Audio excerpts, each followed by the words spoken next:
Another Savior. Holy, holy, holy, holy, Adimebujuku. Another Savior. Another Savior. Holy, holy, holy, holy, Adimebujuku. Another Savior. Well, this is Mobien. This is dedicated to the gallant heroes of the Nigerian Biafra War and IPO families all over the world. I remember the Nigerian Biafran War, in the thickness of the Biafra genocide. Hey, one man revived the vanishing hope to life. Let the great Biafran army to fight, and they were singing out, holy, holy, holy, holy, Olumegojuku is another Savior. They were singing out, holy, holy, holy, holy, Olumegojuku is another Savior. Holy, holy, holy, holy, Olumegojuku is another Savior. Many years after the genocide, whoa, yet another great leader has risen up now. Oh, and he's leading the Biafrans to victory. In your madika, yabika kokwanam no wow. Hey, anamekele mazuche mefo. Manemo, it's an honor having you on board. When I'm singing along, holy, holy, holy, holy, Nandekano is another Savior. Just sing along, holy, holy, holy, holy, Nandekano is another Savior. When I sing along, holy, holy, holy, holy, holy, holy, holy, is another Savior. Getting it right and getting it faster now. Holy, holy, holy, holy, is another Savior. Holy, holy, get it moving right, moving faster, get the freedom. Is another Savior. Yeah, for freedom. Holy, holy, holy, holy, Nandekano is another Savior.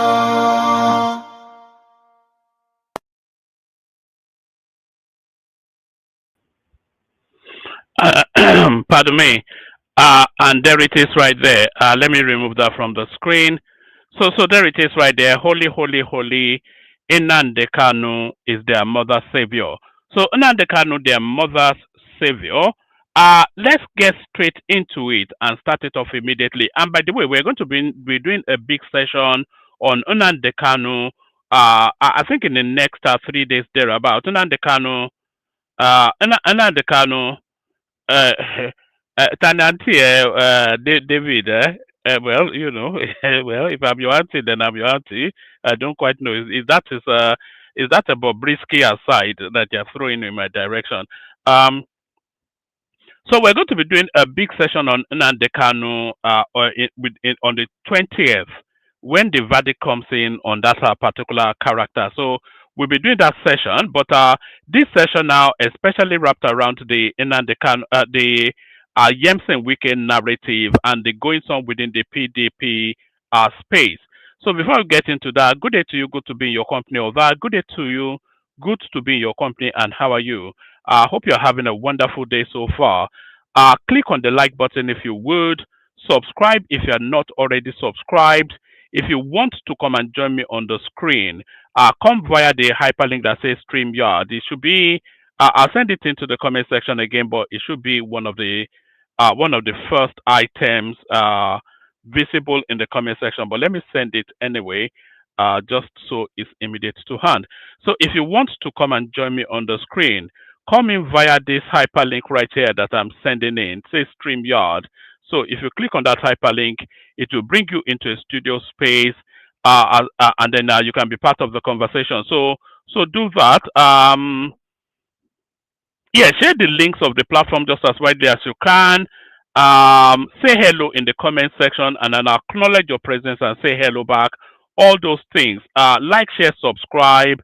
Share the links just as widely as you can. super chat towards the stream, say hello in the comment section. So do all those things. They call them calls to action. So do all those things. Let's just get started, shall we? Let's get started. So now the PDP had their convention just as early as a couple of days ago, and at that convention, and say hello in the comment section. Did I say that? Let me actually acknowledge the hello so far as we carry on. We have Dikpe Fab saying hello, so hello to you, Dikpe, and then we have David, uh, uh, or is it Oshilaja? David Oshilaja saying hello. He's calling me Auntie David. So we have David Oshilaja saying hello. So hello to you, David. So as you are coming in, keep saying hello in the comment section, and I'll pause to acknowledge your presence. That's Bosun right there. So Bosun or Shunleti right there. Good to see you, Bosun. And that's Sheson Fashia right there. So keep saying hello, and I'll acknowledge your presence. Say hello back. So we're going to be talking about the PDP convention recently took place. The upshot of that convention was the suspension of Nyesom Wike as a headline, but then a whole raft of other people suspended as well. So we're going to be wrapping the conversation around that, and then we're going to be dissecting then what this means and how that impacts on politics to come. We have Lucky saying hello. Hello to you, Lucky. So without further ado, let's just get started. Let's bring this up, and then we kick it off from here. So this was the moment that the suspension was announced by Bode George, no less a figure. So let's kick it off from here. Motion the expulsion of the following persons from the People's Democratic Party for anti-party activities and gross breaches. The following members: His Excellency Wike, His Excellency Ayo Fayoshe, Senator Samuel Anyang, Honorable Umar Batur, Adeyemi. All right, let's just bring it back a bit actually, because we first have to acknowledge the reasons for the suspension before we go to the people being suspended. So they are suspending them for gross anti-party activities. So those are the reasons: gross anti-party activities. So now you have to then so that's the reason, and then they're going to list the suspendees. So you want to then try and marry the reasons for the suspension with the suspendees, and then you want to see that if that is justified or not. So that's the first baseline of establishment. We want to try and marry the reasons: gross anti-party activities. So that's the reason for the suspension. We want to try and marry those reasons to the people being suspended, and as a baseline of establishing fact or not, we want to then conclude if it's justified or not. Expulsion of the following persons from the People's Democratic Party for anti-party activities and gross breaches. The following members: His Excellency Wike, His Excellency Ayo Fayoshe, Senator Samuel Anyang, Honorable Umar Batur, Adeyemi Ajibade, SAN, Muhammad Abdurrahman, Senator Mao Ohabua, Honorable Austin Wachuku, Abraham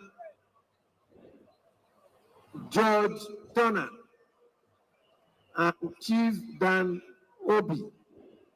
Regards and respect the eyes of the public on account of despicable conduct of the former governor of Rivers State and this man, he recruited to help him destroy the party, contrary to Articles 58, subsection 1, subsection B, and subsection I of our Constitution. I,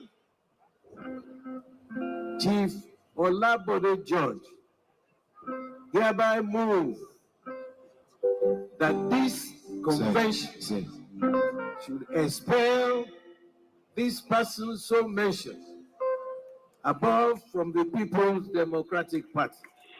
All right. So he hereby moves that this person's so mentioned should be expelled from the PDP. So that's the position of Bode George right there. Um, so that is the position of Bode George. And by the way, if you are not already subscribed, please be subscribing. So that's the position of Bode George. So he listed a whole raft of names, but standing out of those names are Nyesom Wike primarily, Ayo Fayose by extension, and then some other name like that. Is it Wanyamu or some other name? There were three prominent names that actually came out, but Nyesom Wike and Fayose especially, that's where this particular move is targeted at. So now, gross anti-party activities, essentially the summary of why these people were suspended. So is there sufficient enough in their conduct to justify whether that suspension sticks or not? And there's every possibility that that suspension will not stick. But is there sufficient enough in the activities of these people to justify that suspension based on the reasons given? That's where the question is. So now, if you look at Nyesom Wike in the last cycle of elections, and he has come out, this is his own admission, by the way, in the last cycle of elections, he deliberately and at great expense and effort campaigned against his own party not to win the presidency. He said that. So that in and by of itself is sufficient enough reason to expel him from the party. So is that justifiable reasons why these people were so and Ayo Fayose as well, at every media opportunity, all he ever does is to rubbish that party. So there's sufficient enough grounds to justify that, but will that suspension stick is where the wider question is. So we take the conversation on and we move it in this direction. Welcome back to the morning show here on Horizon News. Well, the People's Democratic Party has expelled the Minister of the Federal Capital Territory, Nyesom Wike, former Ekiti State Governor Ayodele Fayose, and the party's former National Secretary, Samuel Anyanwu. Others are Umar Bature, Adeyemi Ajibade, Mohammed Abdurrahman, Senator Mao Ohabua, Austin Wachuku, George Turner, and Chief Dan Orbing. Their expulsions were announced on Saturday at the party's national convention in Ibadan, the Oyo State capital. Chief Olabode George, former National Vice Chairman South, moved the motion for their expulsion on the convention floor. The motion was immediately seconded by Honorable Samila Buga, chairman of PDP, the Bauchi State, giving it overwhelming backing. The disciplinary action adds to the series of shakeups within the party as delegates push to restore unity and enforce strict adherence to party rules ahead of future elections. Well, meanwhile, the Minister of the FCT, Nyesom Wike, has dismissed his expulsion from the PDP as a non-issue and derided the party's national convention, describing it as a mere disco party. Speaking through his senior special assistant on public communications and social media, Larry Olayinka, Wike said that attendees at the convention arrived in Ibadan to revel, socialize, and indulge themselves, beginning their December festivities in November. He said the event lacks seriousness, characterizing it as a mere disco party attended by individuals recovering from alcohol, adding that the intoxicated mood of the participants explains the nature of the statement emerging from the convention. The one thing you have to credit Wike for is the quick-wittedness of his response. His response is usually sharp and cutting. That's the one thing about Wike. For more on this development and a recap of everything that transpired yesterday at that PDP convention, we've now been joined by our Rice correspondent, Mary Chinda. Good morning, Mary. How are you over there? Good morning, Steve. Good morning. I'm doing well, exhausted, but I'm well. I can imagine. It was a long day. It was a long day yesterday. But how did it all pan out? The convention held, even though we didn't see INEC monitoring. And then the big bang. That in and of itself makes the convention a nullity. The constitution states that when a party is having their convention, INEC must have representation there. So whatever is adopted at that convention, if INEC is not in attendance to supervise, to superintend that process, it makes the whole thing a nullity, a jamboree, as Wike described it. It was a long day yesterday, but how did it all pan out? The convention held, even though we didn't see INEC monitoring. And then the big bang, 11 officers or 11 members of the PDP have been expelled after a motion moved by Chief Olabode George. What actually happened? What led to that important decision? And how do you think that the atmosphere is over there, given that this is a big one that very few people were expecting? Well, it was a bang for everybody. A lot of people, of course, except the leadership of the party. Of course, former chairman of the party, Umar Damagum, the governor of Oyo State, Sheyi Makinde, and of course, Bauchi State Governor Bala Mohammed. They were all in on it, including the governor of Zamfara State. But what we saw yesterday. And by the way, if they are suspending Wike et al. Or for anti-party activities, why wasn't Sheyi Makinde suspended as well? Because all of the reasons that they've suspended Wike for suspend Sheyi Makinde as well. Sheyi Makinde was one of the principal actors in that G5 group that undermined the party's presidential pursuit, presidential onslaught, their presidential push in 2023. So if they are suspending Wike for exactly acting against the party, their host, Sheyi Makinde, at that Ibadan convention was equally as culpable. The expulsion of the FCT minister is also pointed to the seeming lack of unity within the four governors that even were there yesterday, because we all watched with shock as the governor of Adamawa State, Amodu Fintiri, who was the chair of that convention committee, walk up stage and announce that INEC was not at the convention venue to monitor the process, and wonder if that convention should go on. And then he left that decision with the delegates, as though to say, at this point, I do not think that this convention should go on as an elective convention. I guess those were moments when, between or amongst them, the governors, they were beginning to have some disunity, some rancor, and then after he said that, he went back to the VIP stand.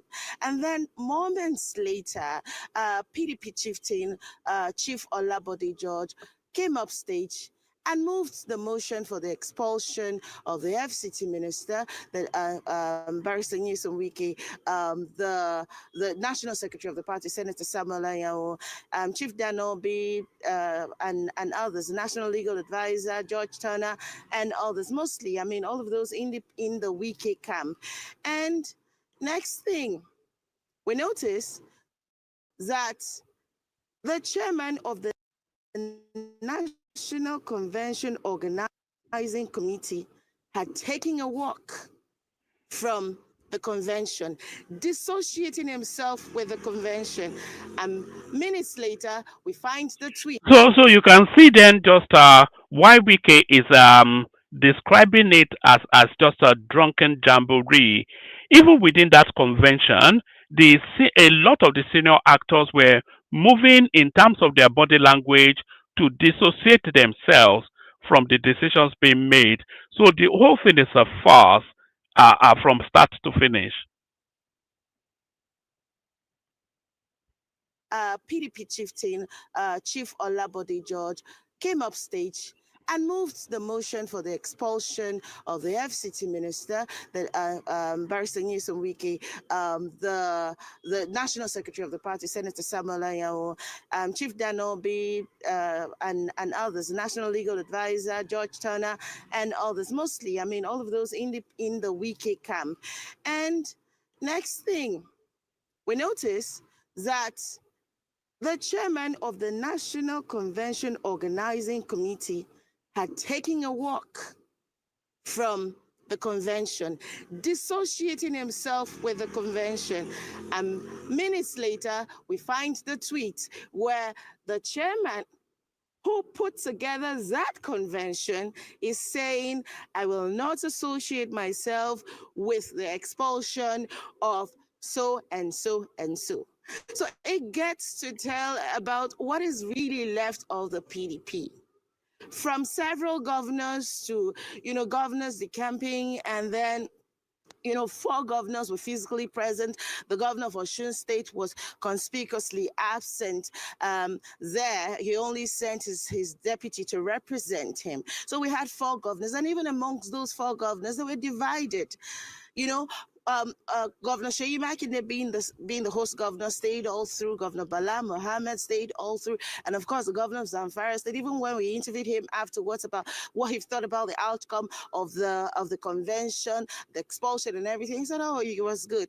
But then, out of the 4 governors, only 3 were in on it. The other one had taken a walk, leaving, dumping the convention, abandoning his convention because he did not agree with the decision of the other governors, the chair of the party, as at that time, Umar Damagum, even though at the time of announcing this, the Umar. So the Umar Damagum has actually been confirmed now as the permanent chairman of the PDP. So he has been confirmed. But what does that even mean in terms of because to all intents and purposes, this is just like we have in the Labour Party as well. This is just a faction of that party making a factional decision, which is not backed by law because INEC was not in attendance. So the whole thing just a farce, and it tells you then that the PDP it continues to internally combust, it continues to hemorrhage from within just because of the ego-led sort of management structure that they have. Damagum-led NWC had been dissolved, but he did not agree with the expulsion. And I hear that the FCT minister's aide has been, has dismissed it, saying that was a charade or a party or something. But the mood of most of the attendants yesterday, the delegates rather, at the point where INEC, they did not find INEC. Yeah. Was that of what exactly are we doing here? But of course, some of the delegates carried on with voting. I was almost made to believe that INEC was there. But myself and other journalists, we kept insisting, could he show us, could he show us, could he take us to INEC, could we just see proof that INEC was here? And, the party at those moments could not, point a finger to say, oh, this is INEC, they've come, they've, and all of that. So it was just what it was. Thank you very much, Mary. Now, let's ask some questions. Of course, the minister's aide has responded saying that making light of the convention yesterday. So, in your opinion, how important is this convention, particularly as half of the PDP governors that we currently have were present at the convention, and how significant is the Minister Nyesom Wike's expulsion from the PDP, particularly considering the G5 governors we had in last year's election, and the fact that Governor Seyi Makinde was a part of that? How significant is this split, and how significant is it that Nyesom Wike has been reportedly expelled from the PDP? Yeah, I wouldn't exactly want to share my opinion, but I'll share the pulse of political observers who spoke to us, at the convention and even over the phone, trying to analyze this yesterday. Yes, we know that in 2023 or before 2023, we had Governor Wike leading the G5 governors, where we had Governor Okezie Ikpeazu and Governor Seyi Makinde, Samuel Otom, and one other governor from Enugu State, Governor Ifeanyi Ugwuanyi. However, we see this expulsion is coming at a time when political observers are keenly expectant that the PDP maybe has a chance to put its house in order, come to the negotiation table with all aggrieved parties and see how they can agree on certain things just ahead of 2026. Because 2026 is the campaign year ahead of the 2027 big presidential election year. So this is coming at a time where people, keen observers are expecting that there should be conversation. Oh yes, you've held a convention that, of course, is still in court, and there are going to be litigations even after this. There are court judgments saying don't hold the election, don't hold the convention rather. But of course, there's another court, interim court order saying, okay, you can go ahead until December. One will give a judgment. So this is quite a sensitive time for the PDP. And I tell you what, the chairman who emerged, the SAN Tanimu Turaki, in his speech yesterday had mentioned that he was willing to speak with the aggrieved parties. And then that left people wondering, which of the aggrieved parties are you speaking about? The aggrieved parties that have been expelled from the party, or what other factions are you willing, to speak to? But for him, He cannot speak to the aggrieved parties now if they are no longer members of the party. So, on what authority or what would be the basis of that conversation? You've expelled them to the party. You've expelled them from the party, which is to make them just removed from the party, and then you want to go and speak with them on the basis of what? To try and smoothen what out. They are no longer members of your party. So what will be the parameters of that conversation? What will be the subject matter when you've already? So it's just this usual back to front sort of thing that you see with the PDP. This is a big tax. According to all that he said in his opening speech, it was a big tax, and he's saying that the new NWC would be equal to the tax. I tell you what, again, and this was yesterday, most of the positions in the NWC were already zoned, right? And those zones had endorsed members, certain members. In fact, most of the members of that NWC. That entire election yesterday was just for two offices. The office of the national chairman, which of course is a big deal for the opposition party at this time, and the office of the deputy national organizing secretary. All right. That was what all of that convention was about. Hours of voting and all. And it was just for those two offices. All right, Mary Chinda, thank you for your coverage. I mean, I watched the convention a little bit, and it appeared to be a voice vote. There was people a resounding yes for Wike and the others, their expulsion. And like Adesua has mentioned, Wike has responded through his spokesperson. He said that the convention lacks seriousness. He also mentioned that, the party, describing it as a disco party attended by, and I quote, people recovering from alcohol.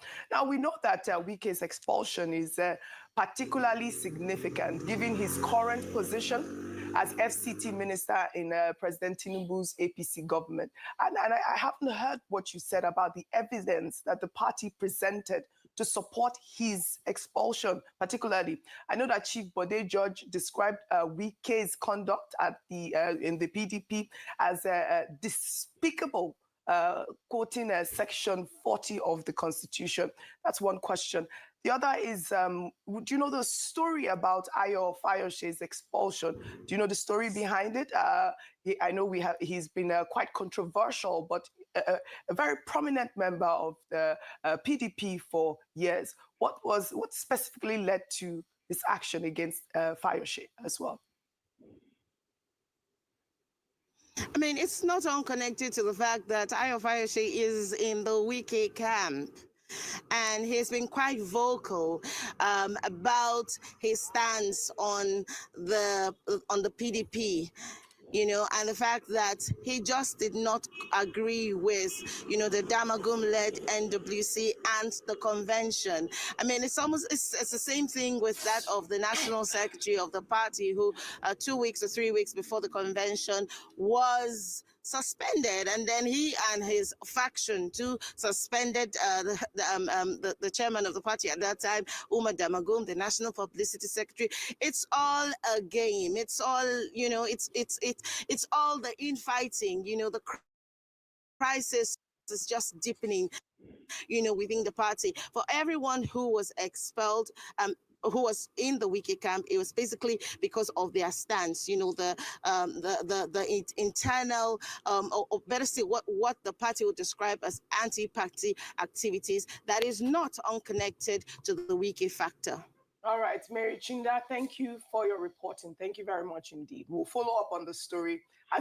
All right, so let's pick up the analysis from our TVC. So let's move it on to here. Barrister, what's his name now? The EFCC boss.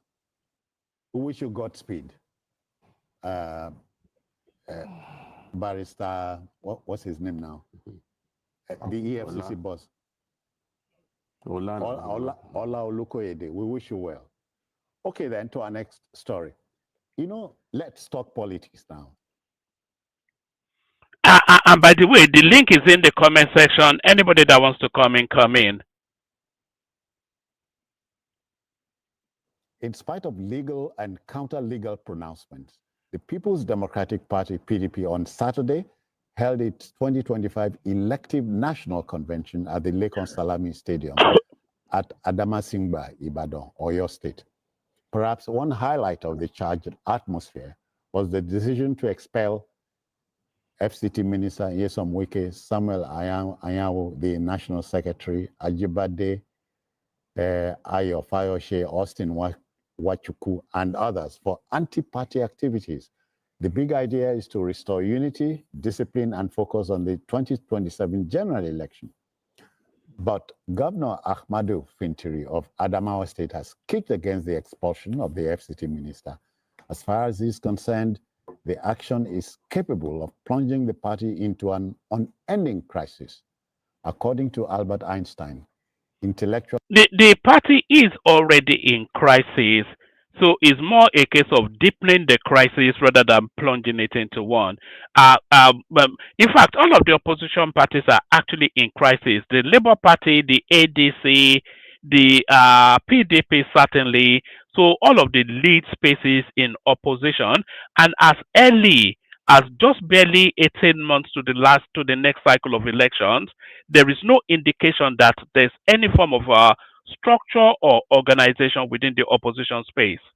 To solve problems, geniuses prevent them. Let's share the story from our man Theophilus Elama. Let's go there. Ibadan, the capital of Oyo State, played host to party faithful of the PDP, despite a court order. This faction says they are going on with the national convention, using the Oyo State High Court ex parte motion as alibi. What was expected to be a straightforward election of party executives suddenly took a dramatic turn as the expulsion of key members dominated the convention. Delegates did not anticipate the timing of the announcement. For journalists covering the event, information circulated rapidly, though many details remained unclear. Then came the defining moment. Party chieftain, but the delegates did not I never knew Natasha Akpoti was, of course, she's a member of the PDP, but there she is in presence at that convention. So that was Natasha Akpoti right there. anticipate the timing of the announcement. For journalists covering the event, information circulated rapidly, though many details remained unclear. Then came the defining moment. Party chieftain Bode George stepped forward and broke the news. The expulsion of the following persons from the People's Democratic Party for anti-party activities and gross breaches. The following members: His Excellency Wike, His Excellency Ayo Fayoshe, Senator Samuel Anyanwu, Honorable Umar Batu, Adeyemi Ajibade, SAN, Muhammad Abdurrahman, Senator Mao Ohabua, Honorable Austin Wachuku, Abraham George Turner, and Chief Dan Obi. Regards and respect the eyes of the public on account of despicable conduct of the former governor of Rivers State and these men he recruited to help him destroy the party, contrary to Articles 58, subsection 1, subsection B, and subsection I of our Constitution. The declaration triggered mixed reactions among PDP governors, some startled, others unfazed. Before long, responses began to pour in. What we need is entrenched unity of purpose and better resolve and courage to soldier on beyond the election of our national officers. In the absence of INEC, and as contend with merits of litigation for and against this convention, as the chairman, NCOC, it is not within my prerogative to go on with this exercise. It is for the delegates to decide. In the case of Imo, So even the chairman of that particular convention is rejecting. You heard him. Is rejecting that motion to suspend all these leading members of that party. See, it is not within my prerogative to go on with this exercise. It is for the delegates to decide. in the case of Imo, Abia, Enugu, Akwa Ibom, and Rivers, convention is hereby moved to dissolve the entire structures, ward, local government areas, and states. To authorize the publication of the foregoing to serve as notice to the whole world. Well, I guess, it's one of those situations that we have to deal with. It was a collective decision by all the members of the working committee. It wasn't a collective decision though, because a lot of the senior figures within that within the party and certainly present at the convention, they were distancing themselves from that decision. So it wasn't at all a collective decision. And some governors that are here. So I think it's part of the process of reforming the party so that going forward we'll not have issues. This is the convention. It's not an individual that is expelling any individual. But people are tired of indiscipline, of destructive elements that are causing so much disaffection. And so the convention took a holistic decision. And that is why now, it is not for me to talk. Definitely, the convention has done well to look inward to make sure. So that's Bala Mohammed, of course. A lot of you would recognize. That's Bala Mohammed, the governor of Bauchi State, who is a virulous critic of Wike, and who, if he had his way, would even have Wike jailed. So that's Bala Mohammed, governor of Bauchi State, endorsing the rogue decision made. That all disparaging issues and those that are giving the party problems are removed. Despite the tension, the convention pushed on with its agenda. Voting commenced, and soon after, a winner emerged. Now that decisions have been made and a new national chairman have been elected for the People's Democratic Party, the party now has the responsibility of reconciling aggrieved members while also ensuring. So how much would that how firmly, should I put it that way, how firmly would that decision hold with INEC not present? So how do they make the registration with INEC, these new decisions and this new party executive that they've now allegedly elected, how do they register it formally with INEC when INEC was not present at the process as required by law? Ensuring that the party becomes a formidable force in Nigeria's polity. Theophilus Ilama, TVC News, Ibadan, the Oyo State capital. Thank you. Mayor, these are times that try men's souls. Yeah, let me start by saying that PDP, the way PDP is going.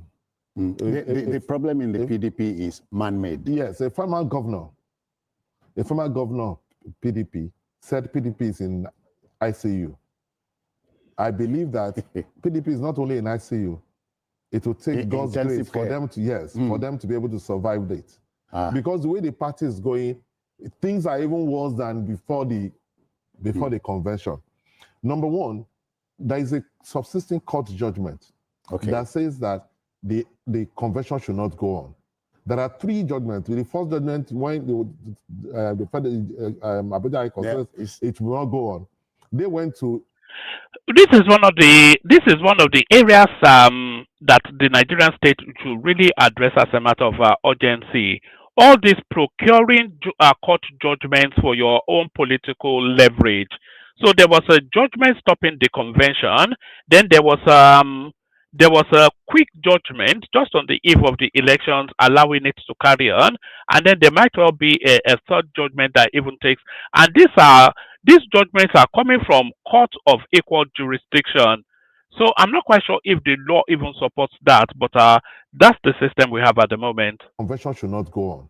There are 3 judgments. The first judgment, when the federal Abuja High Court says it will not go on, they went to Oyo State. And Oyo State High Court says that they can go ahead with it. Yeah. But Lamido also went to court, and another judgment says they should not go ahead with it. And it is right in law that when there are judgments with coming from when there's a judgment with courts of coordinate the jurisdiction, then it means that the last judgment is the one that is valid. Okay. So since the last judgment says that they should not go ahead with that convention, ab initio, what happened in Ibadan was just a social gathering. Okay. In the face of the law, it's just a social gathering. Yeah. Governor Makinde just invited his friends and he entertained them. In the case of the law, the convention did not, because INEC was not there, because they should not go ahead with it. So you cannot put something on nothing. So whatever decision was taken there is a nullity. BKO, we know that one of the underpinning requirements for a healthy democracy is respect for rule of law. So at this point, what can a school set student say?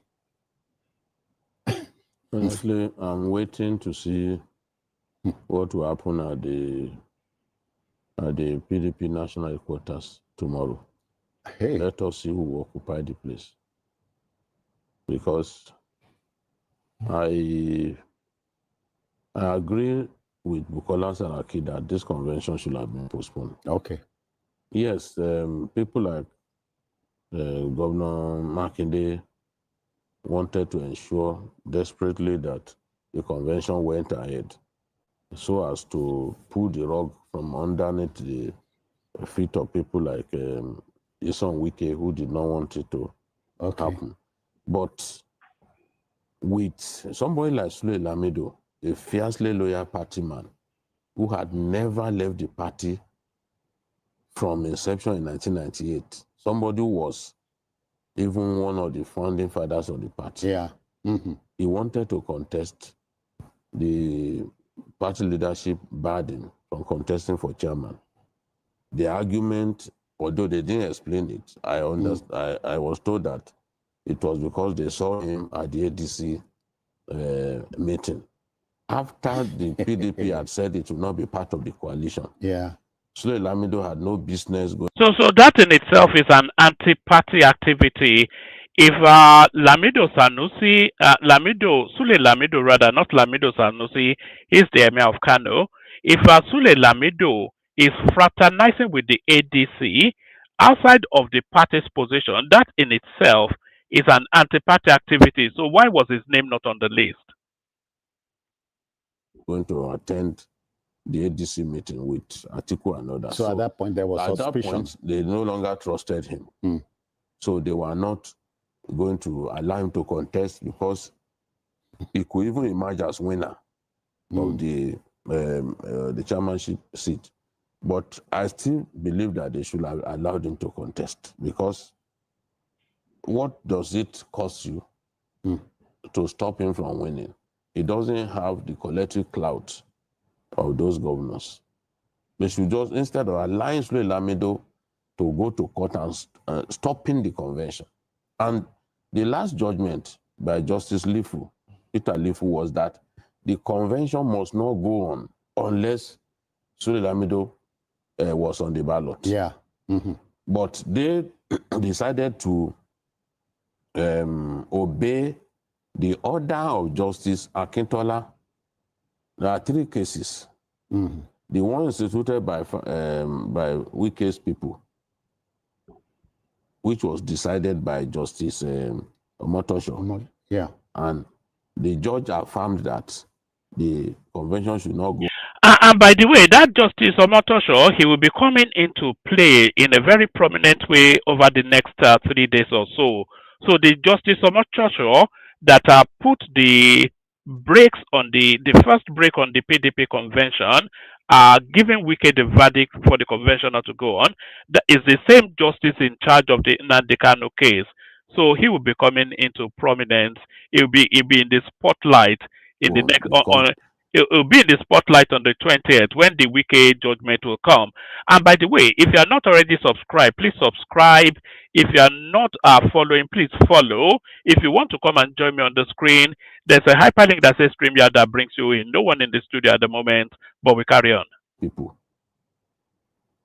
which was decided by Justice Omotosho. Yeah. And the judge affirmed that the convention should not go on because the signature of the secretary was not on the notice. That's it. For the convention. They also claimed and convinced the court to the effect that the statutory number of days that the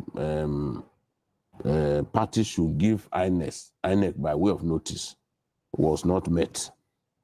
So Justice Omotosho had no choice but to say, no, you can't do this convention until you have honored the letters of your own constitution and the Electoral Act. The laws, at least we're saying this so that the everyday Nigerian would understand. Yes, because some people just believe that, the ruling party does not want As you can see, Sule Lamido does not belong to any of these factions. Oh, yeah.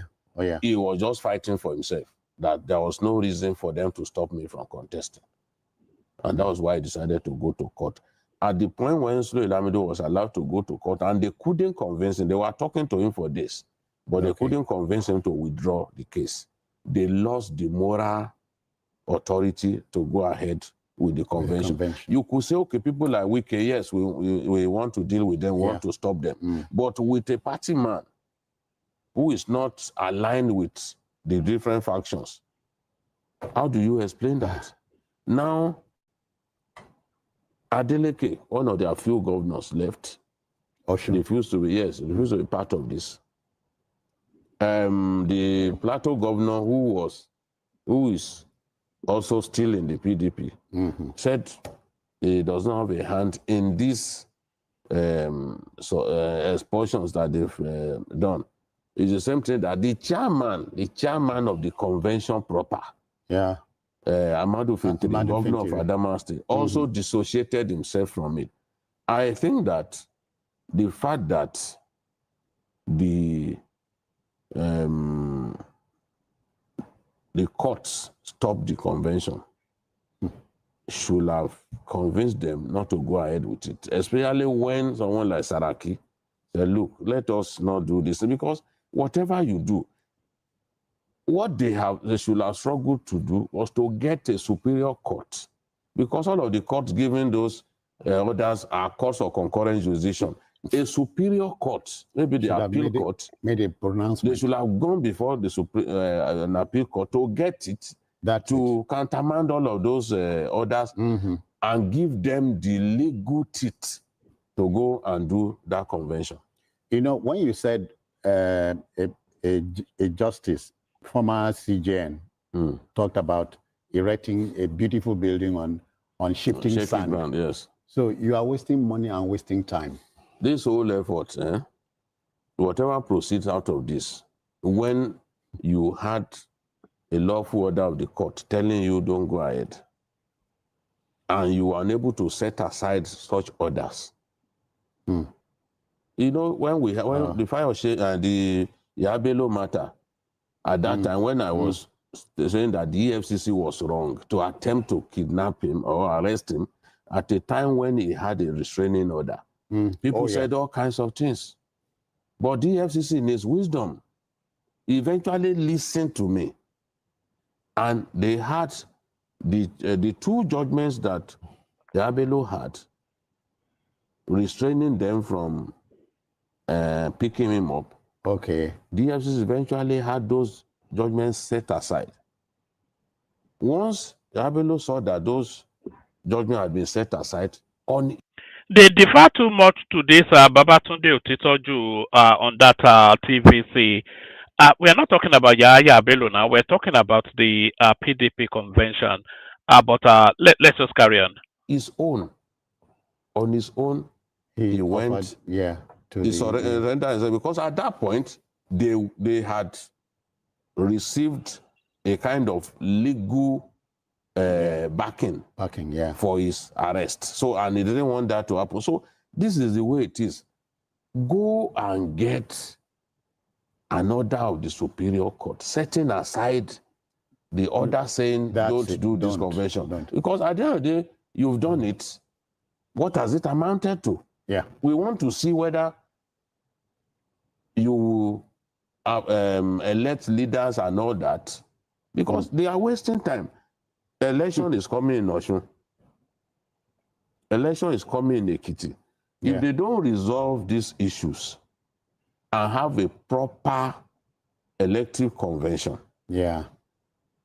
whatever they do, whoever they nominate, the courts will not recognize such people, and they will lose those states even before the election proper. That's it. Mayor, the everyday Nigerian, who I typify by pointing at the man at the bus stop, keeps looking at this thing. As you said, they will say, we told you. But this is playing out before our eyes and the eyes of that man. Yes, because the party has not been able to solve their problem. because when you do a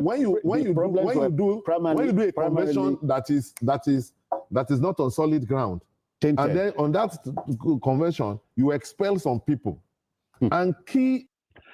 All right, so that's the analysis. So you can see then why Wike or the Wike camp is dismissing this state just offhand. That is just a jamboree. There's no legal backing. There's no INEC presence, and that invalidates those two spaces. Especially, the court told them not to carry on the deed, and then INEC was not present to superintend the process, which is a requirement of law. So those two spaces already invalidate anything that goes on there. So it becomes a nullity and just a jamboree, as Wike described. So there's nobody in the studio at the moment, so I'm going to play you just one reaction from a Yoruba guy that is taking a nuance that this is just an obedient assault on the Wike narrative. So I'll play you this clip, and then if nobody turns up, we'll reconvene in the evening. It is Southeasterners that started this rumor that Wike is grabbing people's land in Abuja. It is Southeasterners. All right, that actually speaks to a different space. There's one other storyline actually that I wanted us to bring forward. Is the narrative of that officer that affronted the Wike at the land dispute in Abuja. So apparently, allegedly, there was an attempt at his life. This is what's been alleged. It says FCT police officers clash with Lieutenant Jerima over cover plate number. So this guy now is in the eye of the storm and is very much being targeted. In a dramatic showdown, the FCT police command interrogated Lieutenant A.M. Yerima of the Nigerian Navy after observing that his vehicle number plate was deliberately covered. So, these are people that act impugnously outside of the law just because it's a Fulani man. If you that the law does not, and it's a military officer, if you that the law does not bind him. FCT police officers clash with Lieutenant Jerema over covered plate number. So, in a dramatic showdown, the FCT Police Command interrogated Lieutenant A.M. Yerima of the Nigerian Navy after observing that his vehicle number was deliberately covered. The footage shows police officers confronting Yerima, demanding he explains why his plate is obscured. Yerima responds by insisting on his rank, claiming he's an officer. But the police, you see, this is the thing now. You being an officer, does that place you above the laws that guides and governs civil society? That's the thing. Yerima responds by insisting on his rank, claiming he's an officer. But the policeman pushed back firmly, asking him to properly identify himself. As the interaction intensifies, Yerima is seen arguing that he should not be questioned, insisting the officers are doing wrong. The incident comes on the heels of a recent high-profile clash between Yerima and FCT Minister Nyesom Wike, which has dominated headlines. During that earlier encounter, the military personnel allegedly blocked Wike and his team from accessing a disputed parcel of land in Abuja's Gaduwa district. The confrontation sparked nationwide debate on civilian authority and military obedience. In a related development, reports emerged that Yerima was trailed by unidentified individuals on Sunday in unmarked vehicles in Abuja. He allegedly evaded them through sharp driving maneuvers. The matter is now under investigation, raising fresh questions about his safety and the wider implication of the land dispute. So here is the incident now where the officer is telling the police is above the law. Upon his wrong deed, he came with a car plate number covered, and we stop him. He says he's an officer. Identify yourself, and he cannot identify himself. The best thing he could do is to start insulting everybody. Do you now accept that what you did is wrong? You are the one that did wrong things. Go and report. You are the one doing wrong things because you said you are an officer. What you did is wrong. You are driving an unmarked, unregistered vehicle. The police stop you to identify yourself, but what they did is wrong. So, is that sense of entitlement that we get from the Nigerian military? The best thing he could do is to start insulting everybody. Do you now accept that what you did is wrong? You are the one that did wrong things. Go and report. You are the one doing wrong things because you said you are an officer, and we asked you to identify yourself, and you could not do. The best thing you could do is to telling people that everybody are nonsense. No, I didn't even see him. I didn't see. All right. So that was Officer Yerima considering himself to be above the law. So I'll send the link again. Actually, so that's the presentation. We're talking about Wike and the convention. I'll send the link again. I'll play the Kegite music. If no one turns up, we'll shut it down. So we play the Kegite music. See if anybody turns up. Only water, where they see ma. Water, only water, where they see ma.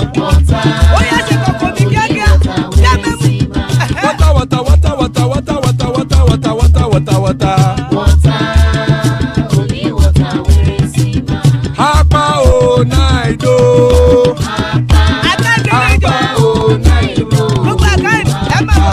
Hapa you don't come o.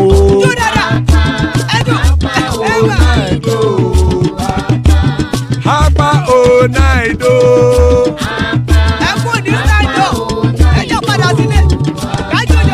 Oro kẹ̀kẹ́ ẹlẹ́mùrè o. Ilé sọ́díyà kẹ̀kẹ́ ẹlẹ́mùrè o. Bobby master kẹ̀kẹ́ ẹlẹ́mùrè o. Chief Failati kẹ̀kẹ́ ẹlẹ́mùrè o. Eruku lẹ̀lẹ̀ ẹlẹ́mùdé. Eruku lẹ̀lẹ̀ ẹgbẹ́ ẹlẹ́mùdódò jàre o. Eruku lẹ̀lẹ̀ Ghana ti dé ẹgbẹ́ bọ́dì o. Ọmọ ẹlẹ́yẹ ẹ̀yẹ o ó dìlé o. Olúyẹ̀lá ẹ̀yẹ o ó dìlé o. Petrosoname ẹ̀yẹ o ó dìlé o. Petrosodunke ẹ̀yẹ rẹ̀ ó dìlé o. Ẹlẹ́kọ̀ ọ̀run mú ìní o.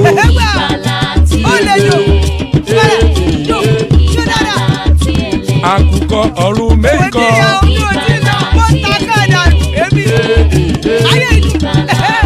Ikú kò ní ríwà gbéṣe o.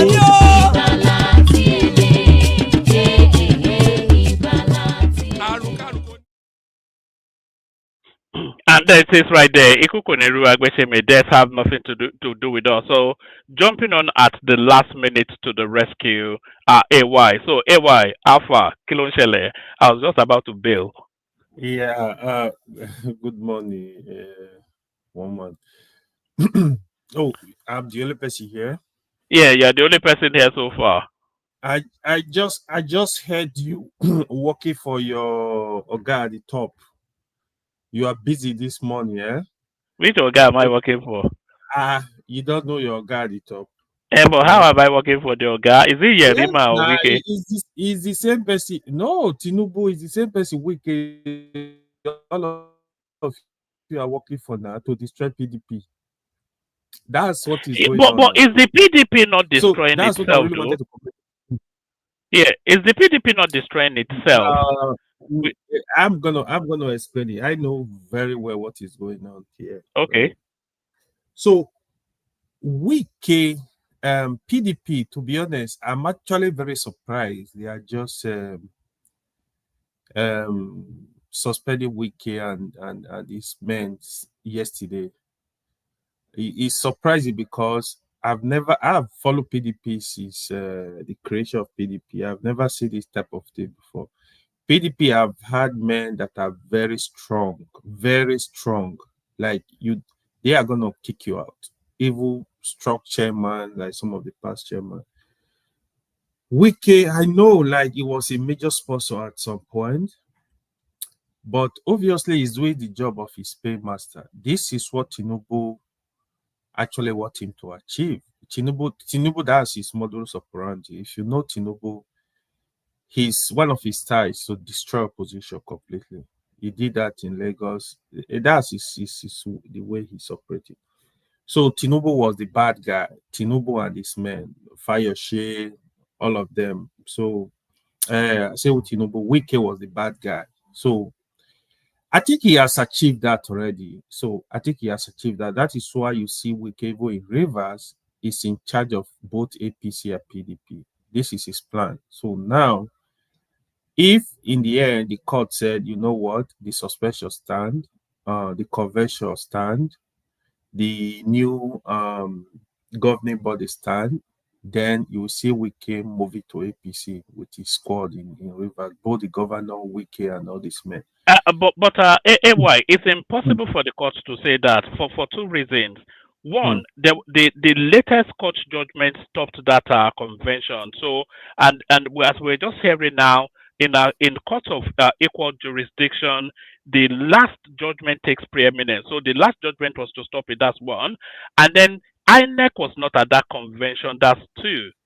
So even from those two reasons, it's just the whole thing then just becomes a social party. There's nothing that will hold it up. I think, from my understanding, I think the last judgment was the judgment from Oyo State. No, there was one after that from Sule Lamido, who wanted to be on the ballot to be the chairman of that. There was a judgment from Oyo State before that convention. Yes, there were three judgments. The first judgment was from the Wike camp to stop the convention, and then there was an Ibadan judgment that stood aside that judgment, and then in the last minute there was another third judgment from Sule Lamido, who wanted to contest to be chairman of that party, but because they said he was fraternizing with the ADC, they stopped him. So he got a judgment to stop that convention. So the last judgment stopped that convention. And as I said, INEC was not even there. Yeah, I know INEC, you're not there. So, but however, I call it PDP House of Commotion. So we are gonna see what is gonna happen. I know the court are still gonna come in. Let's wait. I know INEC, you're not there. I don't know how that will affect the convention. But I have a part of the agreement, like when they were negotiating, right, with Wike position was is if they want settlement, they must not produce a candidate for 2027. So obviously that's why I said, not only that, Wike is definitely working for Tinubu. He's working to destroy PDP and the opposition, really. But even the opposition also blame them because they are not ready. Because look at what they are doing. You cannot defeat a ruling party, not only a ruling party, a Tinubu ruling party, with the kind of behavior they are exhibiting. Because for you to even start a chance, all the opposition must come together. But as I see it now, Atiku is on one side, Peter Obi is on one side, the other factionalized PDP, they are on one side. So all of them must come together. I don't see that happening. It's sad, but I think if at all the court approve this convention, I think what PDP needs to do, it sincerely, I will forget about 2027. Yeah, you can just have a candidate. I know Sheyi Makinde want to be a presidential candidate. You can just have a candidate, but I would just go and strategically build the party for 2031, because 2027, obviously, you can't do anything except they can form some kind of alliance. I don't know what that alliance is going to look like, because I see Peter Obi is still going to stand in a party. I don't know what that party look like.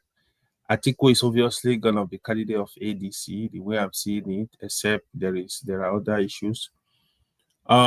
It's really difficult for opposition at this point. I think they are impatient. They are not strategic. That's why people still give. Do you know why they are impatient? And let me agree with you first. I also agree that Wike should be suspended from that party. He should have been suspended a long time ago because Yep. he has held that party. He's held it to hostage pretty much since the last cycle of elections. But they have to do it properly. But the opposition space, you see, there's an element of desperation to opposition politics at the moment, because the main actors, this 2027 now is going to be the last window for the main actors in the opposition space. So 2027 is the last window for Atiku Abubakar. It's also the last window for Peter Obi because, of course, in 2031 power goes to the north, which then short will be out for what? That's 12 years. So that's his last week. So there's a lot of final opportunity politics playing out, and that's the desperation we're seeing. You are right. That is where it becomes very tricky, right? It's very tricky because I don't really see not supporting any fresh candidate from the south. You have to really convince them. I don't see them doing that. If I was just thinking of Yusuf Dati, if Yusuf Dati he really want to play politics, he want to be smart. He needs. If I were him, I'm gonna be beauty a structure towards 2031. Because that guy, I feel he understand the issues, speak to the issues. He might just be the candidate for 2031. You might have a change even in the north if he's able to galvanize by the mind of the northerner, the population, the talakawas, that's the common man on the street in the north. He will be another Buhari. And obviously, if he can come with a very strong message, obedient are gonna back him. So he is a candidate to watch in 2031 if he's ready to play the politics. You see, Yusuf that is going to be a candidate twice. He's going to be a candidate in 2027. He's going to be the Labour Party candidate He in should not 2020. contest. He will now. He has to test the waters now to test his strength and to. It's like apprenticeship sort of a thing. But if Peter Obi Yeah. is contesting, it's gonna be difficult. Yeah, but If Peter Obi will not be on the Labour Party candidate now. On the where Labour is he Party gonna ticket. be? It probably SDP or some other. It's not I can't see Peter Obi as I see Yusuf that as the Labour Party candidate, not Peter Obi. Yeah, if he's not contested, then he can try because the phase we are now actually as people, I think especially the youth, Nigeria are having a change of heart. Like everybody is tired of these old politicians, right? But if Yusuf that is strategies, he can learn from the school of Tinubu politics. Because one strength I see with Tinubu is very patient and strategic. Whatever you're gonna call him is good, but Tinubu is very patient and strategic. It's not. There are some level of luck when it comes to presidency, winning the presidential election, but I'm telling you, he's a good planner, he's strategic, he's patient. This is what is the strength of Tinubu. So I think that he can learn from that because I just want him to get ready for 2031. So he's able to kick out all these. But the other thing with that as well, you were saying he might well be a natural successor to Buhari. But the one thing about Dati is that it's too elite, it's too elitist. You know, it doesn't have. There's no connection between him and the Talakawas. It's not really. It's not really. I don't think it's too elite. I think you don't might think that is too elite.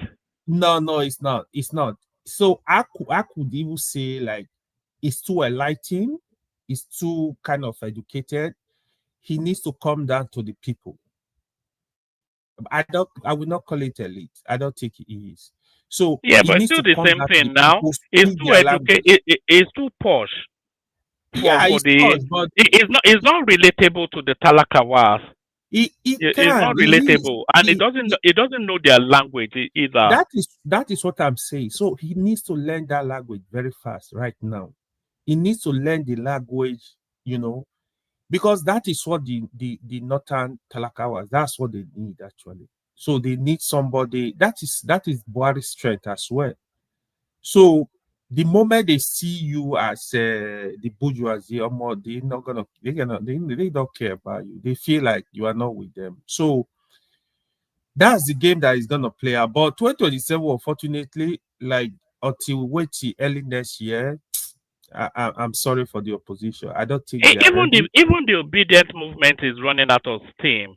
Do you see that they no longer command the attention space now? The politics is getting tired of them. It's Just Peter the Obi now. yeah It's Peter yeah. Obi. When you say that people, when people criticize Peter Obi genuinely, people think, oh, you hate Peter Obi.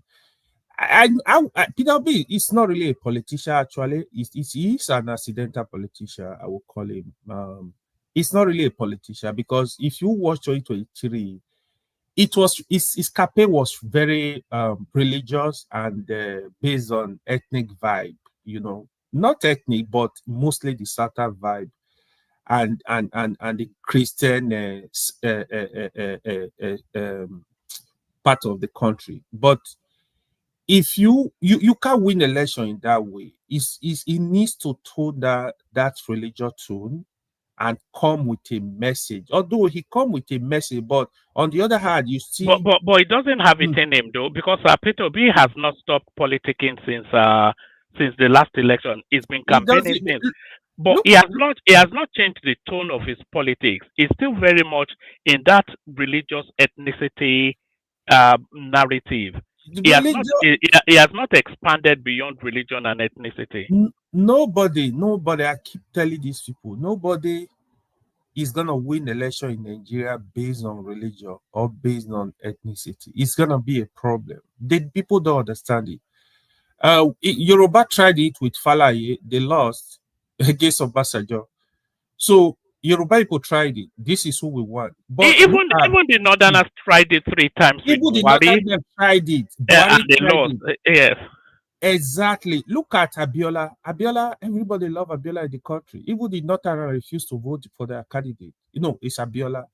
Do you get it? Look at Buhari. Buhari tried it 3 times. He thought he could win. They were deceiving him. Oh, yeah, he won. No, but until he came down to the south to form alliance, then he was able to win. So if you are coming with message, either you think you are Muslim or you are Christian, you want to play Muslim or Christian politics, it's failed already. Or you want to play tribal politics. Nigeria is very diverse. So you got to work with other groups.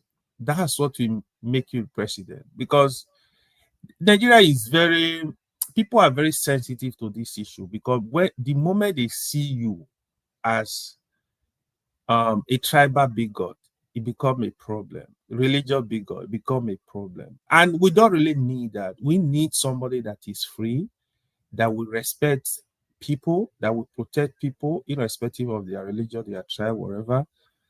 That is what we need at this time, because the country honestly is too divided as we speak. So we need a better message that we somebody that is gonna be with the people. What's his name?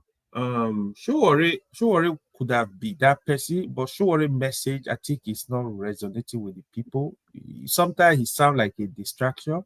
I love Showore as a person, but I think, because I don't really believe Showore is corrupt. I think he understands the issues, he understands what is going on in the country, he understands the corruption, he understands a lot of underground things. But I wish you can have multiple Showore in every region that can, like mine, that can come together and rescue the country. Because at this point, that's what we need. So even it just like, let me just quickly comment on this. The video of that Yorima. These issues are not actually surprising to me. That is Nigeria.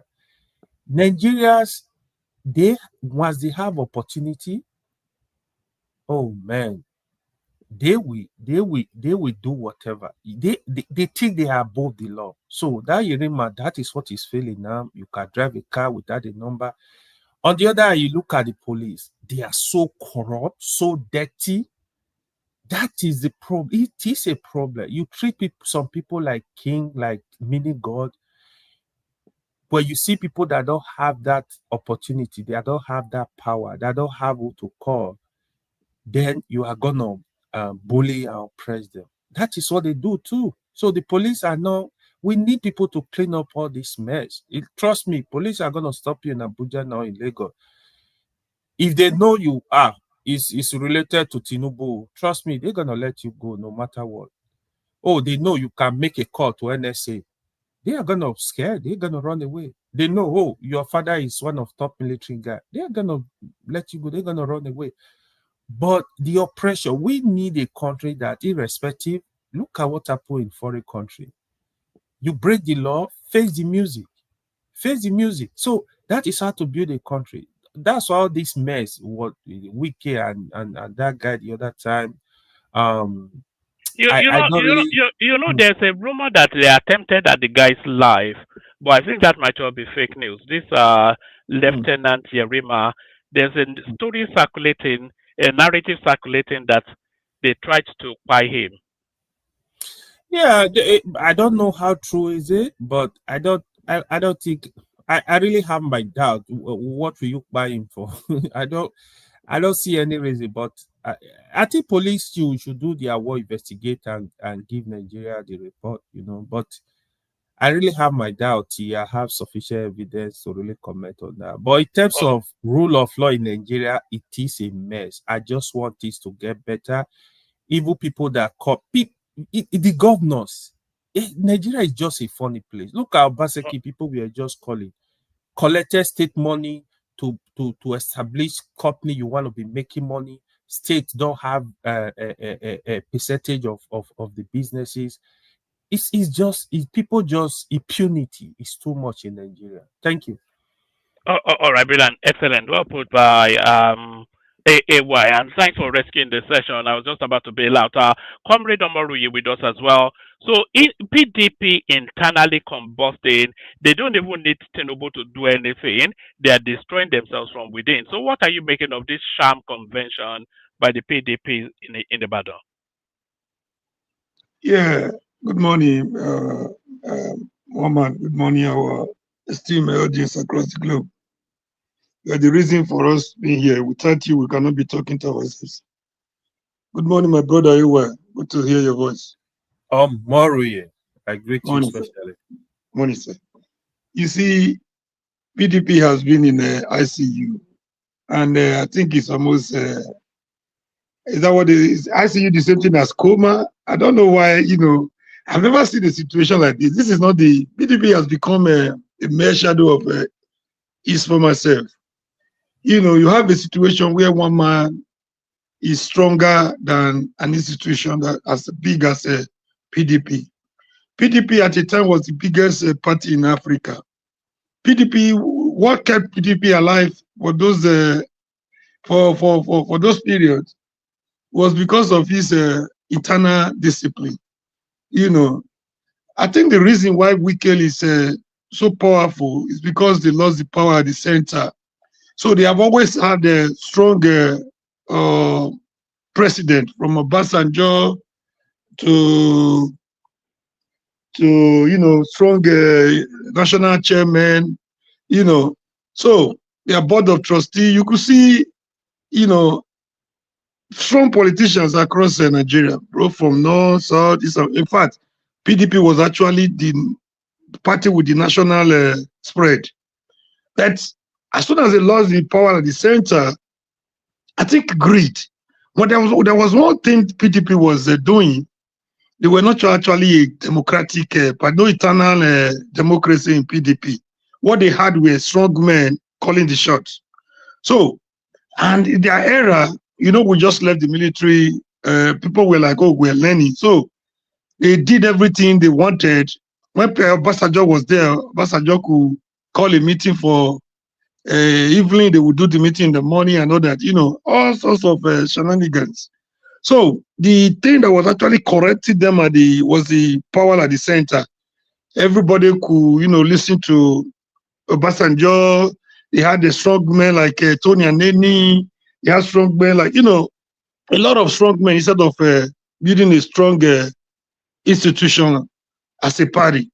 So as soon as they lost that power at the center, there was something wrong with PDP they were doing. They were busy sharing Nigerians' money and people were busy clapping for them. At a point in my area, their slogan became PDP share the money. They were not hiding it. So when that money was no longer coming from the center, so they now resorted to individuals, for survivor, financial survivor. So that was where Wike succeeded. He put them in his pocket. So what do you see them doing at this time? It's just for a show. It's just for a political show. PDP as dead as dodo, and nobody from my calculation can revive it. The bodies of this world, the body judge of this world. Do you know at a point sorry, comrade. Is that not a negative for Nigerian politics, though? Because if you're saying the PDP is dead, which I agree that they are, and they're the only real viable opposition to the government, the only real big, because they're the only other party with a structure that is nationwide and that can take on the government. So if they're more or less, you say they're in ICU, so if they're more or less in a coma, then essentially it's just a free run to the goalpost for that cannot be a good thing. I'm coming there. Stifling. I wanted to end with that. I wanted to conclude with that. Stifling of the political space is not a good omen, neither for the opposition nor for the incumbent, for the incumbency. The reason why I say this is that in everything you do, there's what we call state of equilibrium. If it goes beyond that, things are bound to go go the wrong way. So if you make the political space too tight, anything could happen. We don't pray for the military option. We don't pray for the. When you give them room, to survive side by side, there's something they call live and let live. There's no way they'll be able to defeat you. No way. They can't. It's difficult to remove an incumbent, except for Jonathan, that saw the handwriting on the wall and left before even the final result was declared. Because of what he saw before then, there were allegations, intelligence. He thought he was not just dealing with Nigerians. He thought he was dealing with Americans and the whole of the world, that it was going to crumble on him, and that could mean another dangerous situation for Nigeria. Not for somebody like Tinubu. So he's going to win all the same. You succeeded in taking the police is on your side. You're oddly in Lagos. You're oddly since 1999 is the IG. So what could he do? Work against you? Even if he changes the IG today, he's going to replace it with somebody more loyal to Egbetoku. So look at the court. From the lower court to the highest court of the land. Look at INEC. Somebody just came there, costing a few. It's going to be, it's going to take extra effort. It's going to be more difficult for the head of a camel to pass through the eye of a needle than for somebody, an opposition, to come and remove the politician of Tinubu, except the unexpected or natural consequences, happens, So, telling the opposition that, I want them to die, I'm happy when I see them, dead, I think it's not a good pronouncement. And for the opposition, I don't think if he continue in this trajectory, the way he's going, and if he wins 2027, by 2031, everybody will have become a APC member. Go and mark to this date. If you continue, the only thing that slowed them down a little bit now is just this threat from this bully from America. Everybody will have, almost all the governor by now will have been in a PDP, in a APC. So it's not good it's neither good for, it's not a good omen for the party in power, nor for the opposition. It's a very dangerous omen for our democracy. So, having said that, all right. Do you want to give us a flavor on Lieutenant Yerima, who tells us that he's above the law? That they stopped him in this is a guy that is in the eye of the storm at the moment, and is driving a car without a license plate. And then they stop him in Abuja. And then let me actually play you the clip. It's only 30 seconds. They stopped him in Abuja, and then he says, "Do you know who I am?" And he's doing all this. Video upon his wrong deed. He came with a car plate number covered, and we stop him. He says he's an officer. Identify yourself, and he cannot identify himself. The best thing he could do is to start insulting everybody. Do you now accept that what you did is wrong? You are the one that did wrong thing. Go and report You are the one doing wrong things because you said you are an officer and we asked you to identify yourself and you could not do. The best thing you could do is to telling people that everybody are nonsense. No, I didn't even see him. I didn't see. So that's Lieutenant Yerima, the one that was confronting Wike at the land dispute, being stopped by the police, a car unregistered, unlicensed plated, and then is insisting that it's above the law. So what are you making of the entitlement of the military in Nigeria? Yeah, one man. I think that it looks scripted. You see the way it looks like a script. It looks like some people are. A lot of people have made a lot of videos out of. To trust Nigerians, right? They have done a lot of things, music, script. Trying to survive based on what has happened. This is a big distraction for. This is exactly what is killing our. They leave the object and pursue shadow, so they will look for the cheapest way to make their own money out of what has happened between Wike and Yerima. If you look at that video very well, it doesn't look real. They could not capture the face of Yerima, and the way all of them were talking simultaneously. They cannot talk in that situation like that if it were actually they were police. It looks like a script. It doesn't look real to me. If you just suppose that one side by side by the rumor that there was allegation, assassination attempt on his life, you will know that none of those things is actually real. Why would they want to assassinate him in the first place? Why would they? I know Wike is a very dangerous politician, but it would to be too foolish of him to want to make such attempts when the dust is here to settle from the altercation they had a few days ago.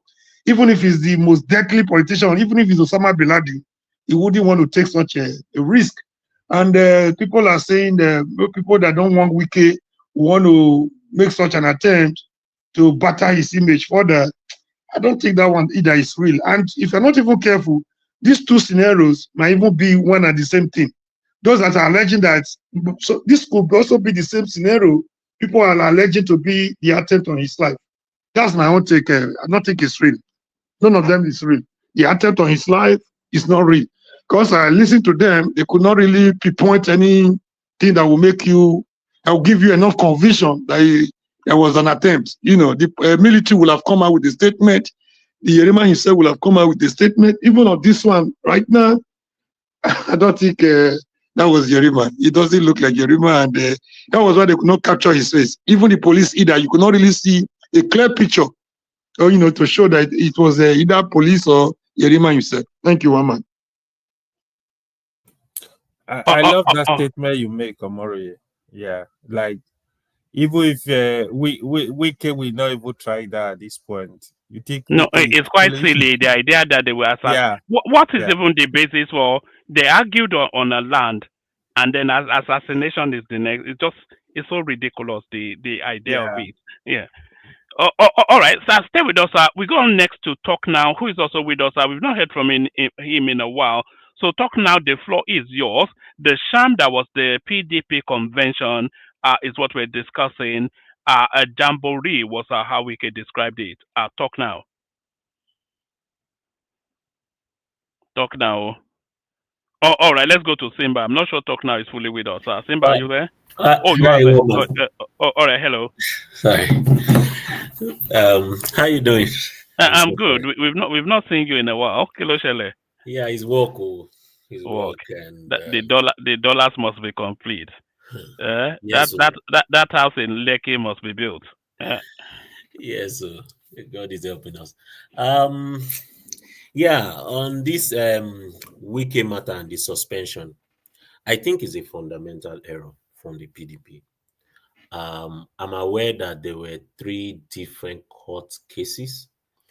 They have 2 judgments, and one was what did they call it? Is it an order, interlocutory order, something like that? The one in Ibadan was not a judgment.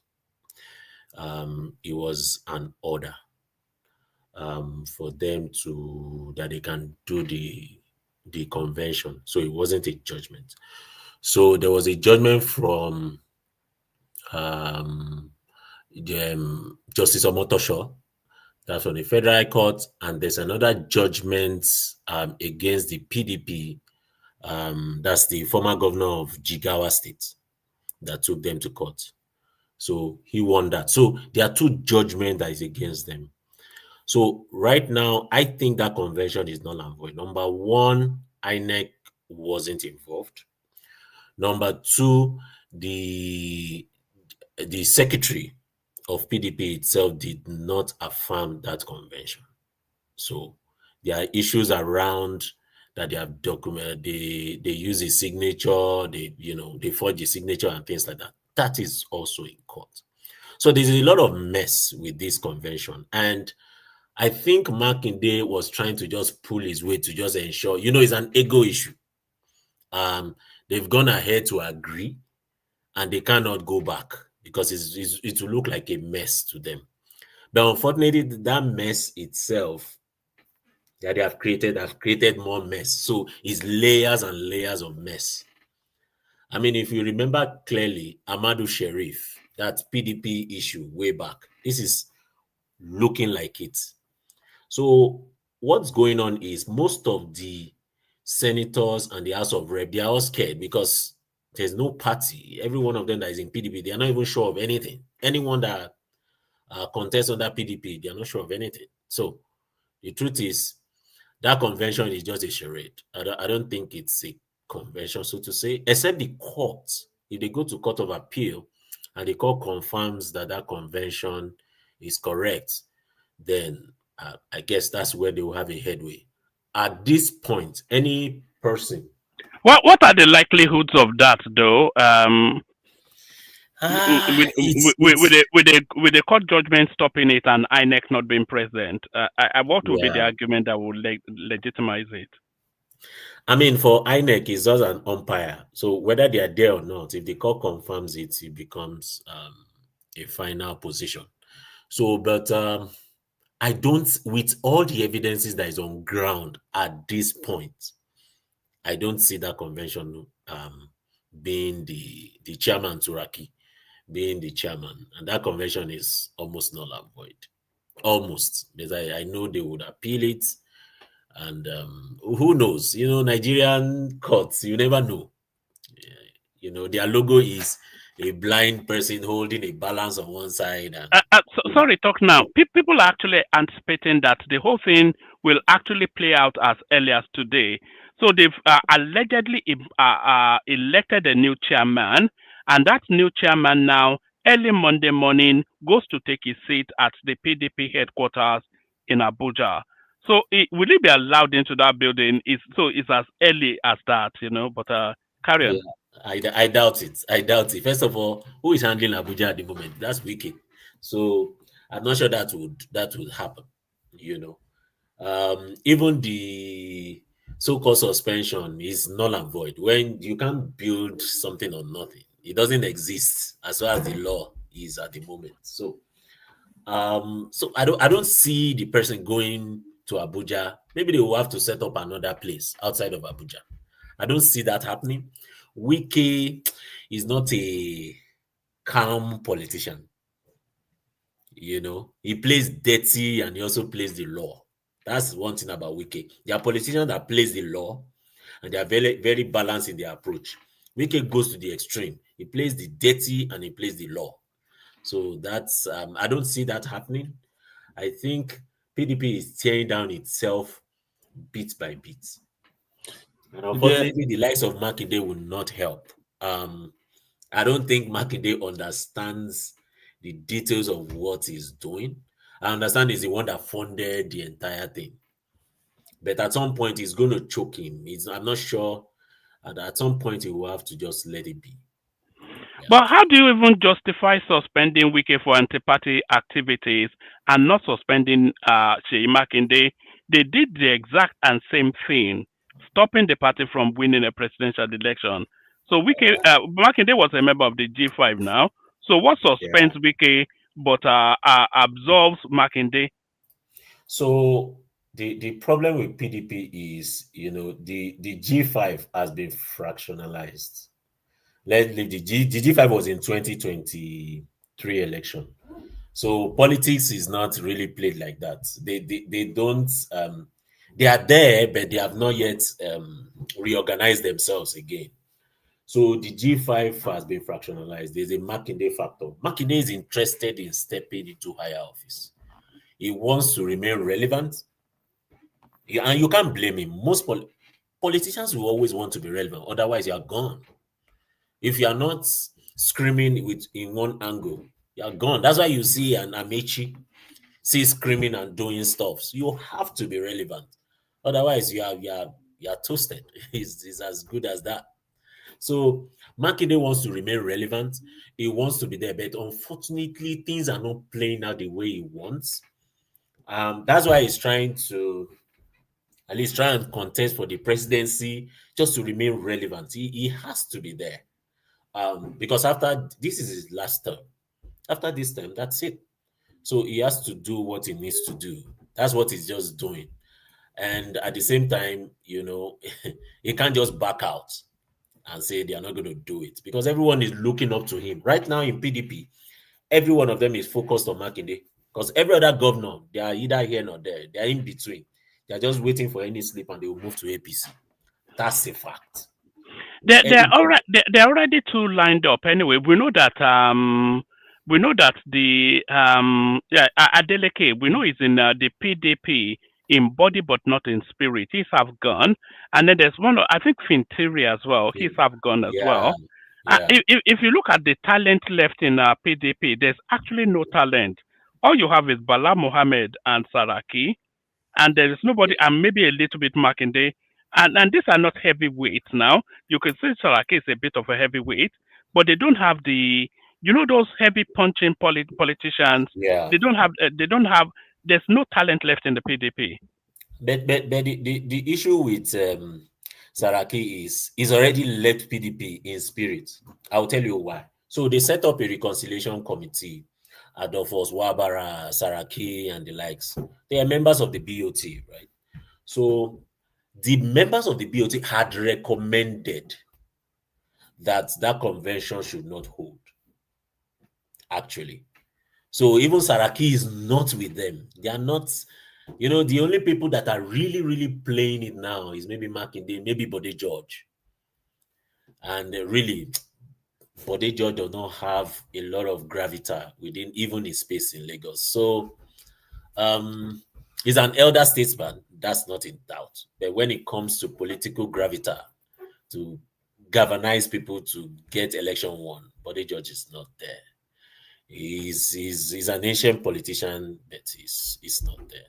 So I think there's a lot of problem with the PDP. Can they salvage it? I think so. I think a lot of ego problem. Can they salvage it in time for 2027 is the question. No, I doubt it. Let them forget 2027. Just reorganize themselves and get things right. And a lot of time they say, oh, it's Tinubu. Within PDP itself, just imagine, South, chairman of PDP. They don't know who he is. Is it the guy from Edo State, that's Wike's person, or the other person they chose? So there's a lot of mess in the PDP. They don't even know who is who. So who is the legal advisor? They are not sure. Who is the secretary? Is either here or there. So is Damago still there? We don't know. So is the I think this convention confirmed Damagum as the chairman, the dito. I think that's what came out from the convention, that Damagum is now the chairman, substantive chairman. No, I think they chose a new chairman, Turaki. They have a Can I chip in something there? Yeah, go ahead. Do you know this guy is just smarter than them? Do you know Damagu in a way is actually Wike's man? Do you know he has been the one sponsoring, keeping Damagun there? So the PDP has dead as, if there's anything as dead as Friday dodo. PDP is gone, it's finished. The problem PDP is having is there's a lot of them that in their even the Bode George that made that pronouncement for expulsion. Do you know he has been on the side of Wike, but he never thought Wike was going to destroy PDP to this extent. At the beginning, he was with them. He was against Atiku for not letting the presidency come to the south. So I don't know where they're not here or there. Omari, where was Dele Momodu? He claims he's a chieftain. Where was he in that convention? It's just the whole thing is just a foul. Okay, one man. No, Dele The Momodu likes is a of new Dele person. Momodu, I must tell What's you, the political he's not relevance of Dele relevant. Momodu? He's not relevant. When did he join PDP? No, Dele Momodu is just an Atiku boy now. He will He's go. just He will go exactly. where He was called by Atiku called him in to be, because he's spokesperson or something. That's Yeah. all. That's how he joined the PDP. Can he win a councillor? No, he can't. In his state, he's from Edo State. I didn't even know he was from Edo State. He was from Edo State. No, He doesn't have a voting unit. He doesn't have a He doesn't voting have a unit in polling his unit. state. There's It's nothing even more about important in Lagos than Edo. It's more important in Lagos than I do. I think he's not. He Yeah. doesn't have he's not even there. He's just a member, just as a card carrying member. That's all. There's nothing to. So sorry, did he not even cross over to ADC recently? I don't even know the think party he will. wherever Atiku is going. So that's the fact. He will always move with Atiku. Now Atiku man, right? It's already in ADC. It's a stalwart of ADC. So anywhere Atiku goes is fine with it. So let's not even include Dele Momodu in the scheme of politicians that can make things done. Maybe it's popular, maybe in the eyes of the people, but when it comes to politics, no, he can't sponsor a councillor and the councillor will win. That's a fact. So the core politicians some of them are still in PDP, some of them are still there. There are some grassroots politicians that have not left yet because they are not sure of what's going on. A lot of them are just there on paper, but they don't know what's going on. So there's a mess. It's much more than what they see on TV, all those things they are saying. There's a mess, even at ward level. That I can tell you. Do you think PDP's survival it lies very much in forming an alliance? So they have to ally either with the Obedient Movement or the ADC or even a conglomeration of the three. Because with all of these parties standing individually, Tinubu will just sit back and drink champagne. So if they're ever going to punch this guy, then they have to pull their punches together. Do you think PDP can survive without forming an alliance? The truth is the opposition we have today, okay, if at the national level is still PDP. They have the people. Now, for PDP to survive this, they have to go back to status quo. Unfortunately, they have to align with Wike completely. Woman. That's just a fact. It's not yeah. Woman, am I in the show, woman? You are now. We cannot hear you. We can answer you as well. All right. Good afternoon. I purposely opened my camera. Good afternoon, everyone. I've been listening for a while. Woman, well done, sir. I've seen you everywhere. You're doing a good job. Thank you, my boss. Did you see me fighting? What's that show? Rest boy. That Agbajalingo. No, not Agbajalingo. So Rest boy. Soli? The lawyer. Soli? The lawyer. Soli? No, the lawyer. The lawyer. Sore guy. I forgot the newly. Deji? Did you see me fight? Okay, no, I didn't see that. I Tell it to me, please. I said I beat him to the ground completely. You know that. So I just beat him. I know. Was it bossy or wrestling match? No, it was a battle of wits. You know, he's not clever and he's not articulate. So, on which platform? It was on TikTok. So okay. I beat him black and blue, but well, that's good. Well done, my brother. Well done. Yeah, I trust you now. Okay. See, let me say this quickly, sir. Please allow me to say this quickly. Okay. I won't take your time. Yeah, I've been listening to my brother that is giving his submission. Listen, you guys don't actually know what is happening. Yeah, PDP is buried. That's for fact.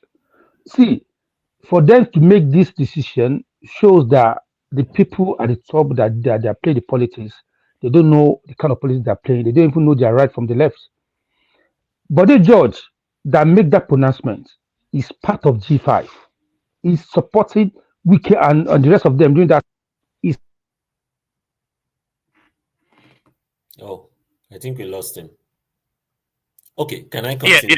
Yeah, carry on. And I wanted to speak on Yerima as well, and then we're going to Yeah. So on that Yerima issue, I want to draw a balance here. There are two extreme sides to this issue. And unfortunately, Nigeria just go with the bandwagon. I don't understand when we say you should respect a security person in that sense in a democracy. I don't get it. It doesn't happen in the Western world. When we want democracy, let's not be thinking of the military era. And I'll draw a balance here. Wike has his faults, but the military person that, not Yerima itself, but the person who ordered Yerima to stand in there, because you can't blame Yerima for a lot of things. They work with the last order. That's the way military works. If they give him an order, he has to carry out an order, right? One man. Can I? I Sorry, think I'm back. let me just. Yeah, no. Let's talk now. Carry on, and then Okay, I'm okay. not sure. I'm not sure Simba is ready. So Yeah. you may come after him. Carry on. Okay, sir. Yeah. Okay, sir. So Wike, to an extent, Wike did his job because prior to that time, I think some of the workers of the FCT ministry some of them were beaten. They had chased them away from that place from carrying out their duties. It is normal. And I don't think, sometimes we make ministers look like megalomaniacs. Look, he has to be on ground. He went there like a normal minister would do. But the only problem I have with him is the way he carried himself. That was unnecessary. He didn't need to call that guy a fool. That was not needed. What he was doing his job. That's right. Yeah, but when they call that guy a fool, do you think the response? Because if you are looking at Wike in terms of his status within the society, you can say it's the equivalent of a general. The minister of the FCT, if you were to give him a military rank, you certainly rank him 4 or 5 steps above that officer. So should he be backing back? His hand We goes in don't his have pocket.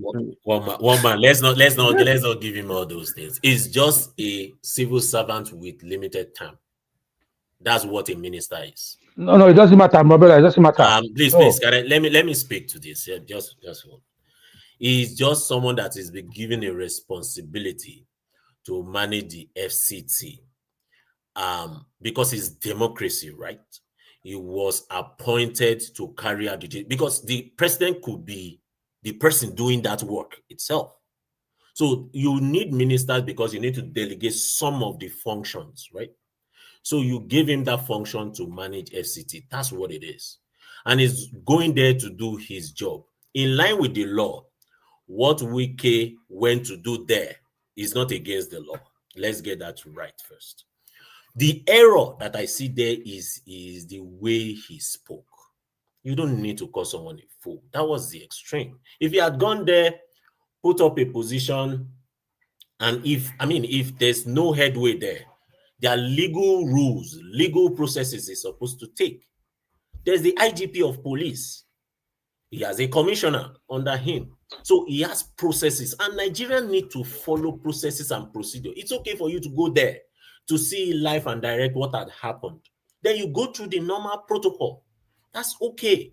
You can even get a court order stopping them, sealing the place. You can do that. Those are processes. The problem we have in Nigeria is sometimes we want to create news out of. That's not a big deal. What Wike is doing and what every other state governor does, what other commissioner does in their states, it's not different. So yeah, I think he went to the extreme at that point.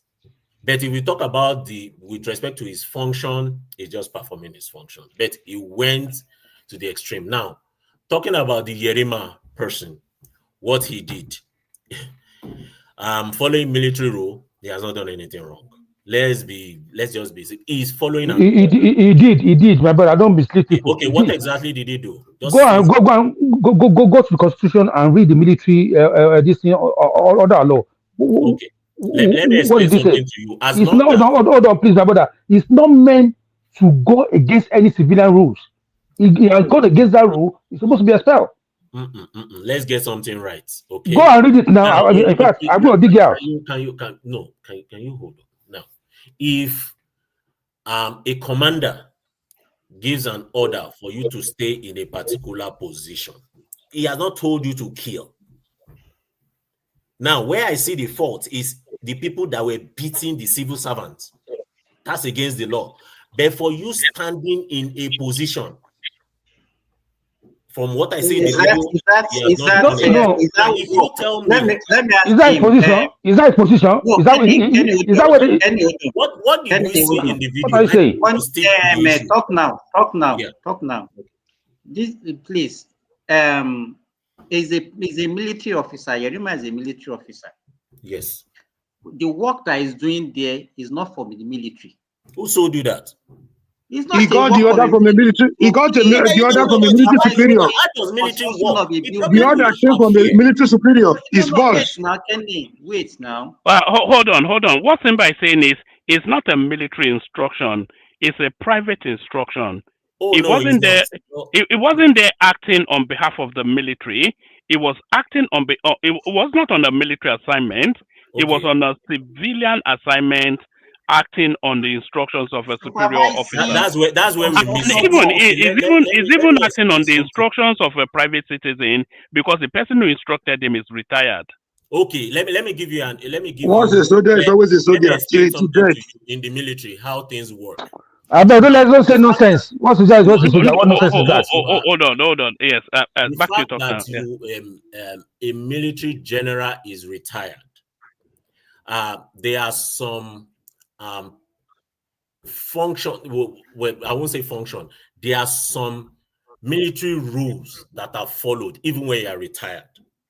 Okay, so what happens is this: they will give you maybe an orderly or someone that would be working by your own instruction, but the person also reports to a commander, and the person also reports to you as a retired general. That's how it works. It's kind of tripartite in a way. Now, if you are already guiding that person that is a retired general, what is the role? Hold on now. He's working by an instruction, based on an instruction that was given to him by a retired general. That retired general can still give instruction. If anyone is in military, can come to this place and come and tell me that retired general can still give. In fact, when there's that retired general, you are wrong. Are you a military person? You are wrong, my brother. Don't. You are wrong. Oh my you are wrong. He's not wrong. What are you saying? Gentlemen, one voice. Woman, sir, please, sir. See, hold on, Kenny. Don't let this fly. Hold on, Kenny. If he doesn't allow, are you shut up, you? No, hold on. If he doesn't allow the interjection, then he will only get. Do you want to take Kenny's interjection, because I don't think he's accepting what you're saying. Okay, let him speak. Yeah. Go ahead. Okay. Now my question is, you saying it's always saying one soldier that it gets instruction from a retired person. You see, let's see. I'm going to dig this out. Let's go by law. What is his function when they appoint him to that person? What is the function they ask him to do? They ask him to protect the person, not a virgin land. Hold on. Let me hold on now. Hold on, please. They assign him to protect a human being, right? Because he serves Nigeria and the person is property and his household. Can you let me speak? What's the problem? They assign him because he serves Nigeria, he serves his nation, so they give him protection, personal protection to protect him because of his job, right? Now this person has become civilian, no more in the military, regardless of how many years he served. Okay. Now now the person that already retired, has no more in service, now send his guard, someone that's supposed to protect your life, to go and fight for a land. And you're not saying that he was supervising Now this hold on, Simba. The only person that can give instruction is the president of Nigeria. The chief of army force is the only one that can give that command. He's the only one. And I swear to you, Brother Tinubu, they don't give me command to go and fight and become an elder boy to guard the land. What are we saying? fellow Nigeria, before Ogbeni, who is a lawyer, speak, let me just say. Ogbeni is not here. Is Ogbeni here? Ogbeni said, let me make a case. All right. Sorry, hold on, Ola. Ola, I'm going to bill, but please try and maintain an orderly sort of something. It's an impassioned conversation, which we welcome, but let it not cascade into something or the other. Our talk now gets to round up after you, Ola, and then we move it to Simba, and then we move it round. Gentlemen, all right, I'll see you in a bit. Sir, please let Ogbeni give us the law. The law that guides the military. Ogbeni will give us the law, but I want to make it. You see, the way I see the situation is this. Yes, that man was attached to the general, and I don't believe that a retired general is a civilian. You understand? He is still just he's a veteran. You understand? So he's a civilian, my brother. It's not more service. I say I don't believe. That's true. I say I don't believe that the retired general is a civilian, whether we like it or not. He has military training. He can bear arm. So the training. Okay. Hold on. Let me ask you this question. A retired principal in school, is he no, a retired principal or a retired lecturer? Is he a lecturer? There are two different things, my brother. What do you mean? Are they not servicing? There are two different things. About not servicing the What are you saying? Hold on. It's not a matter. They don't serve their time and retire. What are you saying? It's an opinion. Just hold on. It's an opinion. A retired principal is still an educator, so his training will never leave him. So whether we like it or not, a retired principal and someone that was never trained to educate people, they are not the same. No, in that regard. Not in that regard. Don't twist it. Kenny doesn't even let someone contribute. I know. Can I just round up, please? No, talk now. Hold on, please. Simba, you will talk. Let me just round up. No, you will round it up. Ola, sorry, please give me this 1 minute. Okay, if we say that a retired army officer, not a military officer, is still a military officer, if he committed any offense, is it going to now be court-martial? I mean, like what they do, or is going to be subjected to civilian law? Okay, let me now say that yes, he will be subjected to normal civilian rule. Get what I'm trying to say here. When you retire as a general or within the army, there are certain benefits that is still accrue to you. We understand that benefit. Now, you get that point. Now, with those benefits, it automatically, even at war, you can still be called back. That's why certain things are still accrued to you. Exactly. Do we get that? So let me now explain to you why Yerima is not at fault, but the retired general is the one at fault. You guys didn't allow me to just finish. It's not about Yerima. Yerima, they're not going to do anything to Yerima because he was following an order. It's not an order for him to kill. It's for an order to protect the property. He was also a victim in that circumstance. Where he will be faulty, where he will be seen as faulty, is where he has beaten, which I did not say in the video, where he has beaten civil servants of the FCT. That's what I'm saying. I'm talking, but you need to balance these things. Wike has his fault. If Yerima literally ordered people to beat civil servants, he's at fault. If he didn't, he's not at fault. The person who is at fault is the person that gives that order. That is the retired person and the commandant that he's reporting to. That's the way military. Simba, now like this, you never let me even give my opinion finish. Maybe someone they land now. Now, what I was even saying the other time was this. You understand? He was attached to the general. You understand? He gave command, correct. But the question is this: the way I see it, that guy was stopping implementation, enforcement by the civil authority. And the question is this: you have a plan that you have a designated authority to maintain the plan of FCT. Now, the person, you are seeing the violation in the plan, and they were trying to enforce, the civil authority was trying to enforce, but were used to stop the civil authority, you understand, from performing their duty. I see that as something that is just like an anarchy. That's the way I see it. So if the retired general had ordered Yerima to go and pie person because he must obey order, you understand, to go and pie just a normal civilian, will he go ahead and pie the person and will be here saying that he is just obeying order? So we have to look at the technicality. That's why I say I want to make a guess before I will allow Ogbeni, who is a lawyer, who is an expert. Sorry, can I say this?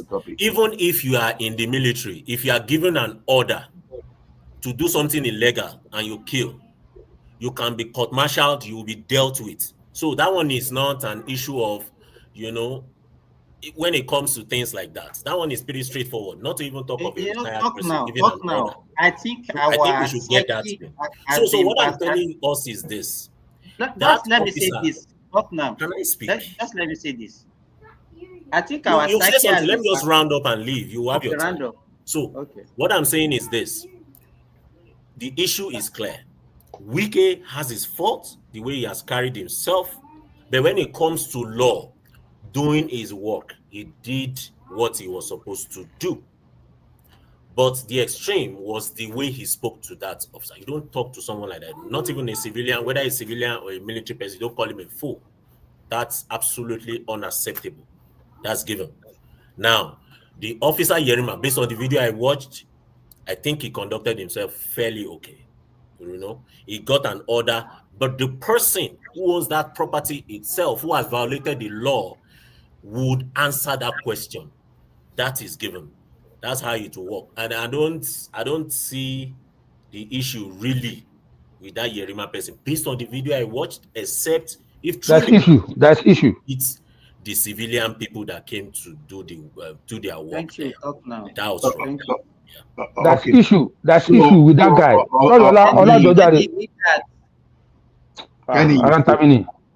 Kenny, you've spoken. Ogbeni. I've not spoken. I wait for my time. Why are you jumping to Ogbeni?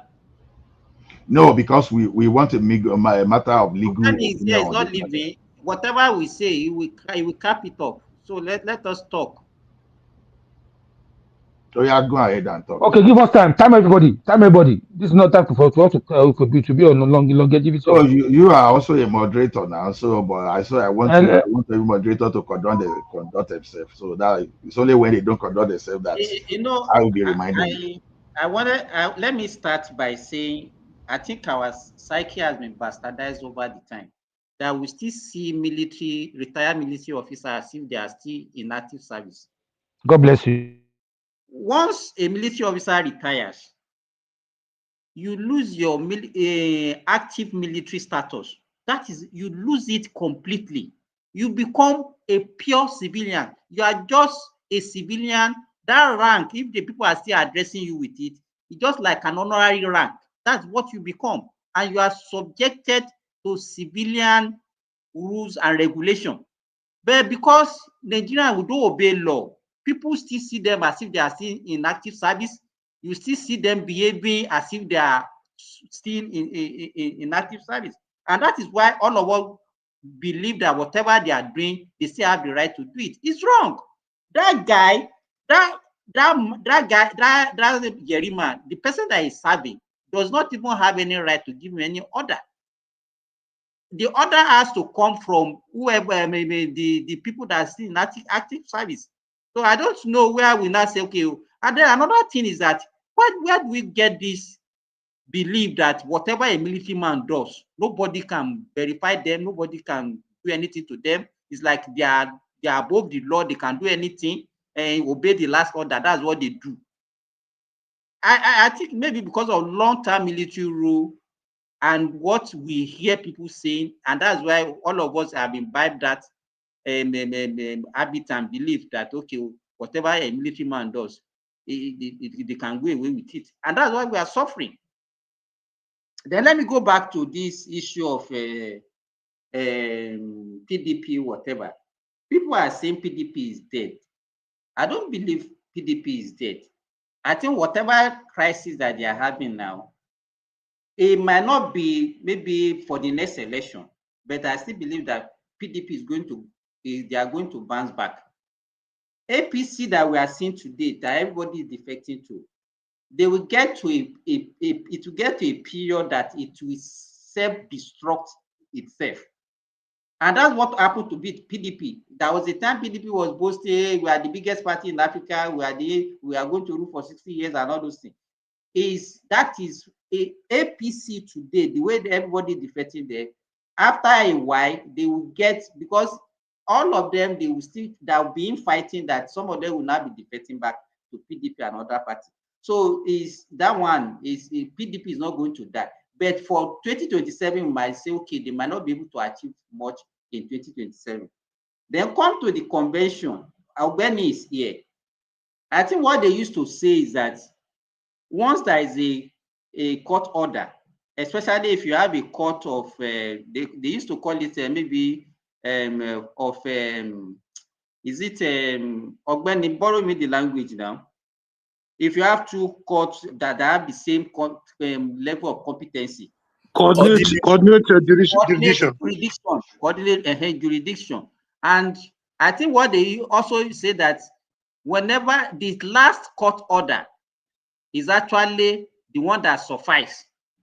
So I don't know whether these PDP people, the Makinde and his cohort, they are not aware of what laws, because I think they will have lawyers among them.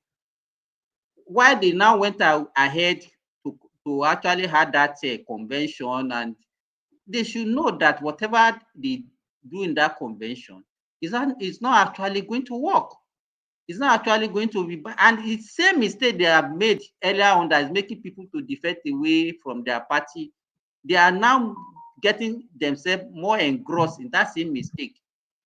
So to me, I don't know what actually the future for them in the next, maybe towards the next election for PDP. Because now, if anybody that want to contest under that party, who is going to now sign their form?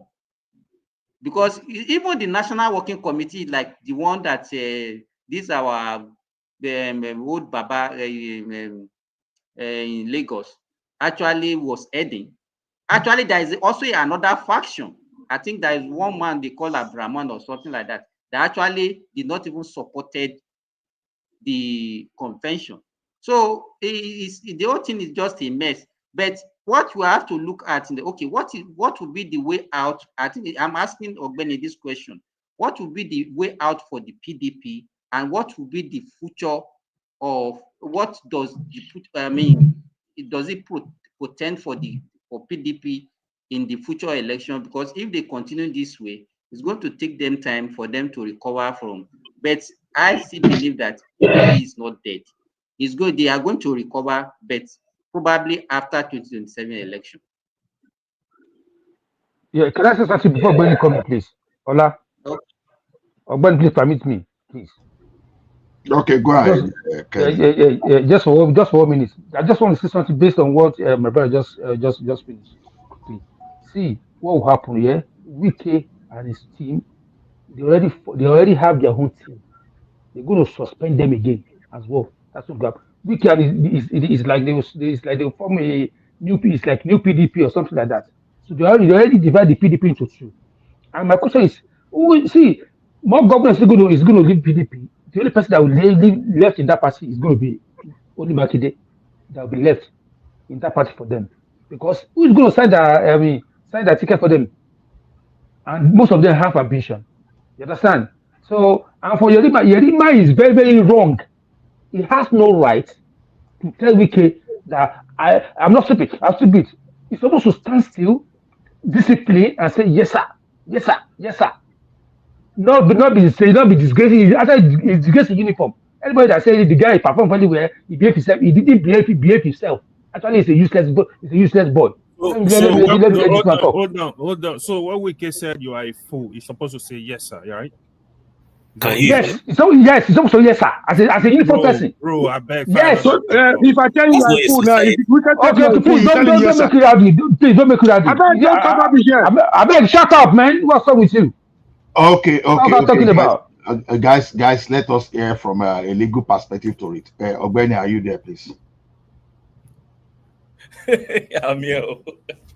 Okay, That's now, that's so okay, like, can you please take us through? At least you heard what we've been discussing. Like, Ogbeni, help us.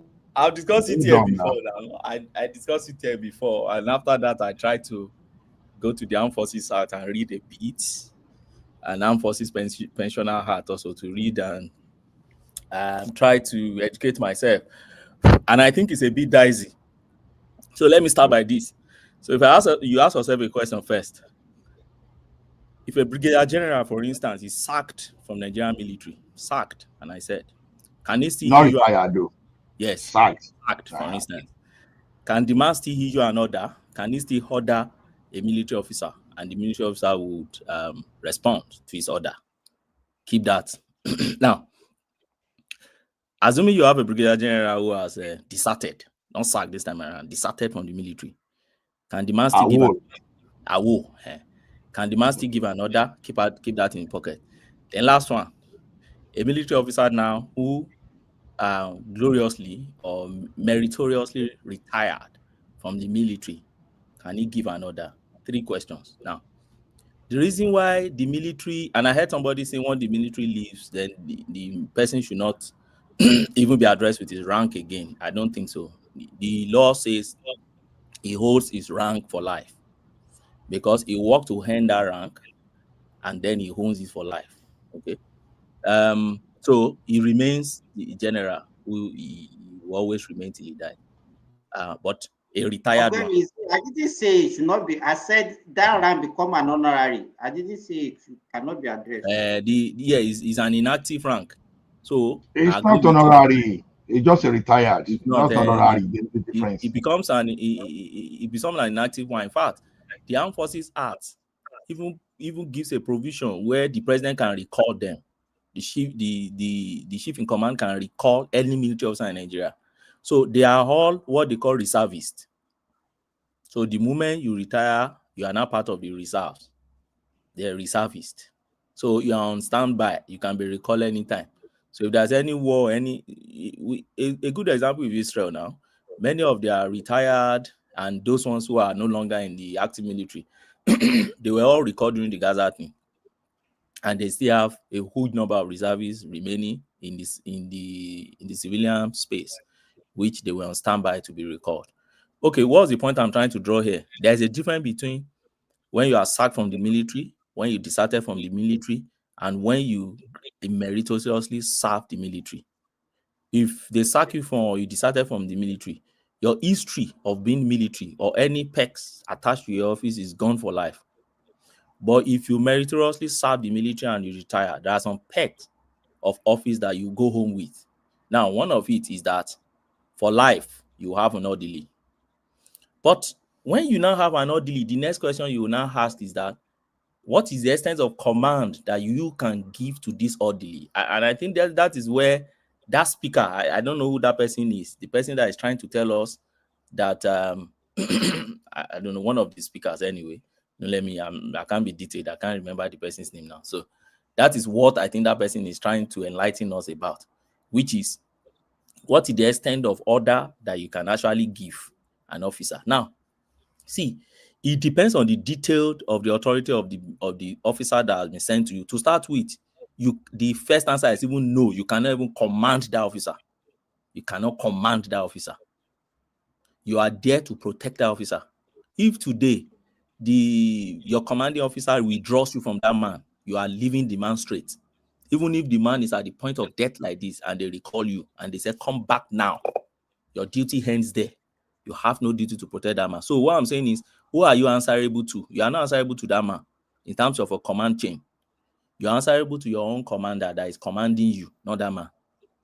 But you are there to protect that man. That's the first, your primary role is to protect that man. And That's what I said now. Yeah. So what do you protect? You protect. Please, does this protection extend to his household and his property? That is where the controversy now lies now. Now, how do you protect the man? You protect no law explain what protection means. But what we know is that first, protection of life should be the number one. We all know that one. And personal safety too. And personal safety include you are monitoring his environment, right? You are escorting him when necessary to strategic places and probably all places. Then you are managing security risk put on him. All right. Those are the things. Then the question you also ask yourself is, does it extend to domestic shores? Because I tell people, I've seen some of my colleagues, they argue that those things are domestic shores, running personal errands. That it looks like you running personal errands. The man is not physically present there, but you are coming to run an errand by protecting that place. And some of my colleagues have argued and say, okay, if he orders you to cook and clean in the house, do you go and do that? Is that part of security or protection to do and cook? Okay. If we agree that you don't have the duty to do cooking and cleaning, and if he commands you, you have the duty to say no, then why not going to a land and be sitting there protecting the land? That's one argument. Another person have argued and said, no, that thing is part of protection of personal safety. What of if that particular land is one of structures or infrastructure that are strategic to that man's survival? Would that extend to protection of the man because that is what the guy survives on? Or the man has businesses upon which he survives on? So back and forth. But what is my own opinion? My own opinion is, first, the law is not clear on it. Whoever comes and tell you the law is clear on it, the person is just not understanding what our present law says. No, now we have a lot of issues with our laws. We are not. Ogbeni, please, can you read Armed Forces Act for us, please? A lot of people don't know about it. I beg you, in the name of God, please. Let him continue when necessary. No, I just want to keep that in. I'm not saying it's not continuing. The current. No, don't let us derail him. What section? What section? Armed Forces Act law is a big act. Guys, you know, tell him the section.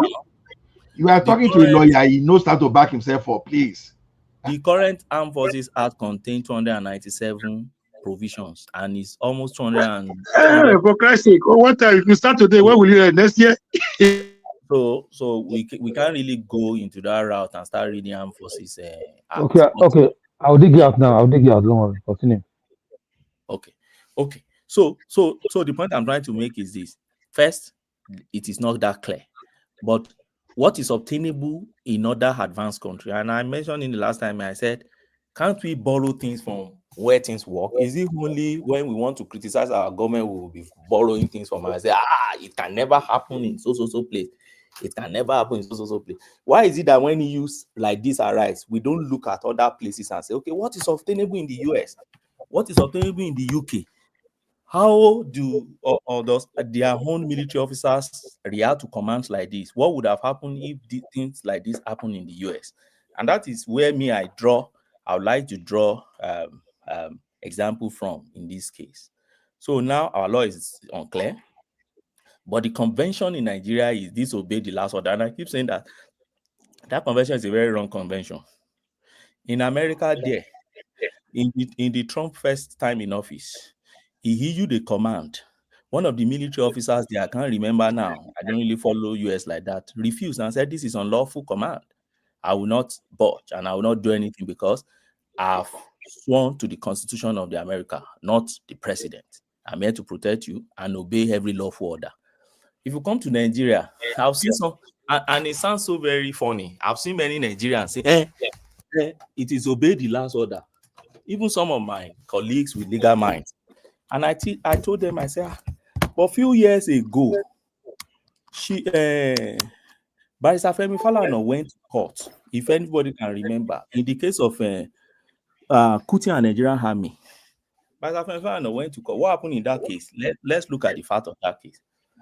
During, I think it was Jonathan's time, they ordered some of soldiers in the Northeast to face Boko Haram, but they did not give them weapons to face Boko Haram, and they refused.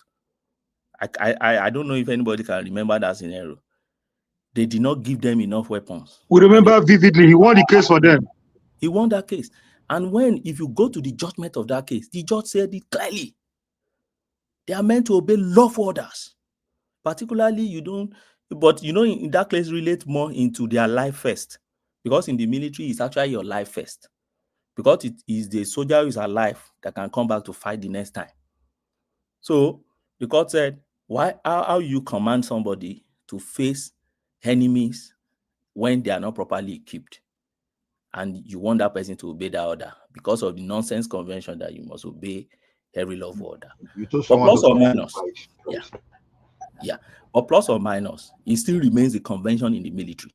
So if Yerima was trained that way, nobody can blame Yerima. You cannot blame that guy for obeying the last order because that is the convention. Don't forget that in all these things, it's not the military, and in fact, in all disciplines, you are not regulated only by the laws.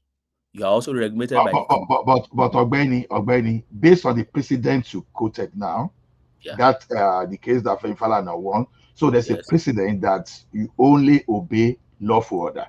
Yes, but don't forget that precedent relates to if it affects their life. Do you understand? Okay. Because they were actually sending them to the den of death without it keeping them. So one can extend it. Right. I hope it's not overstretched.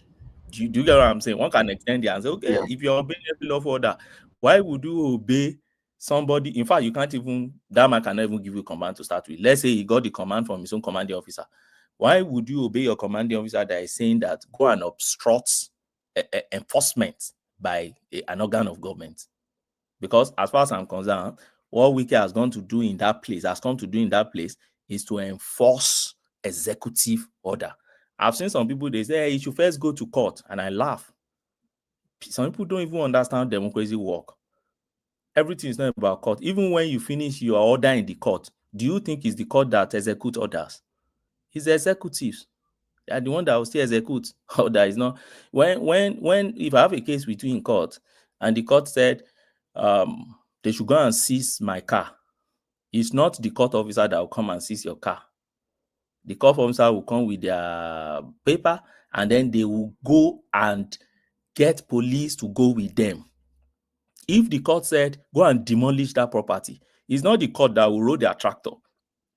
It is the executive, the people in that minister's office, the enforcement unit. They are the one that will come and roll their tractor.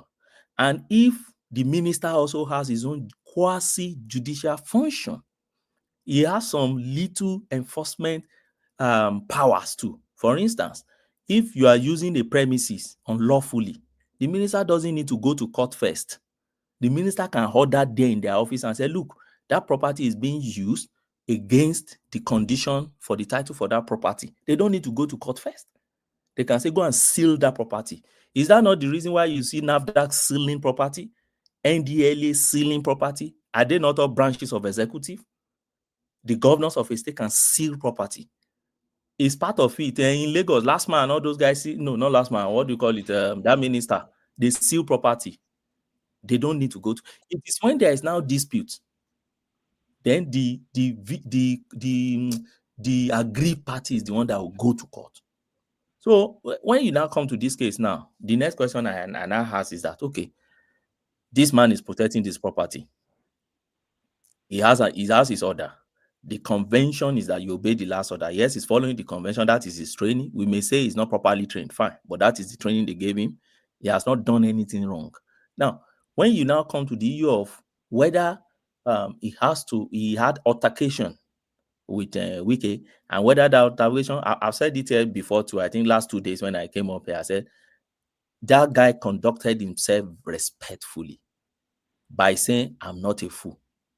Now, but one of my colleagues has also pushed an argument and said, look, you are saying that man has conducted himself respectfully. Would a commander, assuming a brigadier general or a higher officer told him, you are a fool, will he speak back and say, I'm not a fool? The answer is no. No military officer will speak back to any other higher ranking military officer. When they say, are you a fool? You say, yes, sir. That's what he will say. Or fire. The Wike is a bloody civilian here, man. Bloody bully. Wait, why would you say that to Wike is not a general? So I don't agree with that argument. Mr. Ogbeni. Yeah. I just dig something out. God bless you, Ogbeni, for being so please balanced, now. Can you please? What's wrong with this man? I just want to talk now. Allow me now. What's the problem? I just dig something out. this thing about the Nigeria and Armed Forces Act. Yeah. Yep. So you're right because it said once a soldier retire, he become a civilian and is protected like any other Nigerian under normal civil law, right? What Police section is that? protection. Hold on one sec. 1 minute, sir. Give me a second. Give me a second. Okay. Because the reason why I'm asking for that session is that I've read this thing like about past 2 days now. I tried to look for the exact provision. I can't really find any. The only one I can find has to do with misconduct of. It talks about misconduct of retired officer, something like that, or failure or to perform some duties, or if the president recalls you and you refuse to obey that, then what happens to you? Those are the things, and I can't really relate it with the issue on ground. An interpretation of those law matters too. So it's not Yes. as if you read Not a it straight letter for academic. letter. Yeah. It's not. Me, as far as I'm concerned, the only major authority on this thing is presently Jack Kuti and Nigerian Army that Federal on one. And if one has to stretch it to achieve the end of justice, I think it is time for our military to know that you don't obey just any order. Particularly, and we're at a stage in the history of our nation Democracy. where Ogbeni, yes. Section 217. Okay, Nigerian Constitution, Section 217. 217. Yes. Nigerian 217 talks Constitution. about Which subsection? Which subsection? Can you? What is? Oh God! What is your problem, this man? I'm trying to help you to make it easier for You are us. not the one. This is I'm talking to. I'm talking to Ogbeni. Ogbeni is a lawyer. He's my brother. I'm talking to him. Constitution or Armed Forces. Okay, Constitution. Yes. Did you say Constitution? Nigerian Constitution. Yeah, Constitution. Yes, Nigerian Constitution. Okay, not Armed Forces. Yeah, of course. Okay, No. Yeah, Nigerian Constitution. Okay, Yes. that's good. So Nigerian Constitution. So that one. So that doesn't change my. Yeah, Ogbeni. If you go further down, yeah, you say the Constitution. It's 217 explain the duty of the Nigerian Armed Forces. Hello, So am I talking to myself or anybody hearing me? Can you hold on, please, sir? We are learning from Ogbeni. Hold on. Rational mind. Let me finish my this with my brother.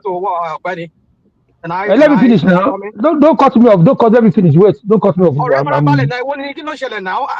My brother, wait now. Okay, I'll keep quiet. I'm wanting Ogbeni to alert me or something. I'm asking because you are cutting me off. But continue, no problem. Now I can't find what piece. You're welcome, sir. It's been a while. No, it's been rational mind. You may continue with your question, please. Oh, it's rational mind. Yeah. Rational mind. It's been a long while. Uncle. I can't hear him again. But that's what we see as a rational mind among us. I've checked this 217. I'm not sure the constitution you are reading. It's not in 217.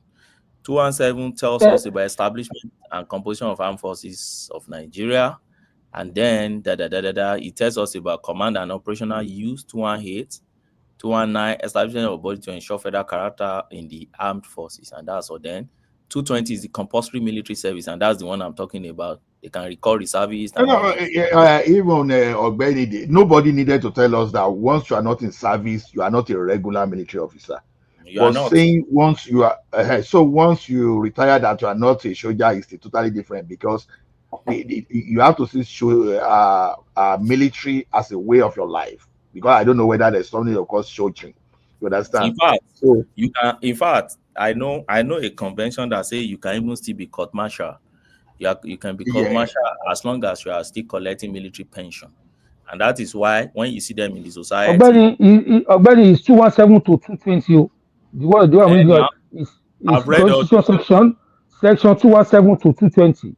Explain the duty of the Nigerian Armed Forces. So I'm still reading on my tablet now. Oh, it's not. It doesn't contain. It doesn't cover retired military officers. It just tell you. But that's what they say. I cannot put my camera. I wonder whether it will have it, because Constitution doesn't go that specific. That's why I was surprised too. Constitution will not go that specific. Constitution will deal with the general thing like chain of command and operation, so that can vest power in commander in chief, and then stipulate what happens if commander in chief is no more. Those things, those are what constitution deals with. But when it comes to specific operational thing, constitution is Armed Forces Act that will deal with those things. And that's why I'm saying that there is, in terms of this issue, there's a kind of lacuna, there is a kind of gap within our Armed Forces Act. And, generally, we have not been proactive, particularly with the making of our laws. We don't reform our laws on time. We are reactionary. We react to what happened. Like this thing now, they may now go back now and start amending. We don't get feedback and then try to improve our laws on it. Those are the problems we have with our laws. But sometimes I don't blame us, because if we don't even operate the laws as we should be operating it, who will be giving you feedback? Military, all this wise, they've been seizing properties. I have a personal experience with them. With this one is even police, not even military, and some of the politicians in my state. They collected my land, almost 90-something hectares. We're still in court, but they put military zone on it. Keep off. What can I do? There's nothing I can do than to be fighting them in the law court. And they have money. They can adjourn to they can appeal to any level, because they have money and they are military guys. So even if I win in court and I take charge of that land, they can still evade me anytime and still pose insecurity on my land, and they are military. So we experience this thing all every day. So when people now support military in this, sometimes I have a gap. It keeps me asking this question: what exactly do we really even want as Nigerians? What exactly do we really want? Do we really want development for that country?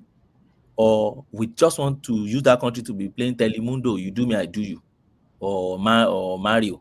What exactly do we do really? And like Simba said, which I agree with Simba 100%, our mentality has been so dented that we don't even understand, we don't even appreciate that there is a limit to the roles of military in this. We shouldn't even have soldiers roaming in our street. We shouldn't have soldiers roaming in our street.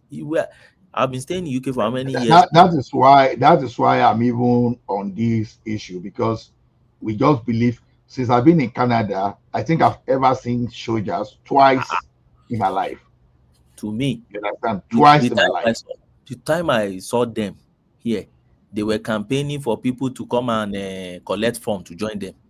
That was the only thing that I saw them, and they were campaigning. We should come and join them, come and join British.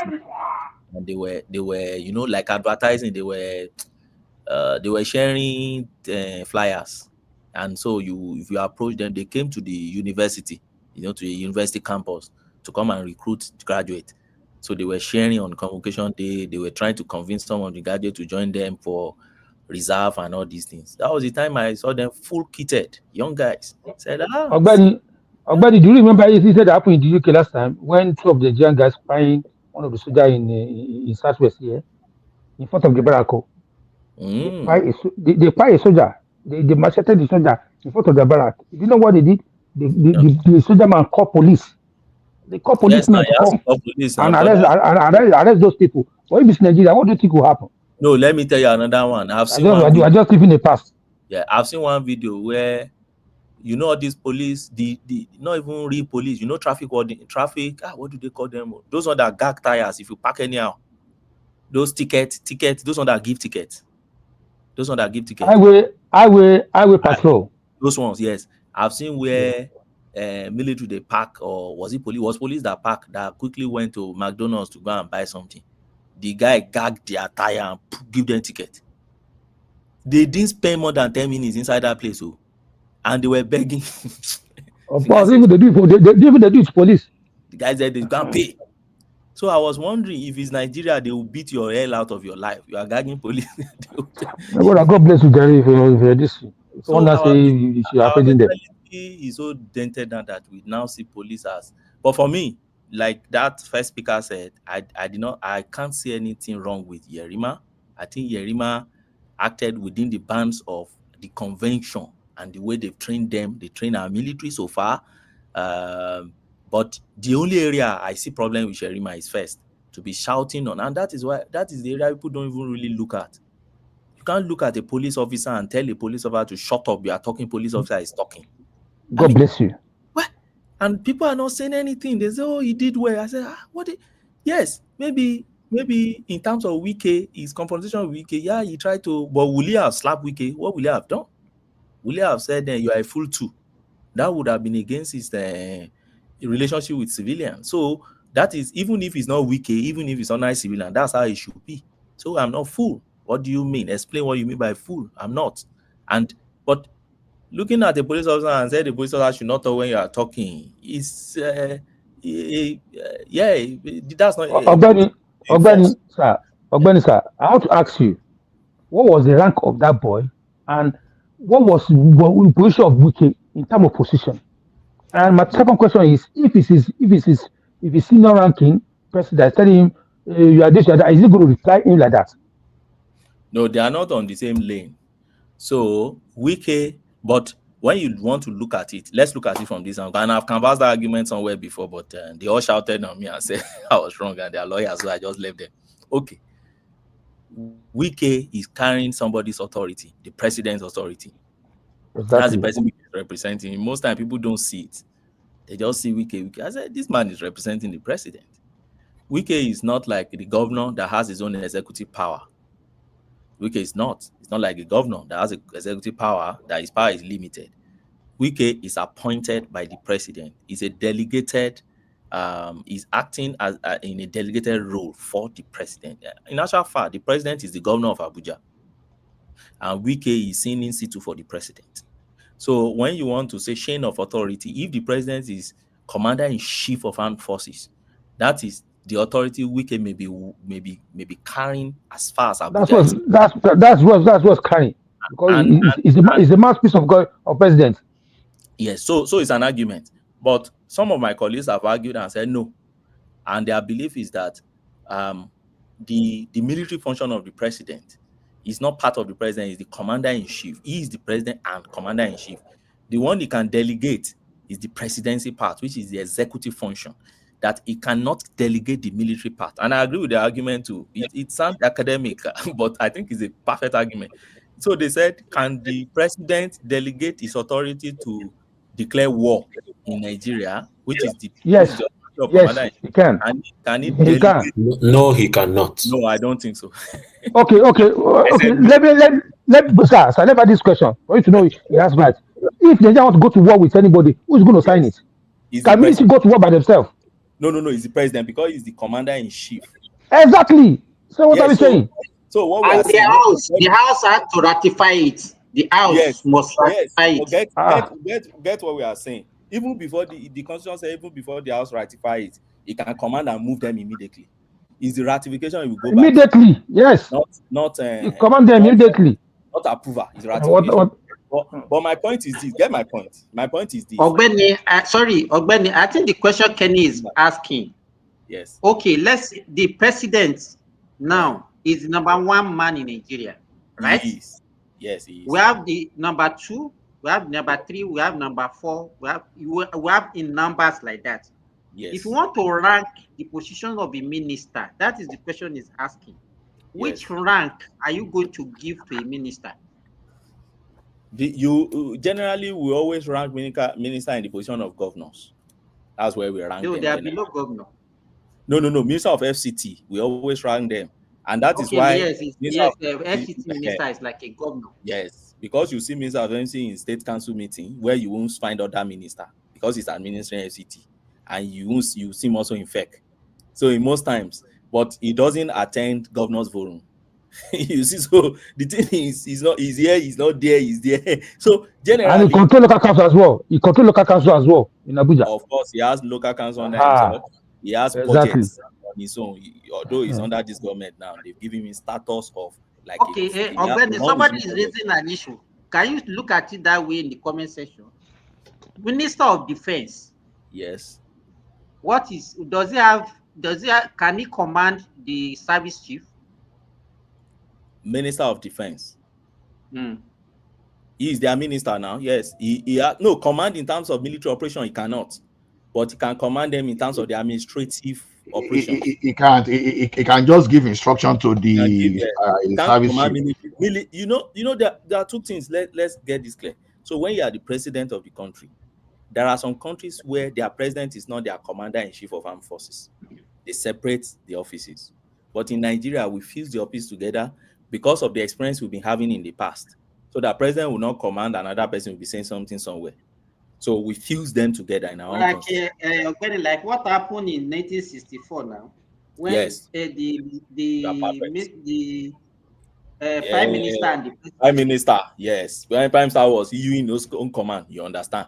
So it was when we wanted, it was when we wanted, Maybe now they let this man the answer question finish now. I want to, because I know they come here all the time. I want to use that opportunity to ask him my own question. But he hasn't even answered the question. You are throwing another one. So you are okay. I'm going to continue. You don't go today. All right, greeting everybody. Can you give me a time to answer a question, please? Yes, yeah, you can ask. Just hold on. Let him finish this question. Everybody, one question at a time, please. So let me just land this one. Sorry. So there are some countries in the world where the commander-in-chief of armed forces is not the same as the president. But we adopted that one. We borrowed it from abroad anyway, not us. There's nothing really original to us much in Nigeria law. So we borrowed it, but we borrowed because of our experience of all these coup and all those things. And then Tafawa Balewa time, he will command, then they will just be doing their own things like that. So because of that, we now have the two together. But don't forget that the two, they maintain different lanes, even though we put them in one man. As the president, his own area, he has the executive powers. If you go to the constitution, you see the executive power clearly stipulated there. And the first provision you see there say the executive power of the federation is vested in the president, Federal Republic of Nigeria. Executive power is not part of military power. So if you now come down, that is when you now see that the military power, that is the commander-in-chief or is now vested again in that same man. So he has double functions.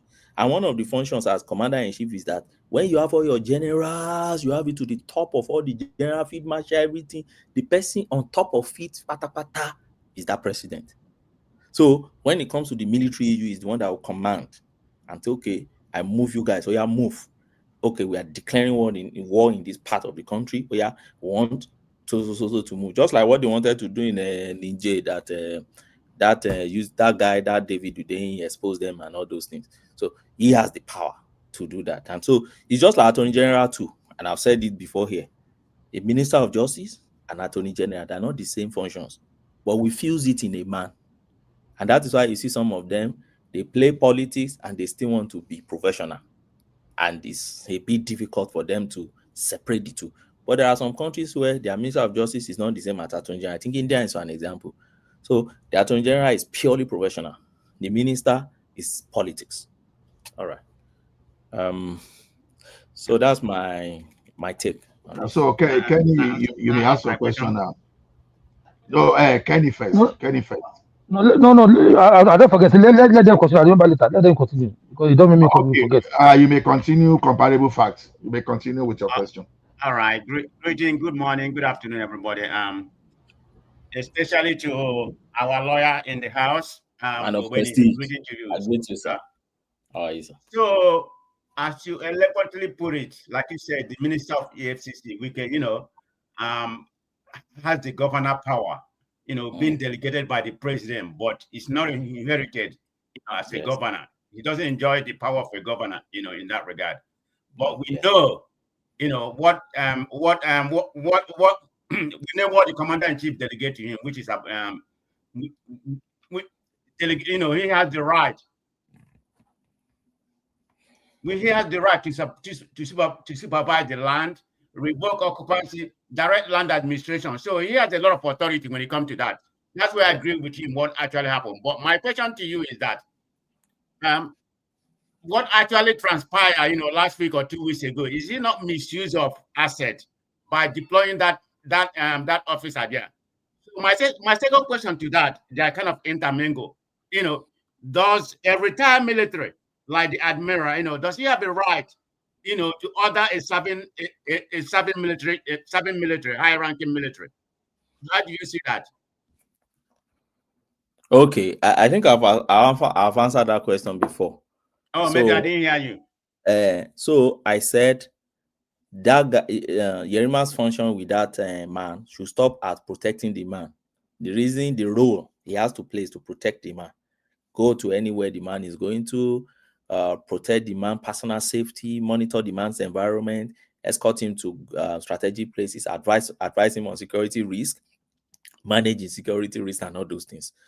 Those are the reasons why we deploy these people to them, because one way or the other, when we were in the office, they might have enemies and all those, step on toes and things like that in their public function, particularly relating to security. So they remain an endangered people till they died, because they must have people going after them. So that's why they have all those things. But how do you define protecting a property, particularly a vacant property where the man is not living? Assuming it's a property where the man is living, one can explain and said, okay, you're not just protecting the man, you're also protecting the man's environment and monitoring his environment. So if somebody is coming to demolish that place, it's part of protecting the man to say you're protecting where he's staying. But this is a place where the thing is empty, it's an extra land and things like that. And then you now deploy somebody, a military officer, who should be in a better place to be working, to go and be protecting the place. But look at my argument. My argument is this. It can be argued this way and the other way. First, I deal with Yerima himself, and I say Yerima has not done anything wrong. Why? Because if the military deployed him to that place, there's nothing, he can't say no to the thing. Except if we have to follow, I cite example of Kuti and Nigerian Army, where the court said, obey the last order is not obey this last order, it's obey the last lawful order. So if the order is unlawful, why are you obeying it? But again, are you sure it's the military that deploy him or the man that is guiding? So you will need the military to speak out. But for now, we've seen the military also protecting him and supporting him. Abi, that's what we have seen so far. They've been sending some tweets that doesn't even make. I don't even know how petty. I don't know it's even the handle of their Twitter. The kind of what the military has been tweeting recently regarding that case, an insinuation. The parody. To me, that was like undermining the CNC for that rubbish they tweeted. Yeah, I can't even understand them tweeting out and say we stand firm. I say, why are you fighting? This is the reason why you are not even taking security of the country so serious. And you see the ex-military officers, also the Shise, former service Burata, and all of them coming out and be condemning that nonsense one. We're even calling a national breach of national security, privately owned land. There is a street fight on it, and you are saying the national. So you can imagine the mentality, and that's the person who headed our military for years. See the kind of havoc Buhari has caused our country. That's the kind of person that left military and you made an ambassador. See his mentality. So occupying a privately owned place by a retired officer has something to do with national security. And that's the kind of person that there are brilliant officers under you. How can such brilliant officer even function? When you would think that it may be correct, but it's unfortunate that we don't have the like of Abacha, because maybe he would have explained. Because was he trying to plan a coup? Because I don't know national security. National security because of this thing. And then Erabo is also coming out to all of them coming out. It was being political. Don't forget Burata is the current campaign manager for Amechi. So he was being political with that statement. So my issue is this. Why is this still so see my issue? So we should differentiate between Burata, a politician, and then Burata, a former service chief. But you are the one who is reasonable enough to do that justification of that differentiation, because an average Nigerian, all they want to hear is Burata spoke, and particularly because they don't like Wike, then everything Burata says is golden. You know what I'm saying? Yeah. That's the problem. So, man of prestige, back to your question. Deploying that guy. Let me ask you this. What right a retired officer has no commanding authority? Why would they use that soldier? Is it not misuse of Nigeria asset? A high-ranking captain in that regard. Why would they use him, for that kind of duty? Is that lawful?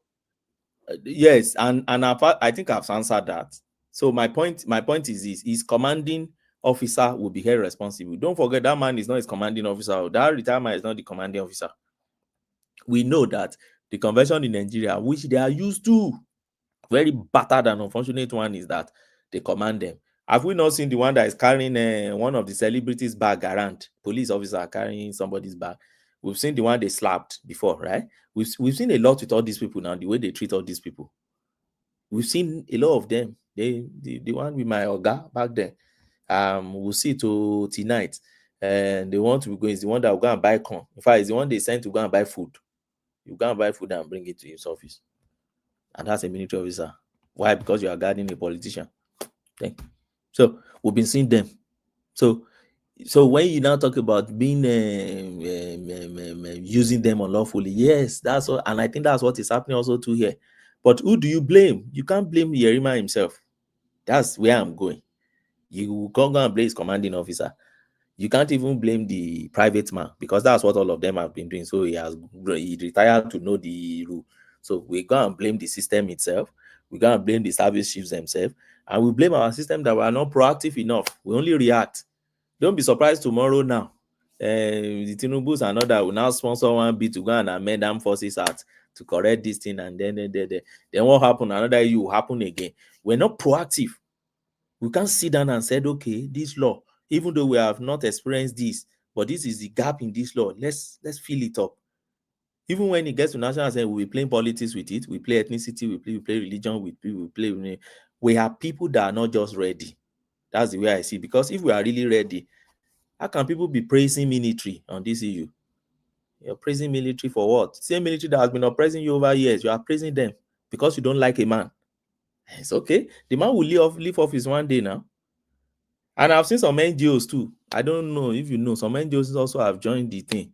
Some NGO, they said they petition UK, EU, US, and one other space like that, they should sanction Wike. Some of them should cease his visa not to come, that is undermining Nigerian democracy. And I say, well, no problem. It's part of our issues. When we were calling US to come and attend to our domestic affairs, and Trump reacted, say we are where we are still here. So we continue to see it until we are ready. Well, that's my point. Thank you. Thank you, everyone.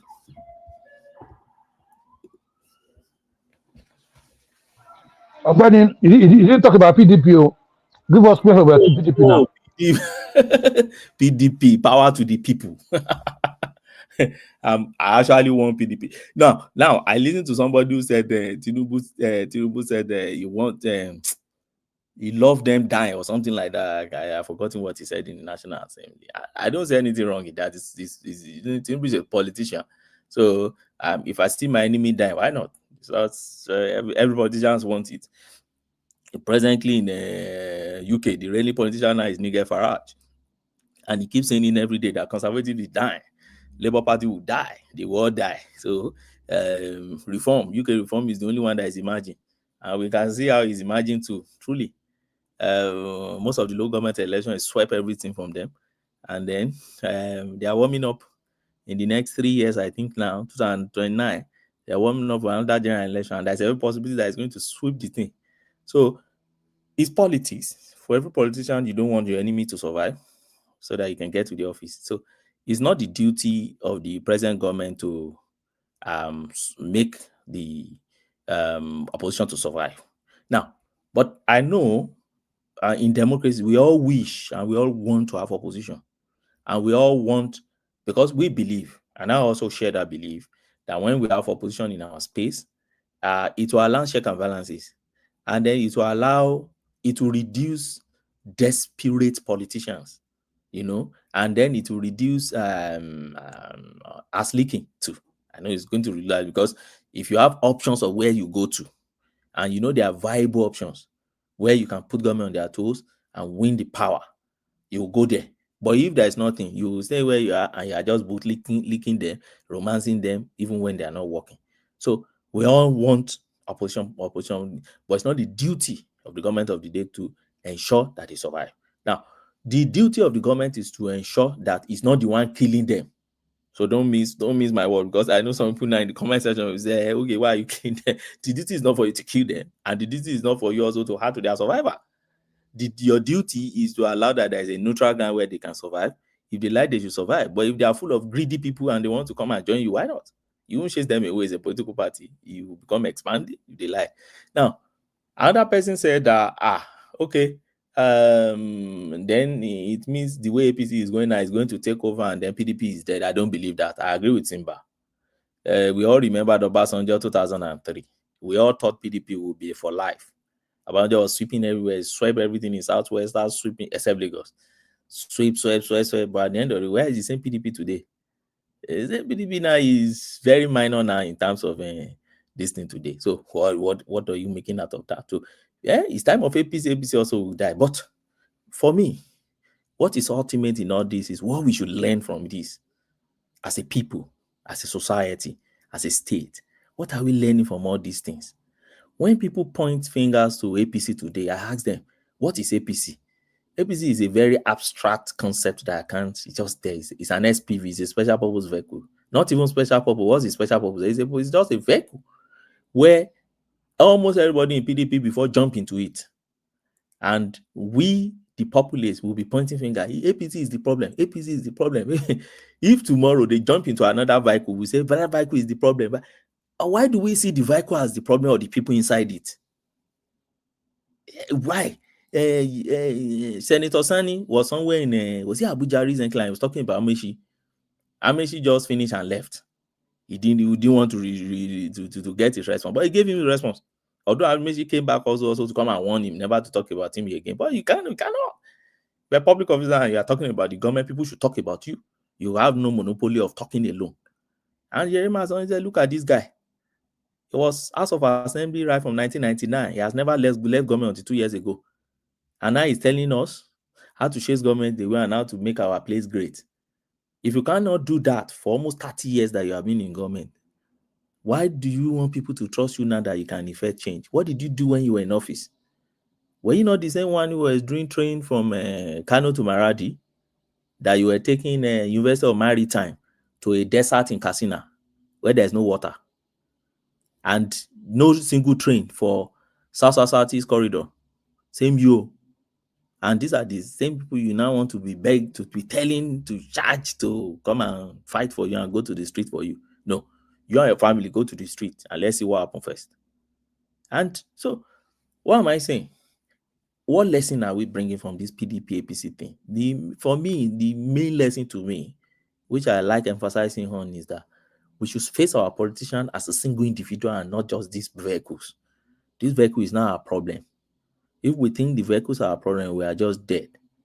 The politicians. So at your own state level, face your governor. Say, okay, don't look at the governor's party because they are in one party today, they are in another party tomorrow. That's not what is really what matters to you. But when you pick it, it's okay. This governor, this particular man that is called Alex Oti, is he performing? They said he's performing. Okay, whichever party he goes to, go and support him because he's performing. Okay, this Tinubu guy, is he performing? They say he's performing. Whichever party he goes to, I'll go and support him. I think we have gotten to that stage now that we should understand that it's about the person. It's not only about party. So if they said this one, look at all the Okada men that Labour fed us into House of Rep. Where are they today? When Labour won in 2023, many people were rejoicing. He said, I remember my friend, he said, even an Okada man won. Even an Okada man won. We will deal with these APC people. Don't mind them. I said, where are they today now? Those Okada men now. If any of them have crossed the APC, they just use those things as vehicle to enter. They were all collecting Jeep up and down. When Abure said they should stop collecting Jeep, what did they say? They said, you should come and give them Jeep now. And they were all saying, yeah. When emergency rule happened in Rivers State, didn't they all vote for it? And you still think APC is the problem? We have to have a rethink. We have to know how to be critical in our thinking. So that's my own. And so to go into the legal issue in PDP. Now, a lot of things is wrong with that convention. I don't see how that convention is going to stay. I don't know. First and foremost, the National Legal Secretary, who was supposed to sanction it or something like that, is saying you forged my signature. That is in court. Sule Lamido was supposed to contest. They didn't give him chance to contest. That is in court. He has gotten an order. All the order that you see that is flying all around, they are all interlocutory and interim order. So They will lapse in the next few days. They will lapse, and the EU will become, let's go back to court on the substantive matter. So I saw what Makinde has done. So what Makinde has simply done is that, don't worry, all those other will lapse. Let them go to court and start fighting whether we should act against the other. And I can tell you, the highest penalty you get from acting against order is just court contempt. The court will not nullify what you did when that order was invalid. It's very difficult. I've not seen, you rarely see it in Nigeria for public interest. They will say, okay, let's leave what has been done. Let's go to the substance. So if at the end of the day we find that they were not supposed to do this thing, then we nullify it. So it's a long journey for them. Another anomaly in what they have done is I learned that about 17 states did not appear, or only 17 states came, or something like that. So if you're doing that kind of convention and you find about 70 states don't appear, it's a major issue for you, because you have more enemies, you have more people to come and challenge, you have state level to come and challenge that convention. Third one about the convention, apart from Sam Lamido and all those guys, is that INEC did not witness it. And if we go back to the case of Lado and CPC, the court has said it clearly. You need INEC to be invited, but it's not mandatory they must be there. But the law says it is mandatory that they must be invited. So whether they invited INEC or not, I don't know. But I don't see them inviting INEC, and INEC will not be present there. In fact, in the case of Lado, the court say even if it states INEC that it's there, it's not still valid. The INEC that must be national INEC. Because in Lado, I think state INEC attended one, then national attended the other one. They said no, the one that national attended, that is a valid one. So they have a lot of issue on their hands. But if you ask me, are they dead? I don't think PDP is dead. I don't think so.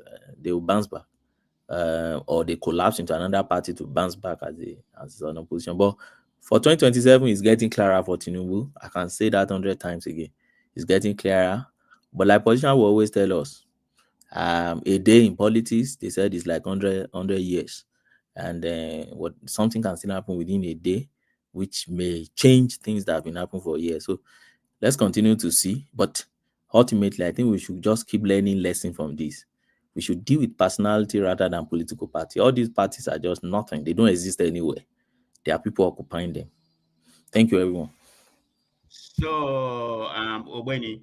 Thank you, Obeni. Okay, you still have a question, because I want to move to another person. Yeah. So I'm trying to get the final opinion from Obeni. So in your final analysis, you think this banishment of Wike is more of symbolic, broader context, the power struggle within the PDP?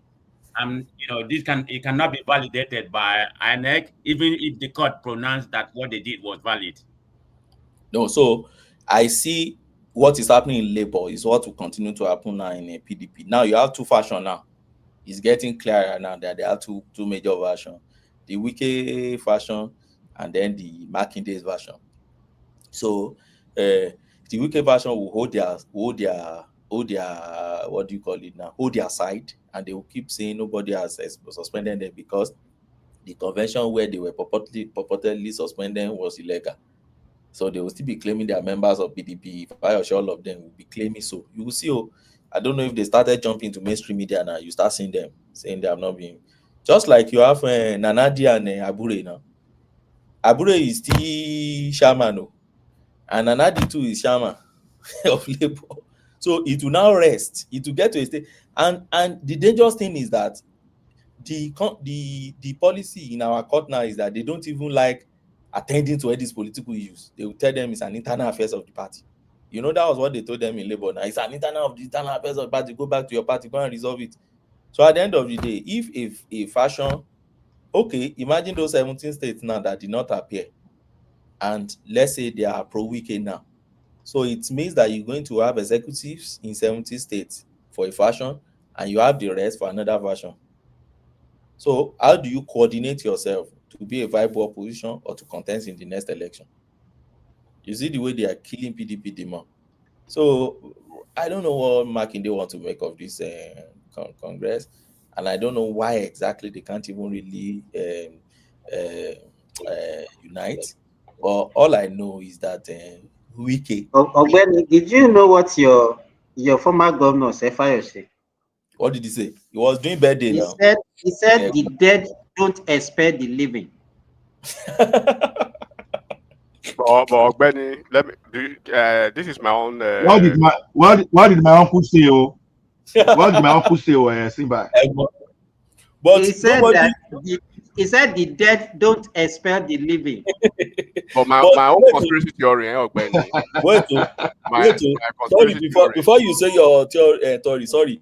Yeah. I don't know why one man, I don't know why one man will have this program without celebrating Fayoshe's 60th birthday. That's unfair. That's unfair. Whenever one man is here and I'm not here, please somebody should help me tell him that Fayoshe deserves. Yes, I was going to mention that 65th birthday. Even Obasanjo was 2 there. minutes on this platform. Fayoshe deserves 2 minutes. There are many Ekiti people here now, and we love Fayoshe. I'm telling you, we just have to. I will type it there. Happy birthday, Governor Fayoshe. I will type it there because we just have to. Thank you. In fact, Obasanjo was even there. You could imagine. Obasanjo Fayoshe major enemy now. They've been reunited. Obasanjo gave Fayoshe water yesterday. But he gave him. But my own conspiracy theory is, Ogbeni. Yeah. Something tells me in my mind that Wike and Seyi Makinde, if you believe they are fighting, they are not fighting. I'll give you the coldest Zobo drink I don't believe it now. In Walmart. So I believe what they are doing is all these guys, they are just performing, and then at the appropriate time, you see all these governors. The governor moved one from Plateau State, the one from Adamawa State. All of them at the appropriate time, they will do the needful, and then they will move to APC, and then Seyi Makinde himself in 2027, right? So I believe Seyi Makinde and Wike, they are still playing their 2023 angle with PDP, but in a different version now. That is what they are doing. At the end of the day, I think somebody like Sule, that's why they are not trying to allow Sule Lamido to contest, to come in.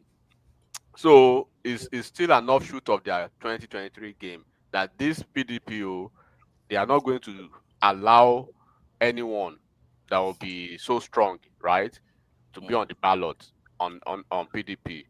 So because you know how Wike fights. If Wike is fighting you and he really want to fight you, is he doing the same thing with Seyi Makinde? No, he leaves Seyi Makinde to do his own thing. He's doing his own parallel thing.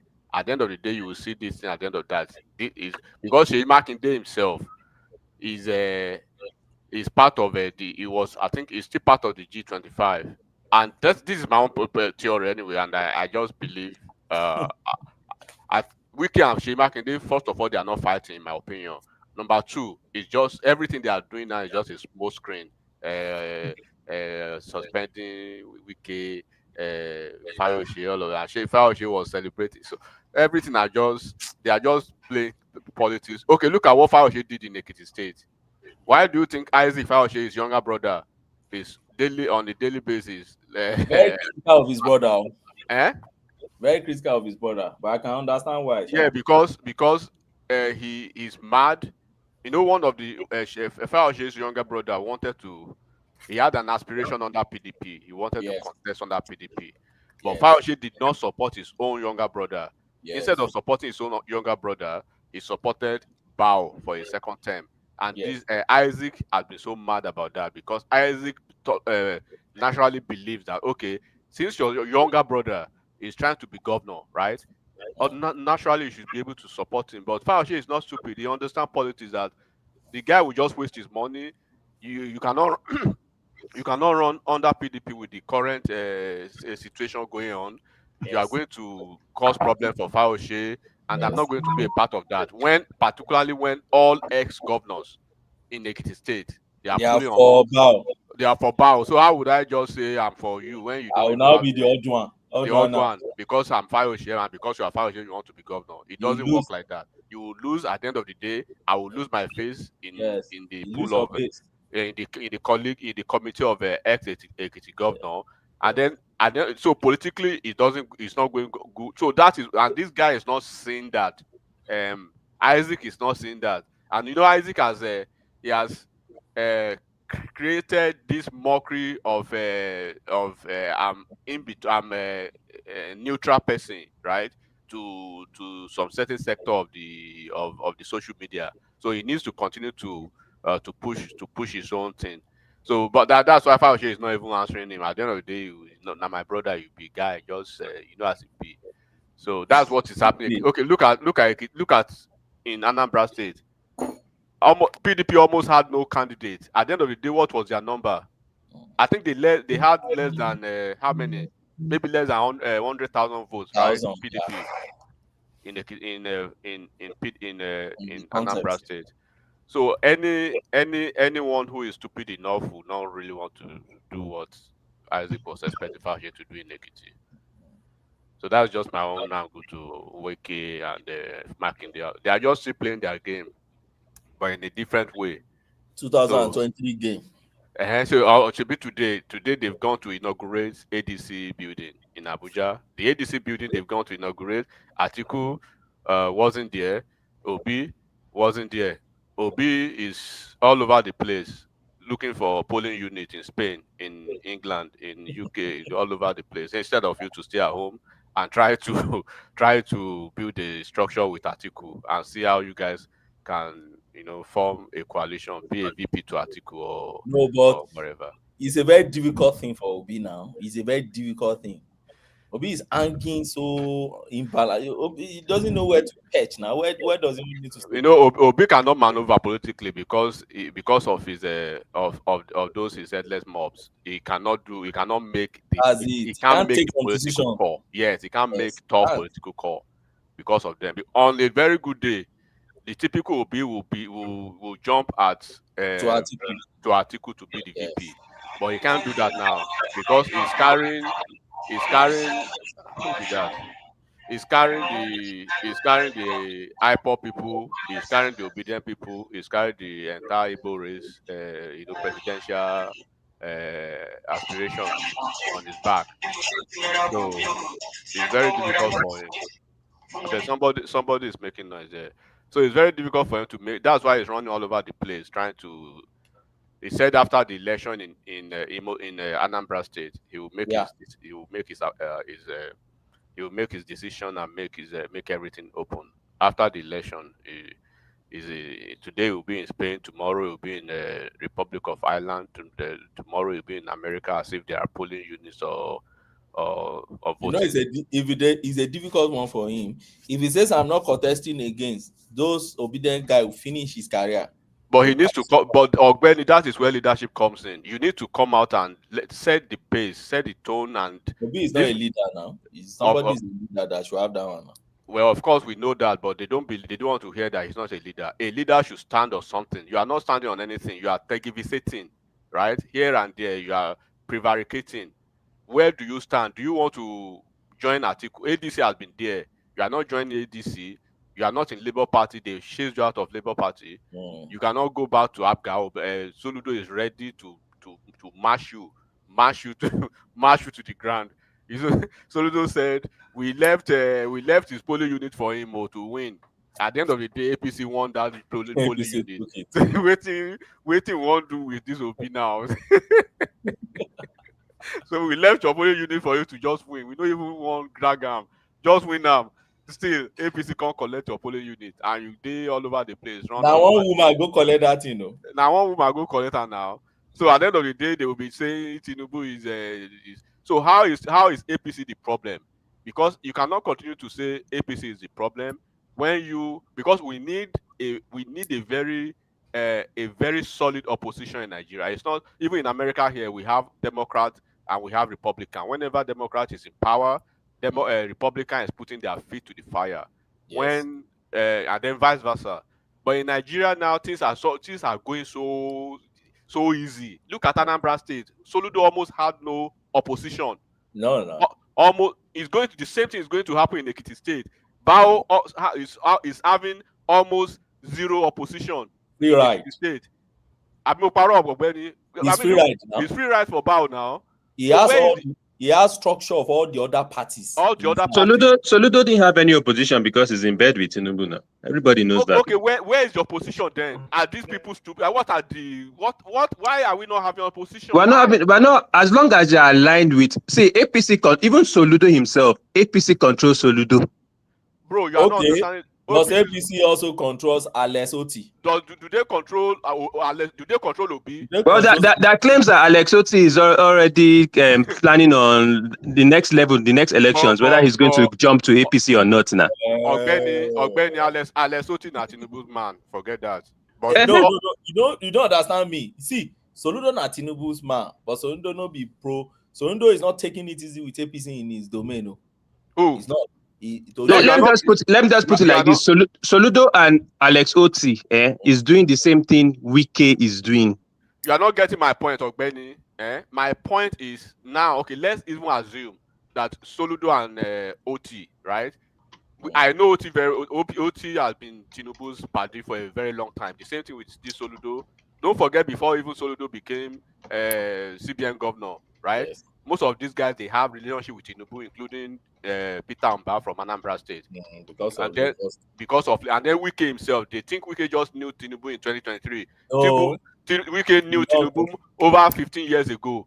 Yeah, he was even telling Tinubu at the time that they should, he was telling Tinubu to run at a point if it was telling Tinubu. So they know, but now we are saying Atiku is there, right? Obi is there. Why are we not having that opposition? Why? Why is okay? Look at, like I just give you an example. Look at what happened in Anambra State. Soludo beat them silly. We are going to see another silly beating in Ekiti State very soon. Then where is the opposition party? What is Atiku doing? What is Obi doing? What are these? Are they just going to rely on propaganda and be? Is this how to do opposition? Enigmatic, please. What is happening to Osun? What's going to happen to Adeleke in Osun State, please? Adeleke is still battling. He's battling. They rejected him in APC. He doesn't want to go to PDP for obvious reasons, of course. I mean, he doesn't want to stay back in PDP for obvious reasons. He didn't go for their convention in Ibadan, Oyo State, and then he's not going to ADC too for almost similar reasons, right? So I think he's trying to go to is he YP? He's negotiating a party now. For now, he's negotiating a political party. Because APC has taken that one. That one is a foregone conclusion already. That state is taken by APC. Adeleke is strong. They like Adeleke, but the problem Adeleke is having too is that he's having problem with his own. He has created problem with himself for himself in Osun State within PDP structure, because two senators left already. Some members of House of Rep, one of their longest serving House of Rep and one of their most influential House of Rep person in Osun State, he left. He left because his Adeleke's sister, I think his older sister, she's so influential and she controls most of the things. And then he started really having problem by virtue of the local government elections. The people that they had an agreement with who were going to be the candidates, they switched them overnight, and that's where he started having his issues with PDP. And all these things start from the ward, right?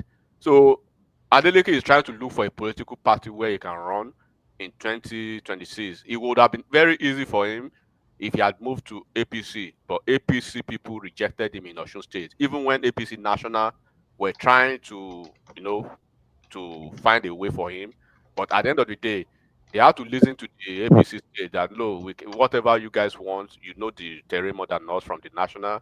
He went to Tinubu, they did everything, but the APC Osun State, they stood their ground and they said they don't want him. And then even to make matters worse for him and better for APC Osun State, the current minister of blue economy, right, Oyetola, said he's not going to campaign, he's not going to contest, because he wants them to really take Osun. He doesn't want his own baggage, right, to affect APC's fortune. So they are really duking it out with Adeleke in Osun State. I was going to ask you, like, what do you think will be the next move for APC regarding Wike? What's their best move right now? They don't have any move. Wike should stay where Wike. Look, Wike and Kwakwanso, right? Let me tell you their function. Wike is not going to move to APC. Kwakwanso is not going to move to APC. They are going to remain where they remain, and they are going to be doing their job from the flanks. That is what will happen. Wike does not need to move to APC. Wike will stay where he is, right? And Wike will continue to hold sway. Don't forget, the Wike's region, South, they are playing an angle already, right? Beyond the 2027 politics, the South they are playing the angle of VP in 2031. They are playing the angle of continuing to maintain the Senate presidency in 2027. They are playing the angle of consolidating their I think, let's use the Nigerian language, right? Quote and unquote, very juicy cabinet portfolios. Wike is the FCT minister, the de facto governor. The Minister of State for Petroleum is from South, Henneken Lokpobiri, right? From Bayelsa State. The Minister of State for Gas is from Akwa Ibom State, Ekperipo Airport. The Minister of Aviation is from Delta State, South. The Minister from Edo State is Minister of is it natural resources or whatever. The Minister from Edo State is the one who is the now that ministry now incubates the NDDC, right? And that is the ministry also that supervises all the regional development commissions, like Northeast Development Commission, Southwest Development Commission, Southeast Development Commission. That is the ministry that handles their that is the supervisory ministry, so to speak. So it's a very powerful ministry. Then the Minister of Trade for the Minister of State for Trade is from Cross River State. So they have a very good they have a vintage position in this administration. So is Rivers going to be still a PDP state now in 2027? What's the plan? Is it going to go to APC, or is it still going to remain PDP under Wike? Oh, I don't understand. Who? Rivers State? Yes. I will say what will happen in Rivers State. Fubara is probably going to run under PDP, right? Win under PDP. They will deliver all their positions, right? For PDP, they will deliver presidency for APC. Who's going to stand a ticket? Who's going to stand for that ticket if you don't know that PDP? The ticket is going to be for if I don't know what deal Wike is having with Fubara. If Fubara is going to be to stand for re-election, automatically it's going to be. Don't forget the last trip that Wike made. Do you guys notice that the PDP chairman in Rivers State and APC chairman in Rivers State, they traveled with Wike on that trip. So Wike should just form his own party, APPDC or whatever. I don't understand what's going on. See, I tell you, he's forming his own party with his colleague, with his former governor before. Form a party. They are not forming. What you are not seeing is that look, and this is one. You try to bring me now to this Wike conversation, and that's Yerima military guy, and this is why that you see that Wike is having so many issues. Apart from Wike himself, is with his own big baggage. Wike is carrying Tinubu's baggage as well, because it's like the transfer of energy now from the Tinubu's hatred, right? They are transferring it to Wike.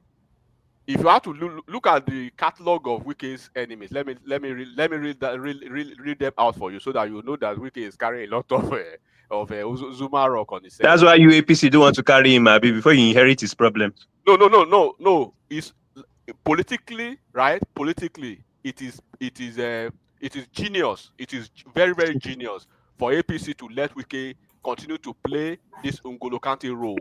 He doesn't need to. If he moves to APC, then he will be pigeonholed, right? He will be pigeonholed as APC person.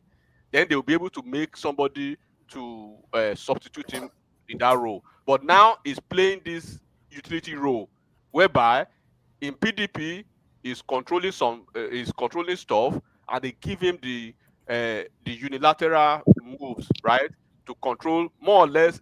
Wike is the leader of APC. If you don't know, is the leader of APC in Rivers State. If you don't know, because Amishu was supposed to be the leader of APC, moved on, right? So the APC chairman in Rivers State now Wike's guy. PDP chairman in Rivers State now Wike's guy. So why do you want Wike to move to APC when he can play the utility role? Okay, let me ask a question. Do you think all this permutation is actually in favor of Tinubu? Then secondly, what's the name of this party that this crook formed? Erufai and co. So is it ADC? Yeah, what do you think? What if those people, if they decide to join with PDP, what do you think is going to happen? Okay, first of all, when you look at what is happening, okay, the first question, is it going to be in favor of Tinubu? And all these APC, because will he make the Southeast, for example, South, will he make all of them go for Tinubu? Okay, this is the game. First of all, don't forget that let's look at let's start from 2023, right? Even when the status quo was what it was in 2023, don't forget in the South, they are naturally a PDP region, right? Since let's just say since 99, they've been PDP throughout. So, and they are very PDP strong. So, regardless of that, in the 2023 election, they were sophisticated. They were sophisticated enough with their votes. They were matured enough with their votes, and they were clairvoyant politically with their votes. How? They delivered almost 900,000 to APC, so to speak, Tinubu, right? The presidential on the presidential ballot, they gave Tinubu well over 800,000 votes in the South. Tinubu won a state in South. Atiku won maybe 2 or 3 states in South. Obi won maybe 1 or 2 states in South. No, Obi won Delta State and Edo State too. Tinubu won Rivers. Atiku won Cross River, right? I think he won Akwa Ibom, and I think he won. So if Atiku had won, right, South would have been safe with Atiku. If Obi had won, South would have been safe with Obi. Tinubu won. South, they are very safe with Atiku, with Tinubu. That's why you see all these high-profile portfolio cabinet positions for them. And then, now let's go to the numbers again. Regardless of how entrenched they were as PDP region, right, they did not put their numbers in one basket. They gave Tinubu almost 900,000 votes, and they were able to negotiate with that number. Don't forget, South, their closest neighbor, right? Their closest neighbor, they gave Tinubu total of 127,000 plus, 127,000 plus in the presidential election. And then the Senate presidency was an exclusive preserve for the Southeast. But they missed out on that because they did not calculate well with the numbers. The person that APC were targeting, Orji Uzor Kalu, in his senatorial election, the same time with the presidential election, the same minute, the same hour, he had over 90,000 votes. On the same time, on the same presidential ballot, Tinubu had 6,000, right? Then let's cross to the person who is the Senate president now, Akpabio, in his own senatorial district. Akpabio, we thought Akpabio was not going to be on the ballot. Akpabio had so many issues; it was so uncertain. Regardless of all those lacunas and all those encumbrances that Akpabio had before the election, do you know the return of Akpabio? Akpabio returned 160,000 votes for Tinubu, while Orji Uzor Kalu, who wanted to be Senate president, returned 6,000. 160,000, right, to 6,000. So immediately those numbers came out. Then what happened? The number of Akpabio alone that he returned for Tinubu, those numbers were more than the entire number of a region. A senatorial district number more than an entire region who wanted to be Senate president. Now, Immediately, I think you guys forgot. Immediately after the numbers were out and the results were out, what did what did they do? They came out with a unified campaign, right? That's when you saw Kazim Afebua, Oshomole himself when he was senator elect, right? Senator Jaribe when he was senator elect, even under PDP, and a lot of senator elects from South, they started going to TV stations to give interview and championing the cause of they deserve the Senate presidency because of the numbers they gave Tinubu and APC, regardless of the fact that their region was PDP region. And because of the number that Akpabio returned, that Akpabio is the most senior returning senator from the South, they nominate Akpabio as the Senate president from the South. In the same vein, we had a lot of people here, right? They were talking down, they were throwing all Jews of Carlo under the bus that he was a thief because Obi was on the because they all put their focus on Obi. Eventually, what happened? They played the biggest political game. They took the Senate presidency. Look at their cabinet positions now. So now, do you think it is by coincidence or it is just political random thought that the entire South they are collapsing under APC? And why do you think suddenly, right, that even politicians they are avoiding PDP that has been the echelon of political choice for the South? Would you think that any South politician will remain in PDP with the leaking roof or whatever is happening now? So it was easy for them to easily move to APC. So now to answer your question with this preamble, do you now think that it is better for them, right, to deliver Tinubu in 2027, number one, or it is better for them politically to deliver Atiku or to deliver Obi in that region when they know that in 2031 the vice presidential position, right, when power will be shifting to the north, automatically the VP will come to the south, and when the VP comes to the south in 2031, Southwest will automatically be out of the equation. So it's going to be a direct fight between South and Southeast who picks the VP position. And don't you think the South they've already positioned themselves for that VP position? So do you think they will jettison they will just move to APC now, and then what is the essence of Doyediri, who has completed the second term, right, moving to APC if not because of the political arrangement? So these are the things you have to look at. And then why do you think they are having issues with Wike? I was trying to define that to you. Wike is having multifaceted issues. One is having issues with Articulate, who believes that Wike undermined Atiku's aspiration, right? That because of Wike's issues, Atiku was not able to settle and get some good numbers, number one. Wike is having issues, right, with some northerners in ABJ who believe that FCT ministerial position is the birthright of the north. Go and look at the list of ex-FCT ministers since since Jeremiah Husseini time. He's been northerner, but nothing but northerner. The only person who has been non-northerner so far has been Nyesom Wike. Not just a non-northerner, a Christian, right, from the south, not even southwest, a Christian from the south. Number one. Number two, all the years of the northern people occupying the FCT ministerial position, they've allocated a lot of land. If you know ABJ very well, Baba,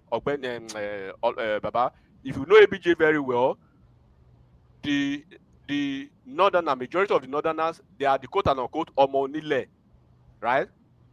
The Omonile of ABJ. They've cornered a lot of land. They've allocated a lot of land to themselves. And it's not their land, though. It's not their Gwari land. and Ngede that owns that So place. you don't even understand the politics. So if you've had issues of land in ABJ, you understand what Wike is going through. So Wike is having issues, number two, with those people who believes, who the hell are you? A non-Muslim, a Christian, from not even southwest, from south, FCT minister, our birthright. So the hegemonic entitlement, right? They are really mad about that. Number two.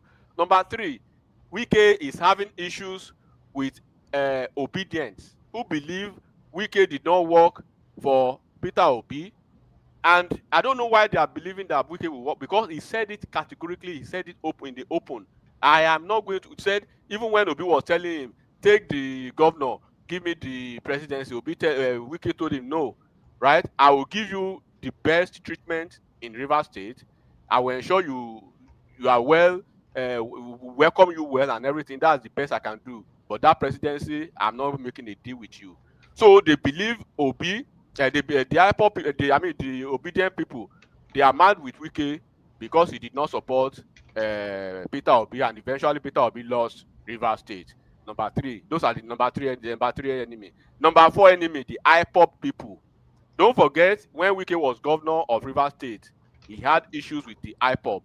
He chased them out of Rivers State, right? He chased them seriously out of Rivers State. And then since that time, in Obigbo, if you know the Obigbo story, you understand. Since that time, the IPOP people had it for him, right? Then the Wike's political enemies too, that he has had, he said he has wounded them politically. He will continue to wound them. Wike has injured a lot of politicians.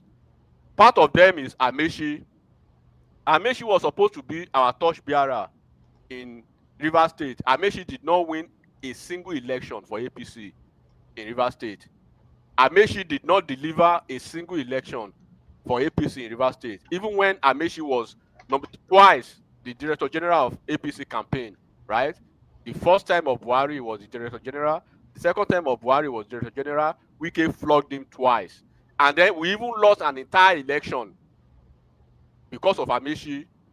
Do not forget, I think it was his first term or second term of Wike that they disqualified all APC candidates from governor to House of Rep to everything in Rivers State. Then look at the number of politicians that Wike has politically injured. So look at the multifaceted enemies that Wike is carrying the baggage on his back. So you cannot expect them to wish Wike well. So, and then on top of that, right, Wike is carrying the transfer of aggression of Tinubu's hatred on his head. And then to cap it all, Wike is seen as the person who is delivering, who is delivering the death warrant, right, of PDP to Tinubu. Because why? They expect that Wike will move to APC. Wike, in a smart sense, knows that he had some numbers. Don't forget, this article that we are talking about, he has moved in and out of PDP four times, 4 different times. Bukola Saraki, Dino Melaye, Tambuwa, all these people, they've moved in and out of PDP. Wike remained in PDP. There was a time that Wike was the only sole financier of PDP, that even in every region of the country, no matter where the region is in Nigeria, when PDP is on the ballot, you will see Wike in that state, right? Being the only face of PDP fighting APC then. Don't forget. You remember the issue in Edo State? When Wike went to Edo State, challenged Ganduje, challenged Buhari, challenged the entire Aso Rock cabal, right? To ensure that the what's his name? This ex-governor, Obaseki, was re-elected. The same thing happened in other states of the federation when Wike was the only face of PDP fighting APC. This same Wike, until the twilight years of Buhari's administration, he was a pain in the ass of Buhari for almost 7 years plus, until some months before Buhari left, when they became friends, right? So Wike has been there for PDP. Can you say the same thing of other people who are crying about Wike now? So if Wike is saying now that, look, because you Atiku, you've come in and out, and each time you come back to this party, you just take the ticket as if it's your birthright. And now the last time, you are not going to, you want to take the chairmanship of the party to the north, you want to take the presidency of the party to the north, give us one. You say, they give us one. So now that is part of it. So why would you not think that why do you think they will wish Wike well? particularly when Wike is a staunch ally, right? And unflinching supporter of Tinubu that they wanted out of power. Do you think they will wish him well? So all these individuals who are talking about Wike today, do you think they are talking about Wike because Wike is Wike, or because of their primordial sentiment against Wike? Now let's look at what the attitude of the military guy. First of all, I don't blame the military guy, because the guy is a pawn in the game of all these things that I explained to you. And don't forget the military people too. Their ego is being bruised seriously now in ABJ. Coming from the failed coup, even though we heard it was a rumor, they are still smarting from that. The same Buratai, who was the longest serving chief of army defense staff in the country, under which Nigeria had most of the highest budget to the defense. They couldn't tame, they couldn't nip the insecurity of Nigeria in the bud. None of them. All those shameless ex-military officers, for years, they couldn't nip in the bud the insecurity issues of Nigeria. But all of a sudden, they found their voice because of a politician, because of a single person, only Wike. They came out and they were tweeting nonsense. They were writing nonsense, right? Do you think they are happy because they've been rendered almost useless? Don't forget, in the past, military were given even the reign of power in democratic process. In the history of the military, they never believed they will have a president who will select a national security advisor who is not affiliated to the military. So Tinubu selected an NSA who was a policeman, right? There is no, go and look at Tinubu's cabinet. You are not going to see ex-military thing or ex-military that in the entire cabinet. In the MDAs, you will not see ex-military that, ex-military this in the entire cabinet. In the MDAs, none. So they are not having the political patronage that they used to have. And on top of that, Wike is in Abuja reassessing the land applications through all these ex-generals. So they are not happy with that, number two.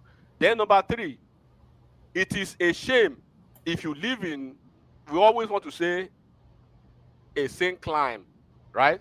If you have served in the military, I don't know of other countries, but if you serve in the US military,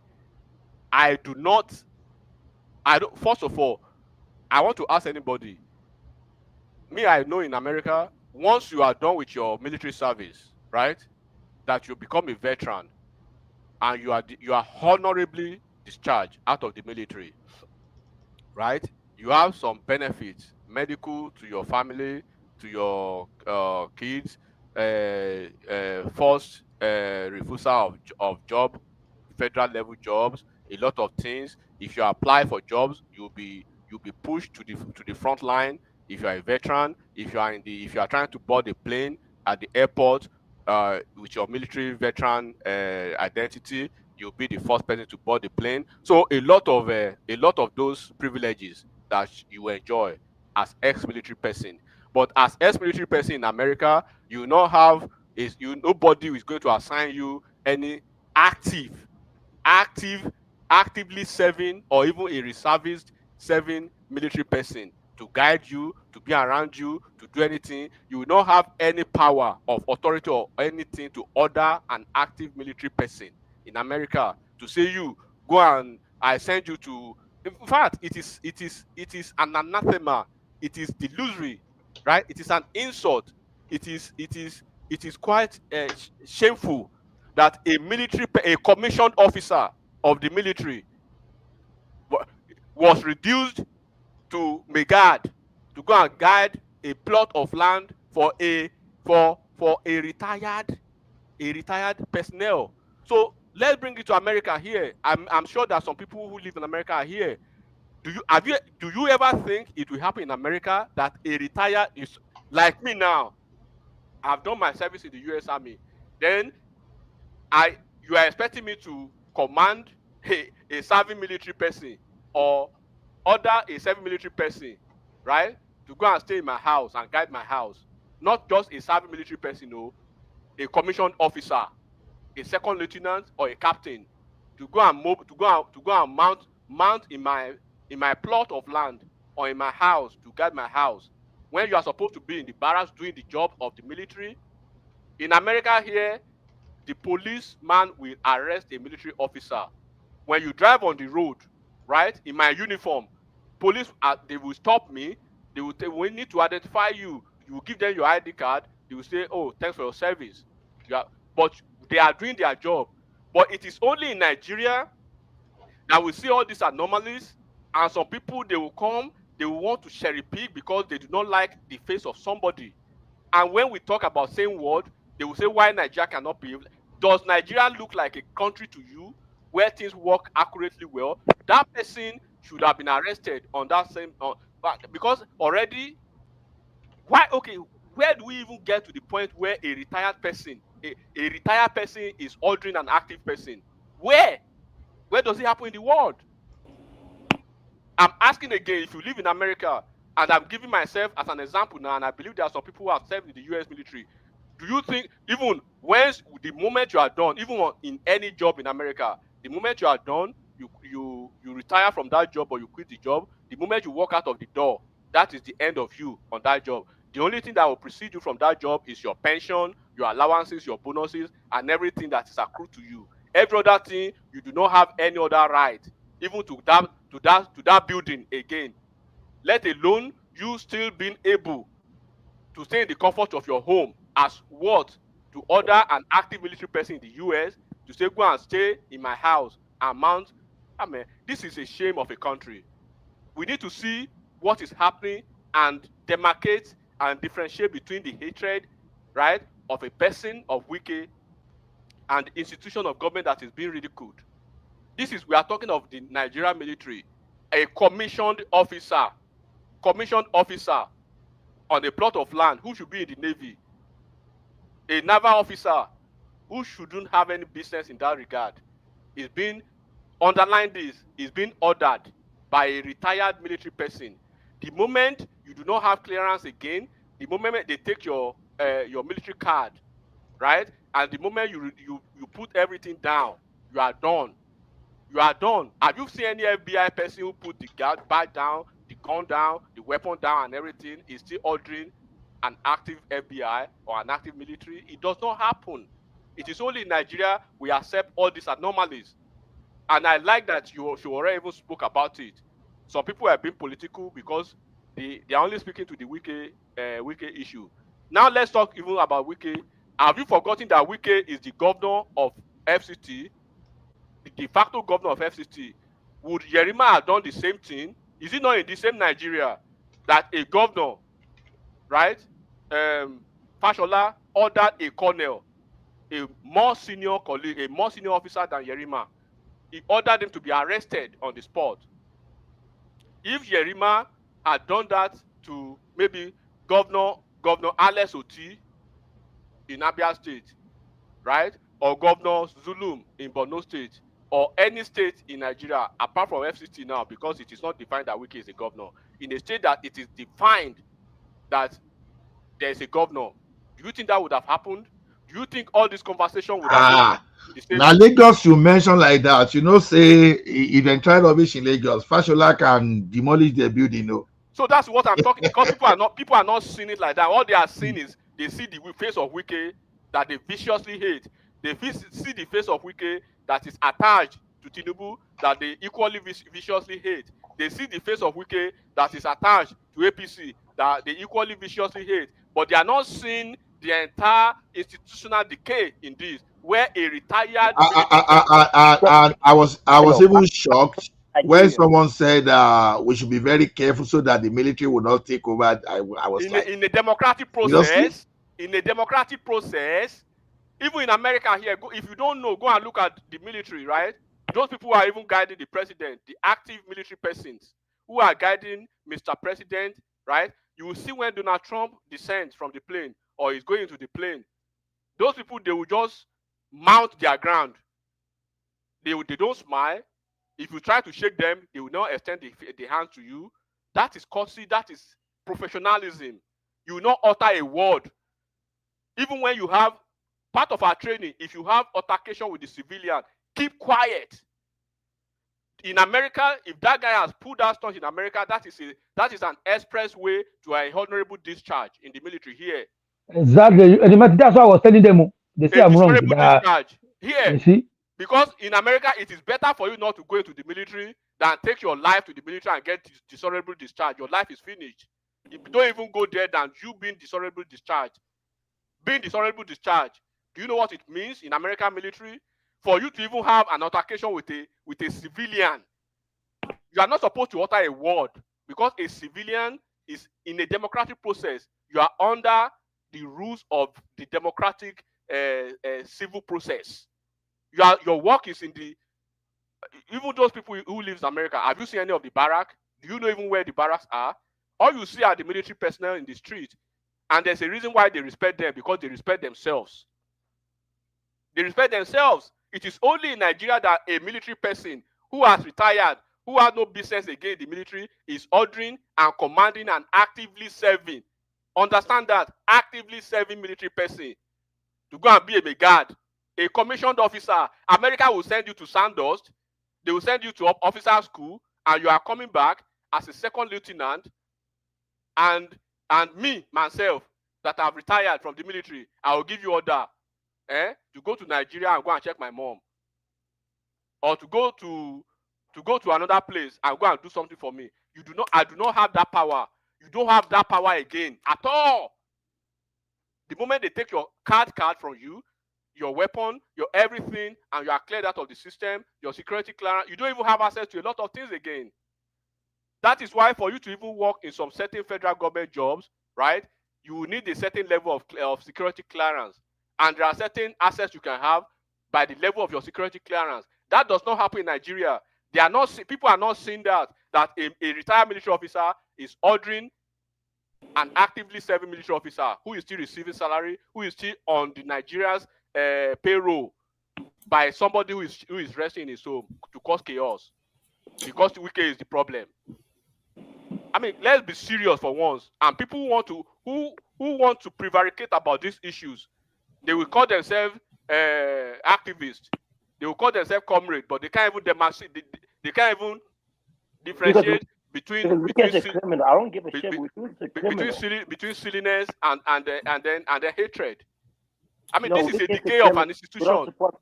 Well, let me ask you a question. Can I ask you a question? Yeah, my brother, this is. I mean, you know why I'm mad? I'm mad because. Okay. Enigmatic. AY want to ask a question. Yeah, please go ahead. Oh, it's Enigmatic that is talking, right? Yeah. I understand your point very well, right? I also listened to the lawyer guy that was talking earlier before I two of them are lawyers, so you know. So yeah, they are both right, but here is my own pain in all this issue. Let's assume the person was not a military man. Let's say it's a bloody civilian like me. I'm the owner of that land. Here is the problem. Even if I go to court will give me like we prevent the FCT from taking over that land or demolishing my property. They don't obey the court order. That is where I get peace myself. So that is why Nigeria, when you have some level of power like the military do, they now feel, okay, even if I go to court, they are not going to obey it. Let me just take the law into my hands. So what do you have to say about this kind of stuff? Okay. First of all, let me just say this for clarification. If I was in Wike's shoes, what would I have done differently? Let me just start with that first. What I would have done is, what I am very aware, and I know for a fact that Wike is very, very close to the chief of staff to Mr. President Femi Gbajabiamila. They are very close friends, and Wike, he has friends in high places, but you cannot quantify the frustration of somebody who is supposed to be the de facto governor. I want people to start looking at that too. Beyond looking at Wike as just ordinary Wike, they should start looking at Wike, number one, as a de facto governor of an entire state of FCT.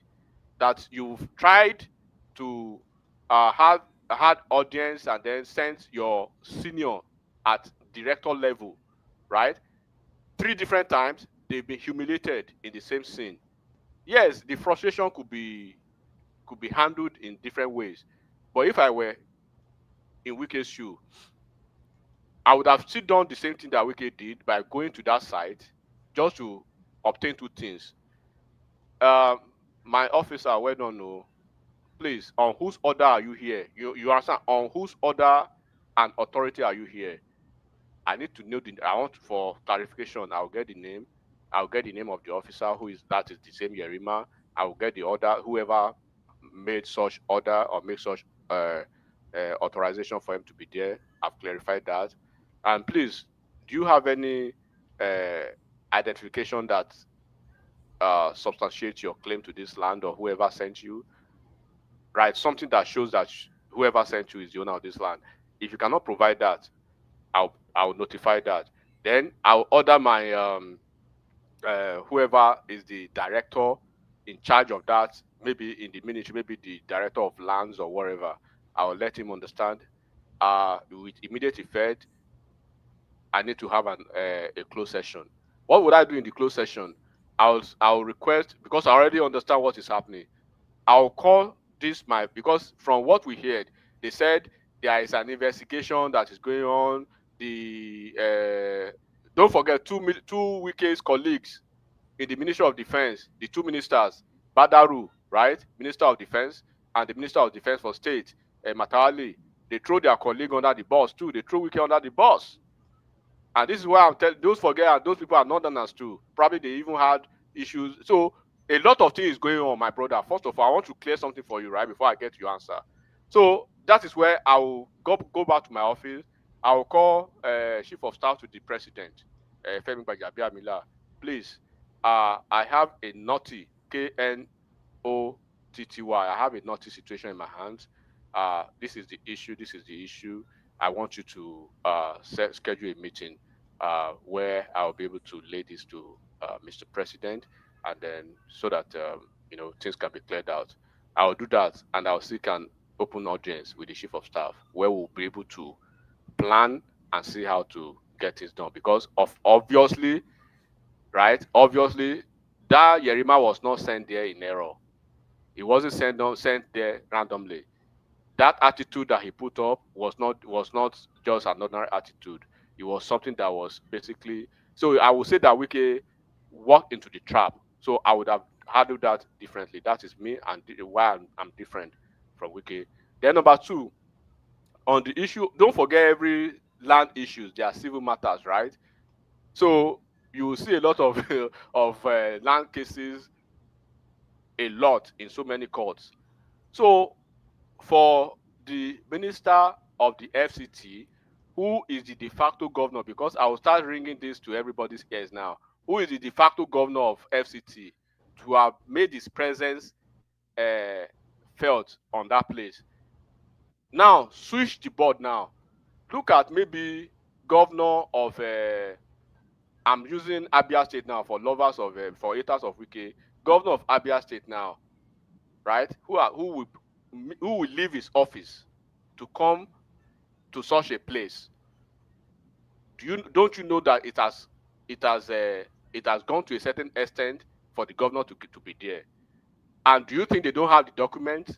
Up to now, as we are speaking, there is no any evidence that shows that the officer in the subject matter officer now is the owner of that land, because from what we found out later, he was scammed. They scam all these general, then they scam them. They scam them on a daily basis in ABJ because they have a lot of money that they just want to quickly dispose on properties. And there are so many of those guys who scam them every day in ABJ. The officer fell in the wrong hands of people who scammed him. And they'll be trying to say, where are your documents? He's not doing that. And they've tried to, even Wike said, a lot of them, they've had the same issue. They will walk to Wike, please, now waiting happen with this. So they will find a way to. The two of them are big men. First of all, for you to be an ex-general, you are a big man. For you to be an ex-general in ABJ, you know people who know people, right? But there is this impunity in our military that who you be, who you be.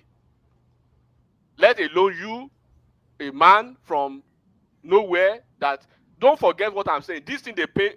be like say you never know this thing where FCT know they their hand for the first time, they paint them silly. So anything that Wike does is an affront to them. They see it as an affront first, for you to even say, can I see the, even if we can say, can we see the evidence of you occupying this land? It's an affront to them, number one, because they see him and who the hell are you? Who the hell are you? A whole me. We don't they control this region since 1960. Who you be? The ex-minister did not ask me this. Why? Because the ex-minister, of course, now your guy. The ex-minister now your tribe man. And this is why we have issues in Nigeria. My brother, land issues are civil matters. You can take it to court, take FCT to court, take Wike to court, take everybody in FCT to court. But you don't have the right to mount yourself and your goons. There is nothing different from the Omoniles constituting nuisance in every area of Nigeria, right? Than what those military people did. That was an act of hooliganism in a civil society. We are trying to have an egalitarian society. We cannot have an egalitarian society. You are abroad now, my brother. Waiting happen for that place. Have you ever witnessed a military officer in that capacity in your country where you are? We are trying to have an egalitarian society, but you cannot have an egalitarian society, right, where it is only good when it happens to somebody you don't like. This is what I'm talking about. These people, they have this penchant. They have this penchant. They have this entitled hegemonic spirit that if somebody from the South question them, they see it as an insult first. They will first look at you from head to toe. Who you be from the South? Who you be? Now they operate this place. Now bro, you don't go ABJ before. Do you have properties in ABJ? You don't get things for ABJ. You see the way all these people they mash us down. Ask them simple question. They remind you say their in-law na army general. Say their younger brother na go beat you up. Say before you know everything, they are dialing numbers, calling defense headquarters. You don't do the same. Have you seen the same situation before? That is what Wike is facing. What you saw in that young officer, that guy is a young officer that is just coming out from the officer school, right? When you are just coming out from the officer school, that is rank. The second in America, you start from the second lieutenant, right? Your next promotion is going to be a captain. So the least officer, the first rank you attain coming out from the officer school is second lieutenant. That is that guy that is challenging a de facto governor. Imagine if that guy were to be Taiwo. So this is the thing. Like I said again, can you imagine a sitting governor moving from his own office, going to a land, an ordinary civilian is challenging the governor like that when you've not provided anything, and you think the governor will just leave his office without having to check and then to follow details of events before he moves his troops to that place to say, let me see what happened. But I've told you how I will handle it as against how we can handle it. But the infantry that you see in that young officer Jerima is beyond Wike himself. They are telling Wike, guy, for the fact say you be FCT minister, right? You see my name, you see where I be, now we get this ABJ. Because this is part of the North. You just come from nowhere, come they back on us, come they revoke our land. Do you know how many officers who have had their lands revoked? Have you had, once again, have you had any issue of land issues in ABJ and see the way they will mash you down? Those officers, have you seen it? So, bro, it goes beyond civil matters. Lodge it in the court. And when you lodge it in the court, you do not have the right to come and mount yourself. It's like you are mounting yourself in Edo State, right? On a land that it is owned, that is controlled under the control of the governor. And you are challenging the governor on the same land. Bro, that is an aberration, man. You're already in court. So what we make Okpebolo, what we make Obaseki, what we make Oshomole as governor to rise up from his governor's office and come to the scene of the event, you should know that they are not stupid to just rise up and come to that place. And they are being challenged like that. A governor Wike is not just FCT minister, right? Wike is the one who controls the entire structure of governance in FCT. Okay, enigmatic. I heard one rumor, and I believe it is not true. I learned that Asiwaju said they should leave the place for the retired naval officer. I don't know. Anybody has any information on that? That one na airport people they carry up. They even say less than 24 hours when that thing happened, right? They saturated the internet with a video or some photos of some military officers purportedly going to that land, right, to take occupation of that land and stuff like that. Contrary to that, what happened was that the newly appointed military chiefs, they are getting familiarization tours with their military people. That photo that you see circulating all over the place happened in, I think, Benue or Plateau State, where the guy was meeting his platoon commanders and all of them. But because they want to drive a narrative, right? My Baba, you they talk like say you don't even know Tinubu. First of all, Tinubu is not going to fire Wike. They should just get that to their score. Tinubu is not going to fire Wike. Wike, if Tinubu is going to be the president of Nigeria for the next 8 years, don't be surprised if Tinubu leave Wike in ABJ for the next 8 years. Because out of the ministers of Wike, look, we're laughing we waiting I talk. Now Ogba will they take care of Ogba. There are so many Ogba in ABJ that they are so entitled that they now then get ABJ. Tinubu needs somebody who is strong, because those principalities and powers that operate in ABJ, they don't want any change at all. We had a minister in ABJ now for 8 years. Do you know his name? Do you know the minister of FCT during Buhari's regime? Do you know his name? The guy was there for 8 years. The guy was so anonymous. Nobody knew the guy now. Mohammed, or what do you call that Mohammed Bello, Ogbeni, bear me witness.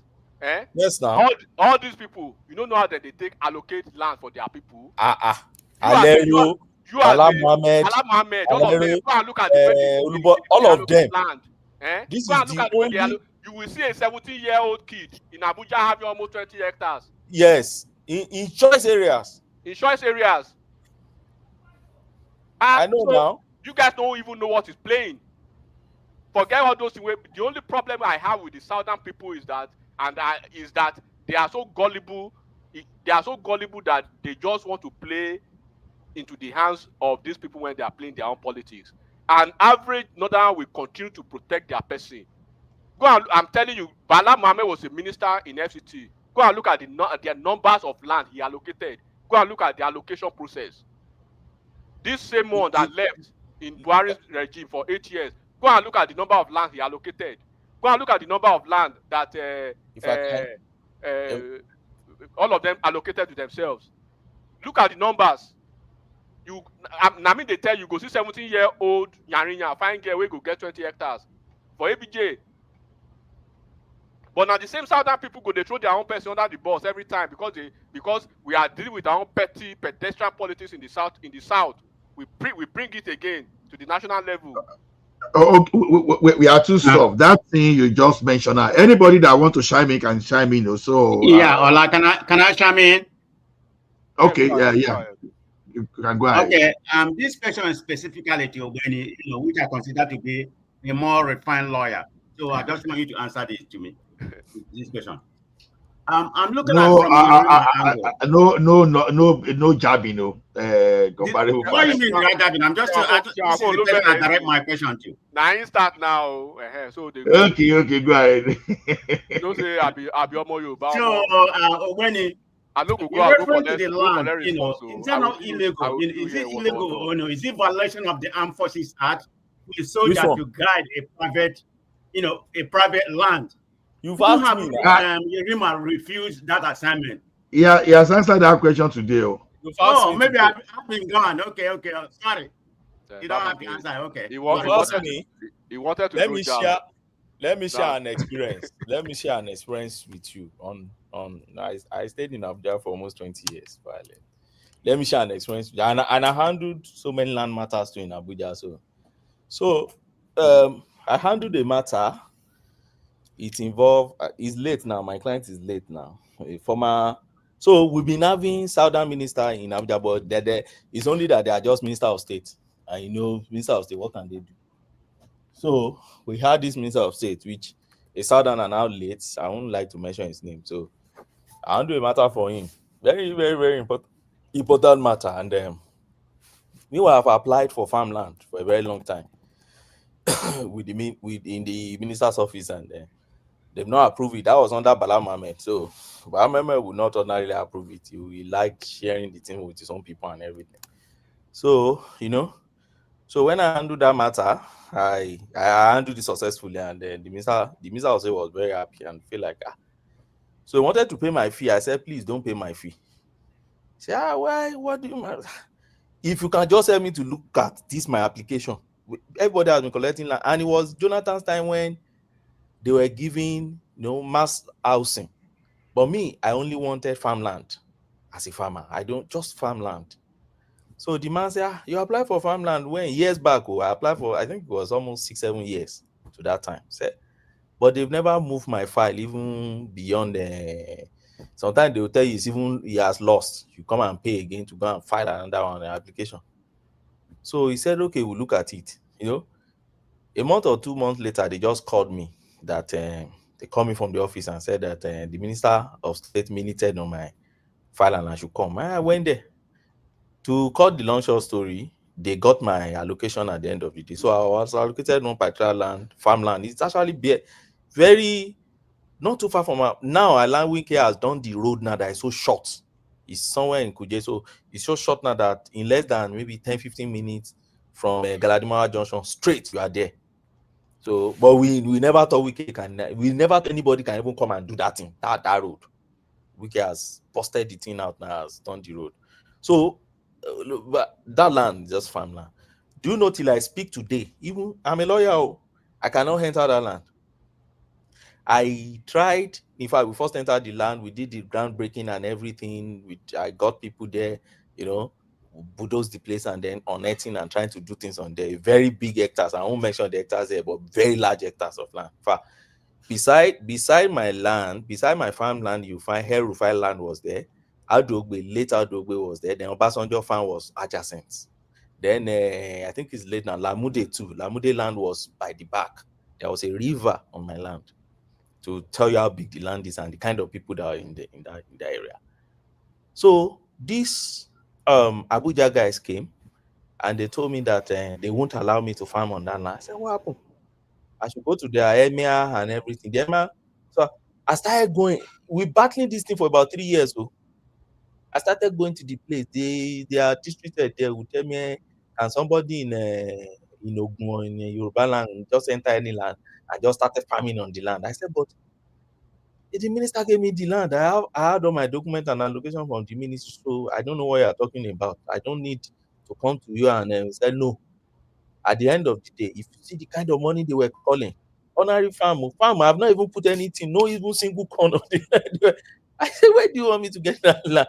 This Abuja land? Why do you? They said, oh, without that, I can't enter the land. So I tried to use some of the military officers who were my clients too. I used one of them, Conan. So because I'm not that close to all those people at general level and all that. So I could get Conan.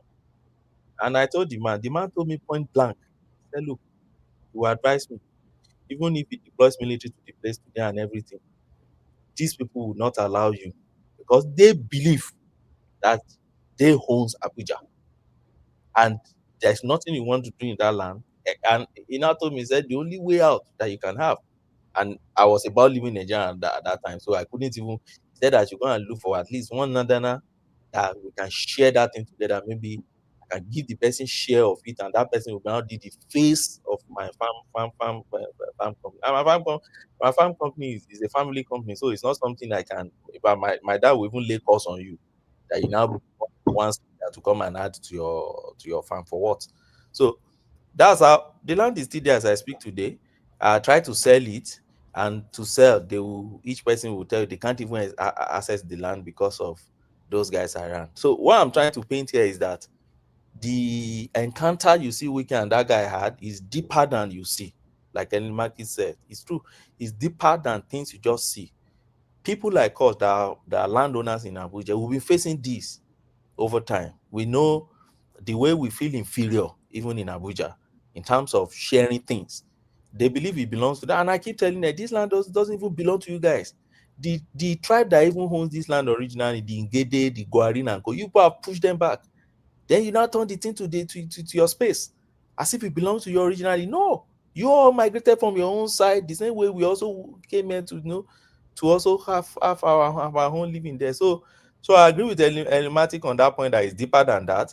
And if you listen to when Wike also was talking, Wike also mentioned that in a bit. He didn't go too much into it. He said, you can't just come and take a land or convert Abuja land that is allocated for or that is on the master plan for park and garden.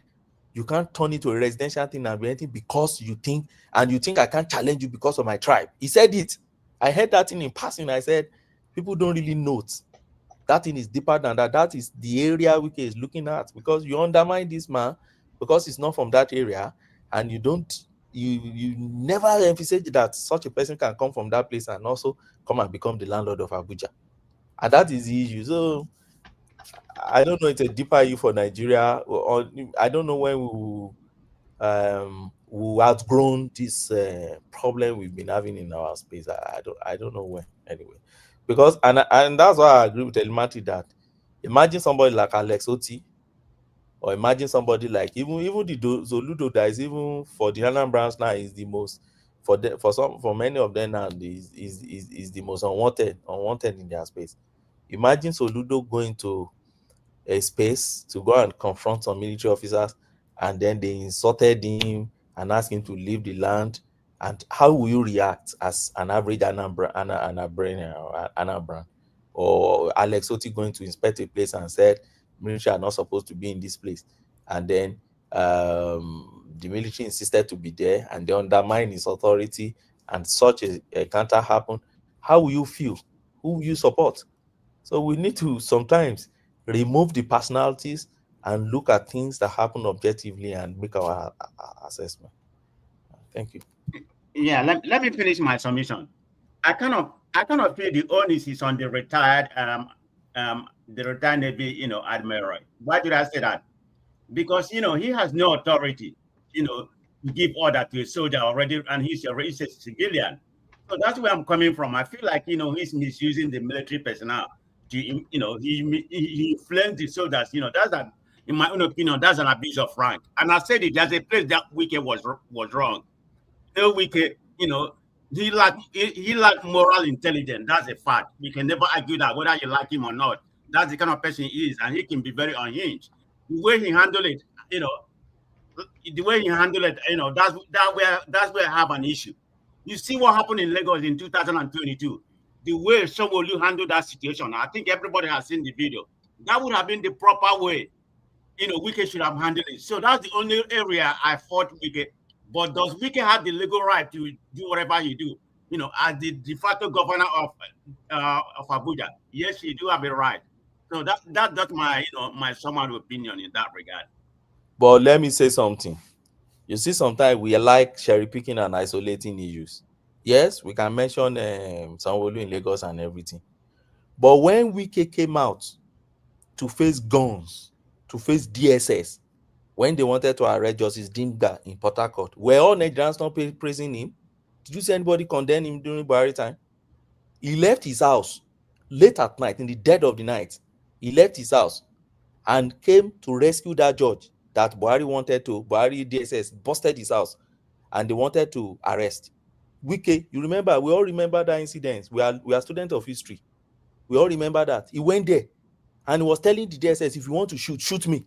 I'm the governor of this state and I'm to defend this judge. Okay, let's leave that alone. When Akpabio and his gangs were looking for that NDIC woman, was it not the same Wike that went to go and block the SARS that wanted to arrest this woman and said, no, you can't arrest him? In fact, Wike escorted that woman to governor's house and kept her in governor's house. Were we not praising Wike then? So what Wike has done that is different now? And that's why I asked Nigeria, I said, why can't you just let's be objective with things. That has been Wike's own style. And what's so wrong in going to, yes, calling the man fool. Don't you think, do you think the way he handle is proper? Is that a normal protocol? Yes, first to start with, it should be there. I'm talking about the abuse of the soldier. That is the area. So, remember for almost 7 years, the people who are crying about Wike today now, crying and wailing about Wike today, when Wike was giving Buhari water every day for 7 years, this Wike was the Sinosho and the doyen of these same people. Wike became their enemy shortly when he started punching their faces politically. This Wike gave to Buhari serious issues. Don't forget, at least you should remember now, when serious issues. He was the face of. It was the same with Fayose. Yes. Wike was mashing Buhari anywhere, anyhow. Then, as the face of PDP, he was everything good for the opposition.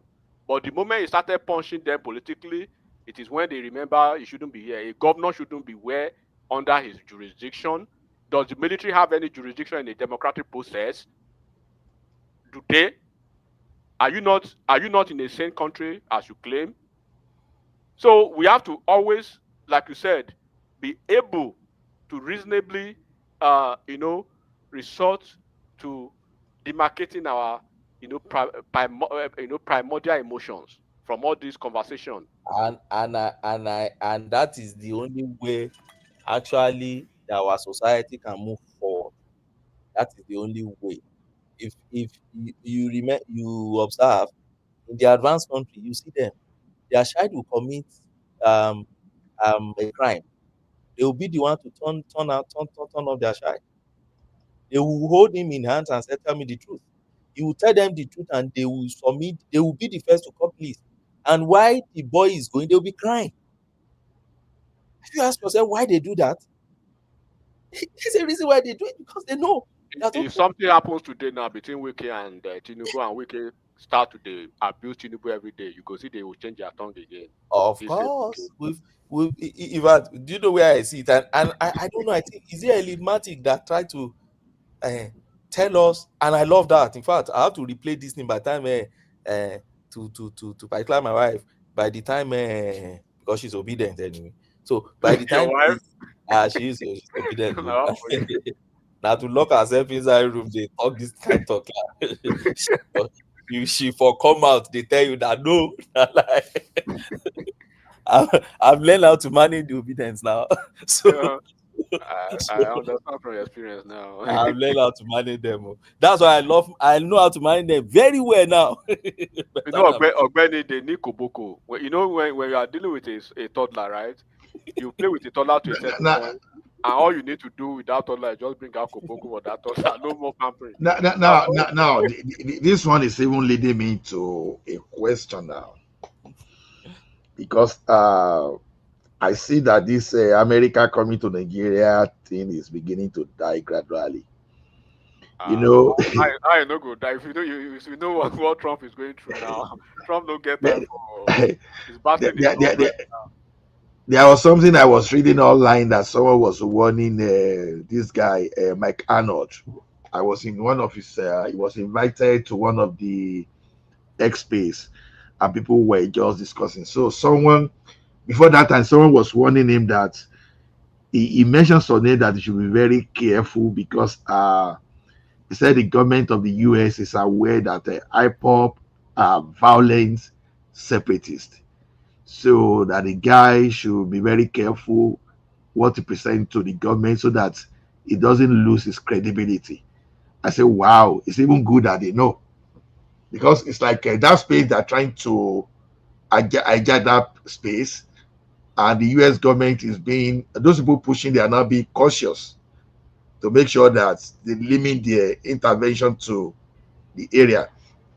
But what baffles me now is this: I was in this Hausa area. I never knew that the rivalry and some kind of tension between Hausa and Fulani, I never knew that it has gone so deeper. and it's getting worse by the day.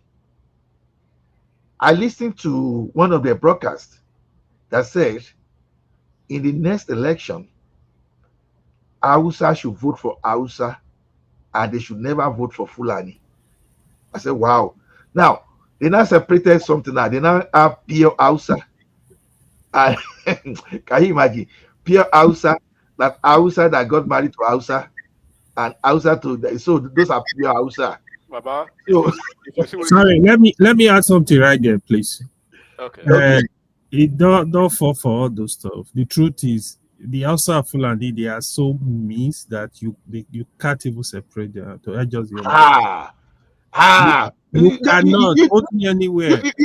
You don't seem to get what I'm saying. Baba, the middle You belt. understand? Make middle belt no hear what they talk. Oh. No.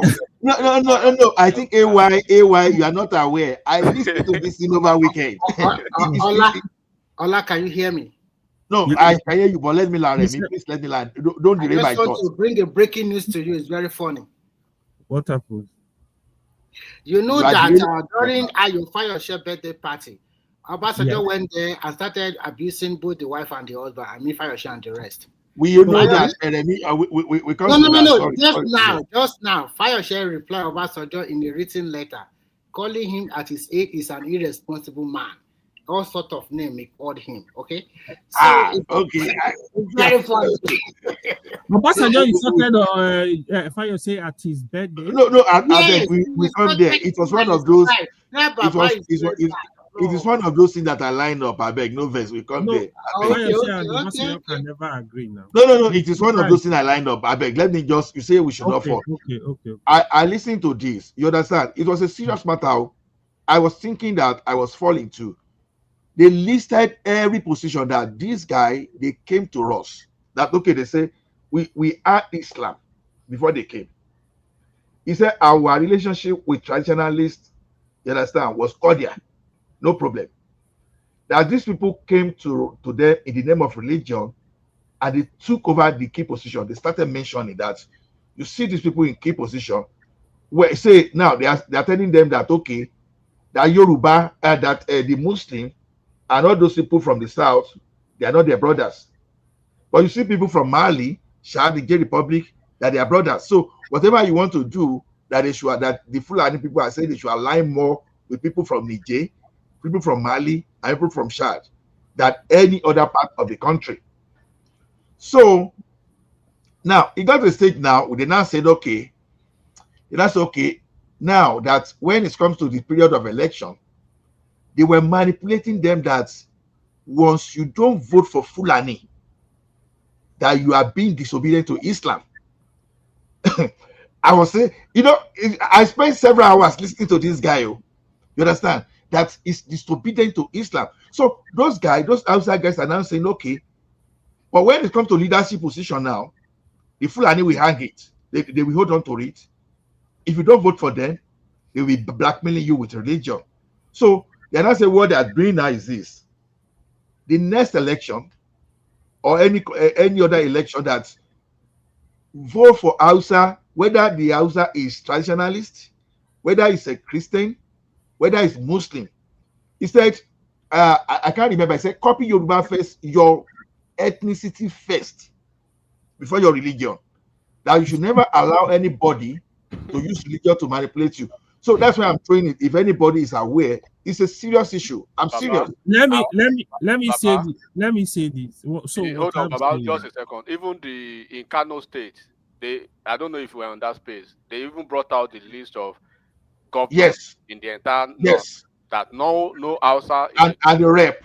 And the rep, yes. Governor, no senator is a governor. In Kano State, Kano is majority Hausa people, but all the local government chairmen, they are Fulani people. They are Fulanis. They brought it.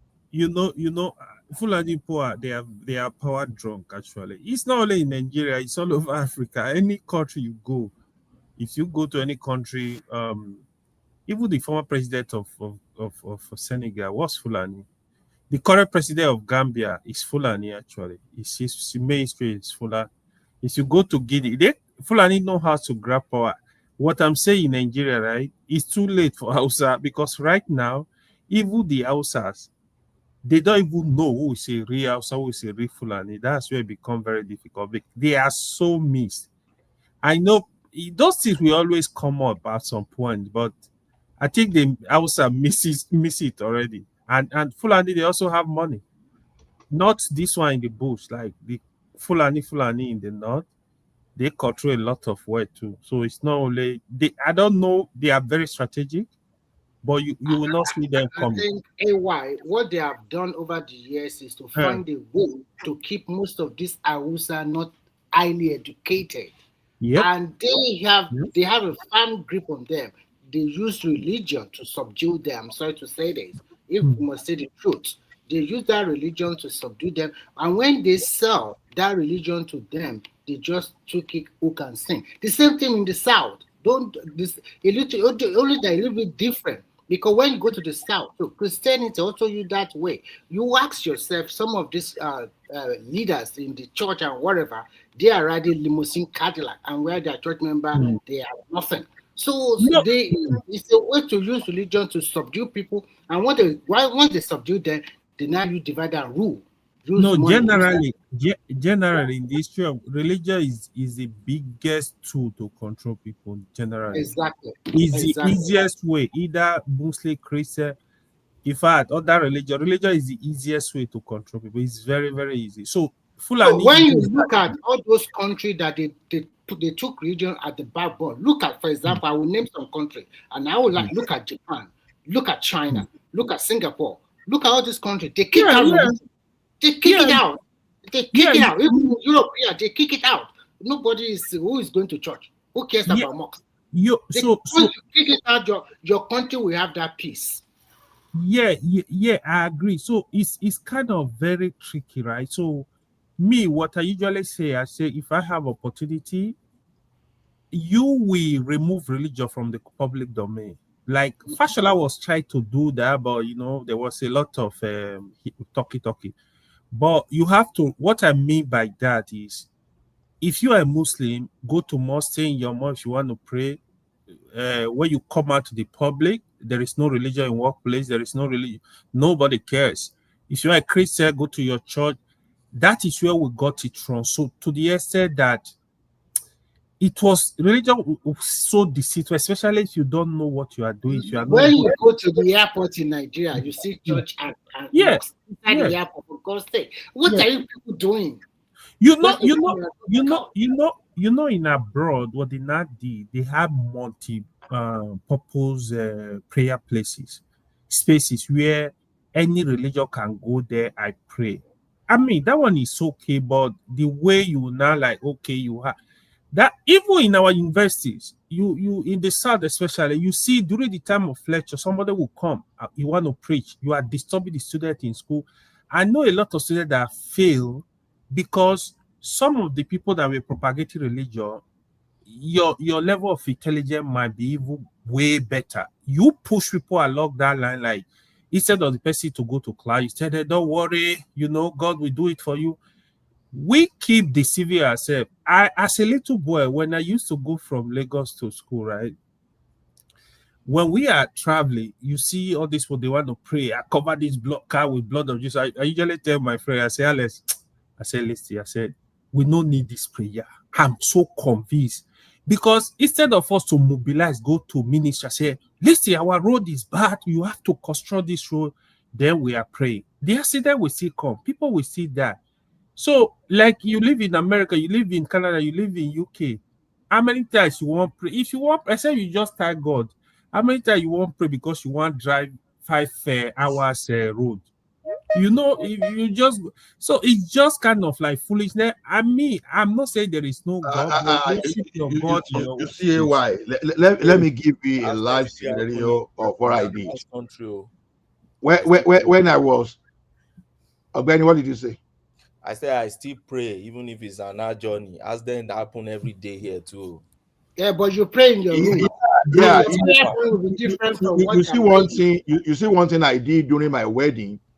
Now, me, I did stubborn, and I've gone through religious agonies and pain. So, at a particular point in time, I just said, my heart became harder, even than that of Pharaoh. The only difference between me and Pharaoh is that I know God exists and I don't joke with God. But I don't allow any human being to use religion to create fear or panic in me. That's why I told a pastor that was using fear to capture me. I said, look, I'm not afraid of death, because if I died, then I don't remember anything. So don't even come with that. And I told him that, who told you that I didn't even want to die to start with? So don't use that one as a weapon. So I remember then my uncle Dan told me now not to travel. I not to travel this thing because this thing. I said, okay. You know what I did? I said, this man is airing too much. He knows too much. I cut him off all the other arrangements. I travel like anything, and nothing happened to me. You understand? So one thing about religion sometimes is this: you have to use your sense, and you have to, because some people will just dream. I'll come and tell you that God told them this. Like when I was going to when I was going to higher institution, someone was telling me that, oh, the voice he was hearing from God was for me to go for English. I was like looking like me that I had F9, is my first attempt, and that I know, and you are saying I should go for English when I know that my strength is in mathematics, physics, and chemistry. I just say this man, what's this man talking about? I just went for my engineering. That was why, with my activism in school, with my student union politics, studying electrical and electrical engineering was so easy for me, very smooth. It was just like I cruised throughout my school days. You understand? So sometimes you don't allow religious to, okay, you ask me to be praying when I'm supposed to be looking for shift. You understand? Or maybe there's no job. I still need to get job instead of me to drive my Uber and do my this thing where I'm applying for job. You are telling me to be praying, to be fasting for 7 days. It doesn't work, because to me, Nigerians, I keep telling us, we don't have monopoly of God. We don't have. Chinese, Indians, everybody, they believe in God, but they are not religious like us. They know the principle that God has given us everything for us to function. You don't need to disturb God. God is not our servant. So, to me, those religion, when you submit yourself to whom you use yourself to, you shall be slave to that person. That is exactly what is happening. That someone will now be using religion to manipulate our mind. Once they change your mind, they change your destiny forever.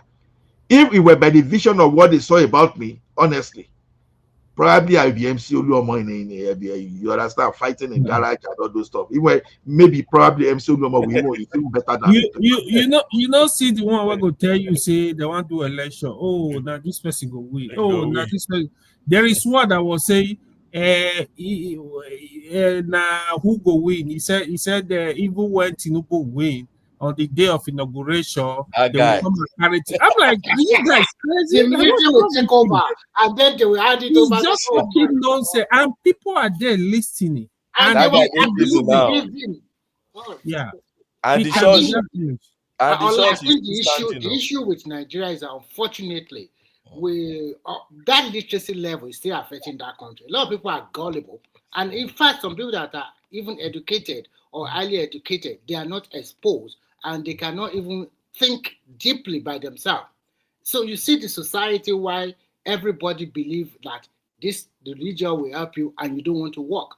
Because when I read the Holy Bible, I see that in the Holy Bible, what God, if you follow it, created the world for 6 days. That means a hard-working fella, and then relax on Sunday.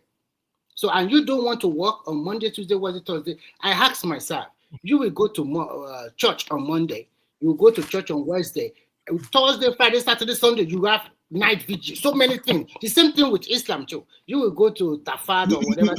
You see, Remy, how do you have time to even? You see, that's not even where I'm even going. You see, on this issue of this security, I know myself. I'm not making mouth too, and I hope my mind is still as stubborn as it is. Do you think if I were to be around in Nigeria today, and I'm somewhere around this insecurity and nobody can guide me, do you think I will obey your government by being lawful? Yourself. You understand? With my knowledge of chemistry and knowledge of physics, and someone will keep attacking me, and I will just wait there for them to slaughter me. It's not going to happen. The only difference is this: I'm not going to be talking carelessly, but I'll be doing my own thing silently. Is it not get to that stage now that people have to defend themselves? Because you cannot just wait for government to come around and defend you. How will I wait and someone will now lead me to the slaughterhouse like a cow or like the reason why like that thing continue to persist in Nigeria, especially in the core north, I mean northwest and northeast, that it's an easy pool of taking people to join these radicals or extreme, because there's so many people uneducated, so many people without no clear-cut job, so many people their young age of, let's say, they don't even know their parents sometimes. So all of these things, it's just an easy pool to Remy, you need to stop that what you are saying, okay? Why? You need to stop it. When you go to this church, when you go to these churches, there are a lot of enlightened people in these churches who still behave in that same way. I'm not talking about church. What I'm saying is that because we have a lot of people. Hold on one second. First listen to me first. First listen. No, one when second. You listen, then you respond. Sorry, because you don't get what I'm trying to say. Religion talk, I will stop what I'm trying to say. I came in because I wanted to even respond to something Enigmatic was saying about Wike earlier. And but Enigmatic, since I hear your voice now, I'm just going to go ahead. Yes, but do you guys not think that Wike himself is part of the problem that PDP is having today? Yes, during the Alimodu Sheriff chairmanship, he fought hard, he did a lot, he sponsored the party, and he did very well at that time. But after the Buhari 8 years, when the likes of Akeredolu and the other Southern governors from the APC hold their ground to say, no, the ticket must come to the South. Why did Wike not do the same thing? Why was he open to an open convention where everybody could participate? And for me, that decision was selfish because he thought he could get that ticket. And when he didn't get that ticket, that's why he started to throw spanner. No, I was saying it at that time, Wike should not have allowed them to have an open convention where everybody participate.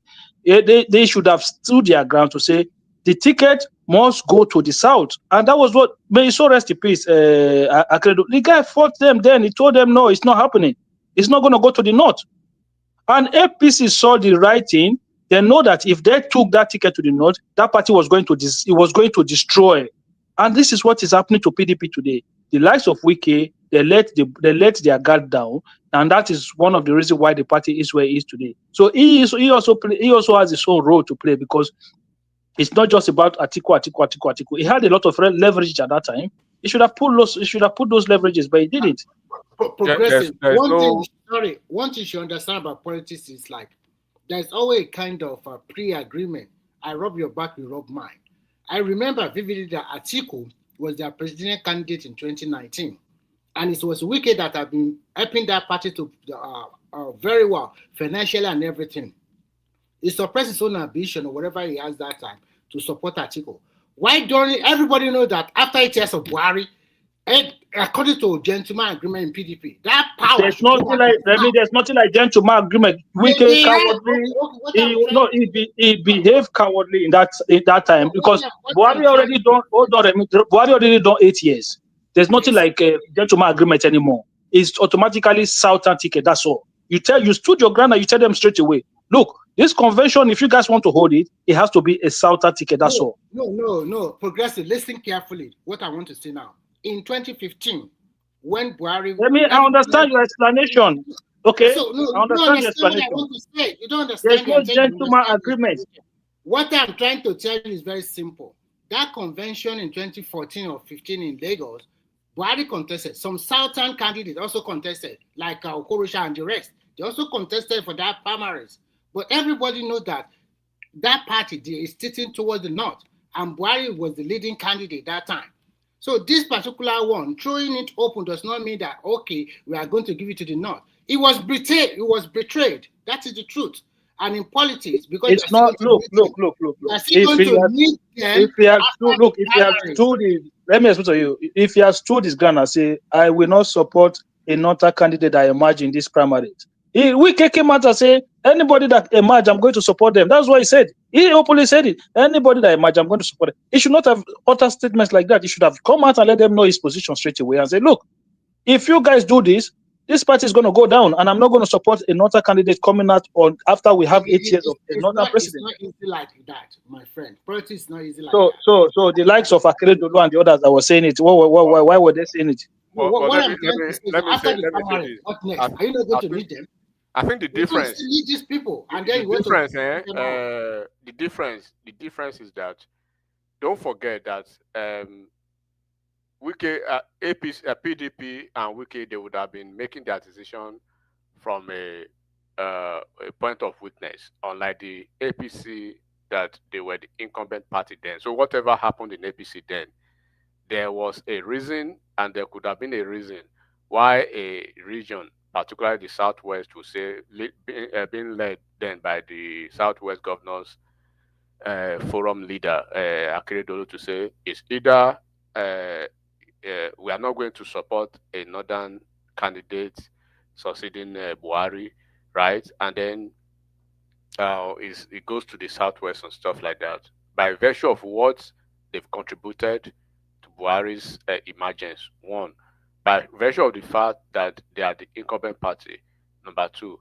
and by virtue of the fact, right, that there seems to be a synergy of unity and a semblance of one voice among the governors who were making that decision.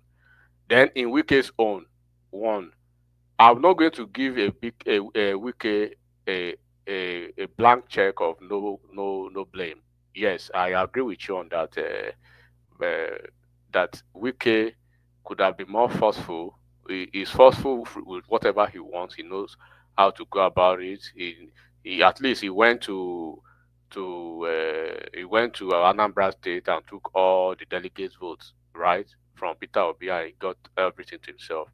If he had made it very known that, oh, look, all the South and South, all the Southern caucus, let's unite and say this goes to the South or nothing. Because I knew then that somebody, the highest office holder in PDP then, if I'm not wrong, Bode George, right? That was his position. Bode George's position then was that it was the Southern Governor Forum, PDP Southern Governor. That was their position. They had a meeting. It was in Delta State. Yeah, they had that.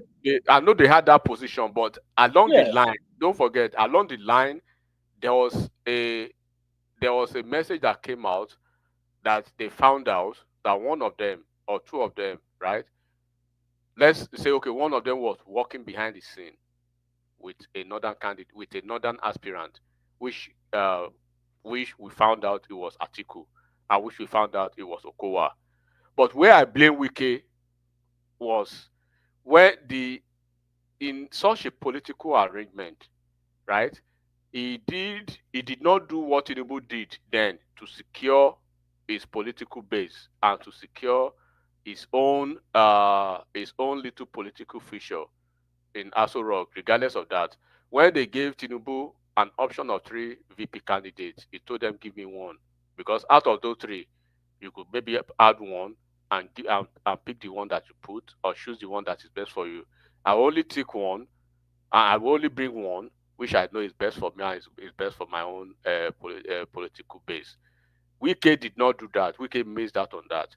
Wike missed out on the fact that he allowed an open convention when Atiku is involved. And then when you saw that Atiku is involved in such an open convention, and you saw Yoshia Ayu, you saw Tambua, you saw those Northern Hawks, right? And you went ahead to go with that convention. But Wike came out recently, don't forget, Baba, Wike came out recently to confess that the only mistake he made was that I think he echoed out I think he said, I forgot the way he said it. If I have to, they had a uniform for some of their delegates from the north. Bless you, from the north. That was where Wike killed himself. So, but now I believe he has learned his lessons. Number one, no matter how politically savvy you think you are, You are learning every day, my brother. Wike will Yeah, I not. know, but I think, in my opinion, then, because like Yeah, I mean, if I if I was the in, ball. If I yeah, was in case you, right, no matter if the party go collapse at that moment, make the party collapse. I will yeah, tell of them. course. I will let them know. Look, do you think that the northern them Aerofide all of a sudden change their mind to come and support the South? No, it was because the South. Because they Because knew at that point if they've not making that decision, APC was gone. APC was gone. They knew straight away. So you have to put them in that situation. You have to make them understand that whatever. If you make a mistake, but that is well, why all of us were going to go. Wike made the wrong. If Wike had put them in that position, of course we know the article will still have walked off to go and run under a different platform. But you would have put them in that position and let them understand. Look, this political party PDP is why I say it's going to go down. If he does not this is go why I down, say he played the wrong card at that time. No, there's no. You should have told them. And I said it there. I say what this guy did now is very wrong. Look, you cannot allow them to have this after 8 years. Look, the South must have united, whether from PDP or APC, both parties. Look, no, there's nothing like open convention. Even if you want to open, like, do you not think that if the South in APC was not forceful, they would have those guys would have shoved Ahmed Lawan into that race? Even regardless of their forcefulness, you see, even regardless of their forcefulness, Tinubu still went to Ogun State to yell. Exactly. Talk. And then even with that yelling and everything, they still almost So okay, so you yourself, you saw what Tinubu have to do in Ogun State. Even it was 2 times he went to Ogun State. The other one he was saying if they like they should hide petrol, if they like they should hide dollar. If they, like, they don't show calm that. Yeah, so he had to be forced. Sometimes these things there's no gentleman. No, you have to hold your ground. Say no. I agree with you completely on that. Yeah, because when I'm listening to him these days, oh no, I'm saying I'm gonna no, Mr. Man, you dropped the ball. Then you had it in your hand. You dropped the ball. You could have kicked Atiku out of that race easily. Kicked him out. Akim, you might be right. But there is karma for everybody. Where is Atiku today? Forget karma. Don't be waiting. Be. I know what I'm trying to say is that no matter what, he playing back too. Let me ask you guys one question. Who do you think North Central will go for now? Giving the thermometer North Central will go for country. They are going for APC directly. They are going for Tinubu. Even when he was not president, he won most of the No. See, I don't even want to believe an idea of this rigging. You understand? To be honest, I want to believe that. What do you say?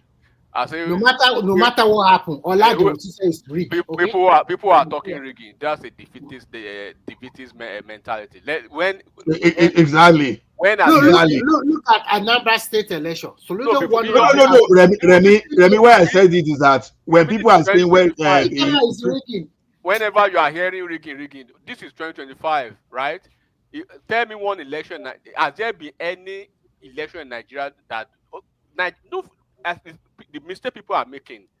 Do you remember Maurice Iwu? Do you remember that name? What's the election? Do you remember when PDP swept the entire Southwest? You know what happened in the entire Southwest? When you are still queuing on the line trying to go and vote, they already declared results. The result were being declared.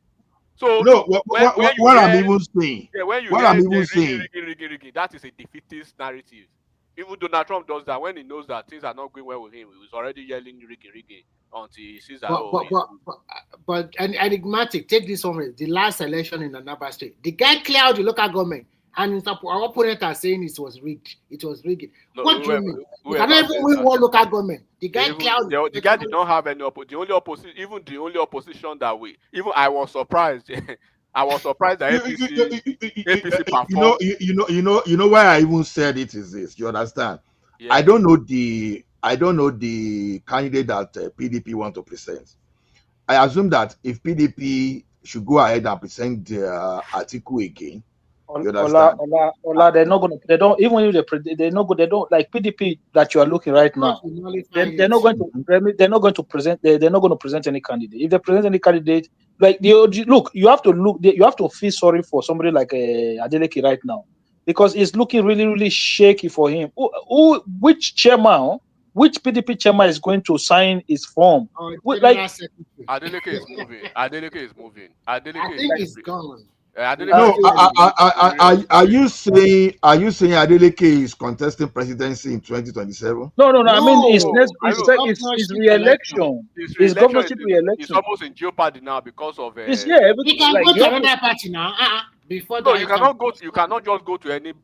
No, it's not. You can't just as an incumbent governor where you have all the opposition, coalescing against you now, and the entire ground is shaky for you. You have because to. Because did not really rule very well. Okay. This is my conspiracy theory. Even based on the barometer, as I was saying the other time, you understand? Even the North now, even towards 2031 now, they are even saying no Fulani, even no Kanuri. Let me say this from okay. I think some of maybe you've been into some spaces. Apart from being into some spaces, I have a lot of them from the North Central. First of all, the Middle Belt, they are trying to distinguish themselves from the North completely now. Exactly. They are telling the Fulani people, they are giving them the middle finger one, and Tinubu has done something that a lot of people maybe do not understand. And Hausa too are separating themselves. Yeah, the minority from the North for the first time, right? Look at the appointment that comes from the North now. Let me just count the appointment for you. You will see the INEC boss, right, is from the North Central, minority North, the INEC boss. Yes. The SGF of the Federation is from the minority North, a Christian. The NMPC boss is a minority North, right? Yes. The North Central too. The DSS boss is a minority North, a Christian, North Central. The one of the service chiefs now is from Kogi State, right? Yes. Then you have the Attorney General of the Federation. So whenever these people are on their platforms, and then they have a lot of MDAs and stuff that are. You have to think about the Burundi change businesses as well. That is gone down. I'm coming to that, right? So when you are in their spaces, right, they are telling those their Fulani people, the corner, they are telling them, look, in the history of the North, this is the first time we have a recognition from a government that values us. This is the first time that then they started reeling out the appointment that when Buhari was in power for solid 8 years, right? For solid 8 years, these are the appointments that that Buhari gave us. Enigmatic. The North Central, they are not that homogeneous to the extent that you are looking at them. Let me give you an example. There are 6 states in the North Central. We can remove 2, and they are totally different, Plateau and Benue. Nasarawa is neither here or there, and Niger. What of Niger? You can group Niger to northwest completely. Simba, that's not the point. The point is, let me explain something to you. Since 1999, up to this government, right? When have we not have a Fulani number 1, number 2, or number 3? When has it happened that we do not have a Fulani number 1, number 2, or number 3 in one of those positions? When was that? Only when David Mark was the Senate president. But who was the vice president? Fulani. Sorry, you got me. Yeah, you are right. You are right. So I'm telling you, number 1, number 2, number 3. They've always. This is the first time. Is Sambo a Fulani? Of course, it's Sambo is from. Fulani Christian. It's from Kaduna State now. Yes, it's not a Fulani. Yes, but there are Fulani in Kaduna now. I don't think Sambo is Fulani. Can I speak on the question? It's just like that. It's like that. It's like that. About it's partly Fulani as well, but it's number 4. And comparable fact you can speak. Okay. This is my own opinion in reference to the question you asked that can APC win the middle belt? We know about the middle belt and North Central. They are swing voters. That's they don't vote in block like the Southeast or the Northwest and some other people vote. That's the fact, particularly when it comes to the North Central. So why am I saying this? Can APC win it? Yes. The answer is yes. But if election is free and fair. Secondly, the opposition is very weak right now and divided. So that play in the hand of APC is going to be very, very difficult for them, for opposition to have any kind of impact in what's happening right now. Like I said, they are very vulnerable, and there's no. I think the main point you made. Can you just be quiet? Let me finish. Let me give. I know. I'm just trying to support your position. I'm just trying to support your position. I'm saying the main point. I'm trying to make, because of the opposition is very weak and something like that, and APC has the machine, they have the structure to ring the election. So put everything in context. It's not about rigging again. I think. No. Comparable fact. No. I understand. I said I want it based on what is not rigging. Let's forget about rigging, and let's look at the reality. How these APC people. How people are defecting to APC. Okay, let me take ring out of this. I never take ring out of that's part of the discussion. But if you want to speak about on reality, when they lose, it's rigged. The answer is yes. Exactly. But I've given you the point I made about about their opposition being very weak and divided. There's no strong opposition right now. But I don't even know where you are getting that. And they are not swing states. Political liability because of the repeated mass killing in Abidjan, the farmers' head of violence, the kidnapping, the community clash, and land conflict. They are very vulnerable. This particular effect places like Plateau, Benue, and Nasarawa, Niger, and Kogi. You can't dispute that. In a normal situation, they are very vulnerable. But in Nigeria, where this is not like from A to B. Let me ask you a question, comparable facts. Yes. You said North Central is a swing. Tell me which election they swing. Say that again. You said they are North Central is a swing, they have swing states there. Tell me one election in Nigeria that North Central has swing. Okay, you give me, is that any election where they vote in block? The whole North Central vote in one party. That's the way they've been voting. And we can give example. Let's take the last election for example. The vote never changed. Okay, even last election. Wait now. Labour Party win Plateau. Wait, don't shout now. APC win. We want to educate you. We know you are a neonate when it comes to Nigeria election. No, I'm not. I'm a fast learner. Forget about you into politics. I'm a fast learner when it comes to politics. If we want to use even the last election that you know, because that is only what you know. Forget about what I'm now giving you the fact that swing voters. Tinubu won 4 out of the 6. That's swing voters in Nigeria. Okay, tell me any other region. Okay. Tell me any other region let me tell you something. Those North Central. So sorry, can anybody see the screen I just shared now? No, we can't see anything.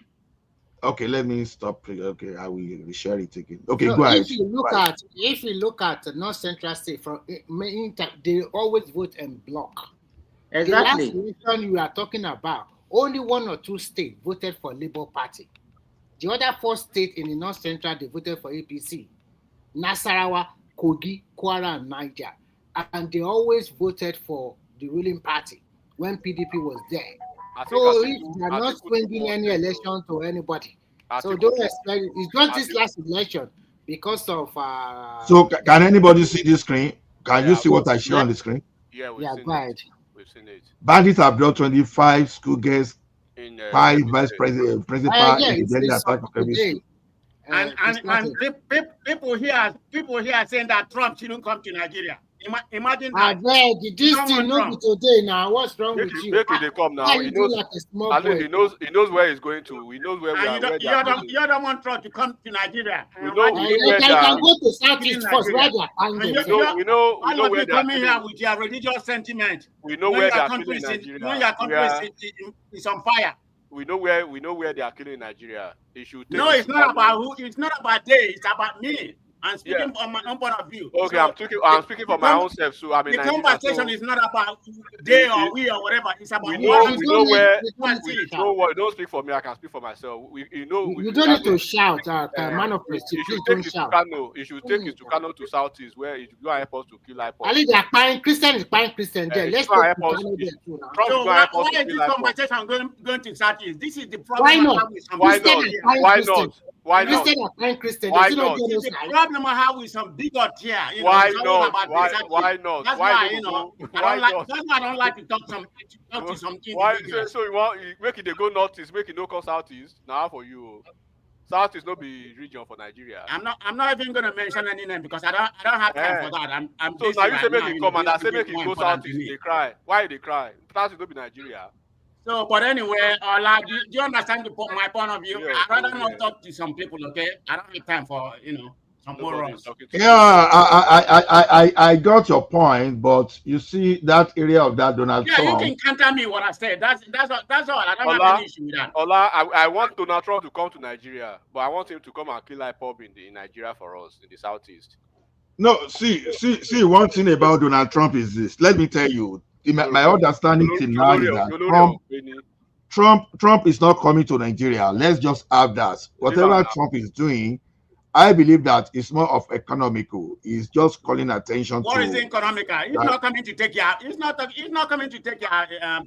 What's he coming to take your resources? Trump will come. Trump is not coming to take your resources. Trump will come. Some of you are just so enigmatic. The question The question you asked. My only thing is that I want Trump to come and kill all the IPOBs and their sponsors in the South.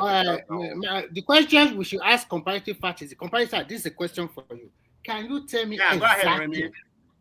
My question is simple. Can you tell me exactly where Trump will go and bring out all those terrorists or whatever they are? Where exactly? Give us a state. Give us a location. Give us where is he going to Nigeria to wherever all these radical terrorists. I mean, where location? Give us a location. Number one is Borno State. You can't argue that that's the epicenter of terrorists in Nigeria. But where in Borno? Forget about where the US have the intelligence. So they have a targeted intelligence. They are not going to invade the country. It's going to be a targeted invasion and remove all these terrorists. Let's be so concerned about religion or whatever. Don't let the man come and do the right thing. Oh, come on. Don't let's be reasonable now. My question to you is very simple. You say you should go to Borno. Borno have about up to 30 local government, if I'm not mistaken. So are you saying that he will just go from one local government to another local government and then he will now line them up? You are Christian, you are the Muslim, or this one you are radical. Then you will buy them. Or let me tell you, Remy. America has more intelligence than your country about so it will just come and be picking them and then dropping them like that, eh? But they don't want to cooperate. They don't want to cooperate with your military because your military are still out. Your military, you know what your military does. Remy, so the question I asked you do not answer. Remy, we all want Donald Trump in Nigeria, right? He wants Donald Trump in Borno State, right? Me, I want Donald Trump in Southeast. So it's balanced. Ali, they are also buying themselves there. All the places where they are buying themselves. Let Donald Trump go there. Why are you people sharing? Why are you sharing Donald Trump? Why are you people sharing Donald Trump? And they say they want him to come and be buying Nigeria. America, where they buy themselves every day. No, forget it with the power for here. But me, at least he wants Trump in a region that he likes in Borno State. We want them to help them liberate that place. Me, I want Donald Trump in a region that I like, Southeast. Come and liberate us from the menace and the killings, right? So, Remy, and the sponsors can I answer your question you asked me? Of IPOB in the South. Go ahead. It's not a question. He answer your question. Simba, let me answer your question now. Let's be gentle, okay? everybody has your opinion. You can say target South, East, South, West. That's your opinion. But I'm not going to devote to that kind of. What about Zamfara? You should not go to Zamfara. What about Zamfara? Remy, did you ask comparable any question? Yes, I asked you a question, but you never answered my question very well. My question is simple. I said, is it going to differentiate the people from one another? Remy, the thing is that Remy, you are not. If you look at the conversation every time, right? Look at what is happening in Nigeria, right? When we want to have a reasonable conversation, an intellectually driven conversation without any bias, they will tell you hate Nigeria. But are those people in Borno State, do they not have are they not human beings? Right? They are. And then you are a Nigerian, Remy. You too, you can say, okay, I want. They are the one that even suffer more. Are you ready to hear my opinion? So you too, Remy, you can say, let us make it stable. Remy, you can say I want Donald Trump, eh? You can say I want Donald Trump in Benue State. You are a Nigerian, you have a voice. My own voice is that the menace, they killed Dr. Akwili in open daylight in Onitsha, in the street of Onitsha, right there. What about that PDP? The entire region in the country, that they sit at home today. Today is Monday. Today is Monday. They are sitting at home as we speak. Hold on. Let me land. In the entire Southeast, they are sitting at home by virtue of an order that was given by a terrorist, Nnamdi Kanu. Yes. They are still sitting at home, right? They are, by virtue of that sitting at home, by virtue of that insecurity, by virtue of that wanton killings in the Southeast, right?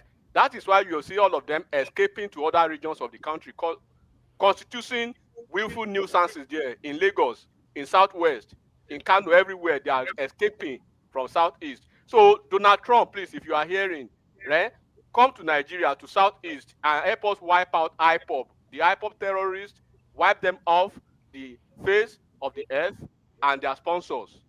So if you are not happy with that, it means you are an IPOB terrorist. It means you are a terrorist sympathizer if you are not happy with that. That is my own conclusion. So can I go now? Yes, go ahead. Go ahead. Thank you very much. So the question is that how can Trump, come and engage the terrorists in the north? And the main threat in the northern Nigeria is going to include Boko Haram, the ISWAP, the bandit terrorist network. And how will Trump do it? It's going to be what I call through intelligence. It's going to, with low risk and high impact. So that's the way it's going to do it. And the practice has been done in many places. Are you saying Donald Trump will send soldiers to Nigeria and they will just listen? No, it's not. Let me finish. You will understand. Hold on now. Let me understand. What's the matter with you? Remy, let him talk. Remy, let him talk, please. Let him talk. It's going to be what I consider to be a satellite imagery. Drone surveillance, signal intelligence, terrorist movement tracking, drone intelligence infusion center. This is a very, very viable means just to target those terrorists.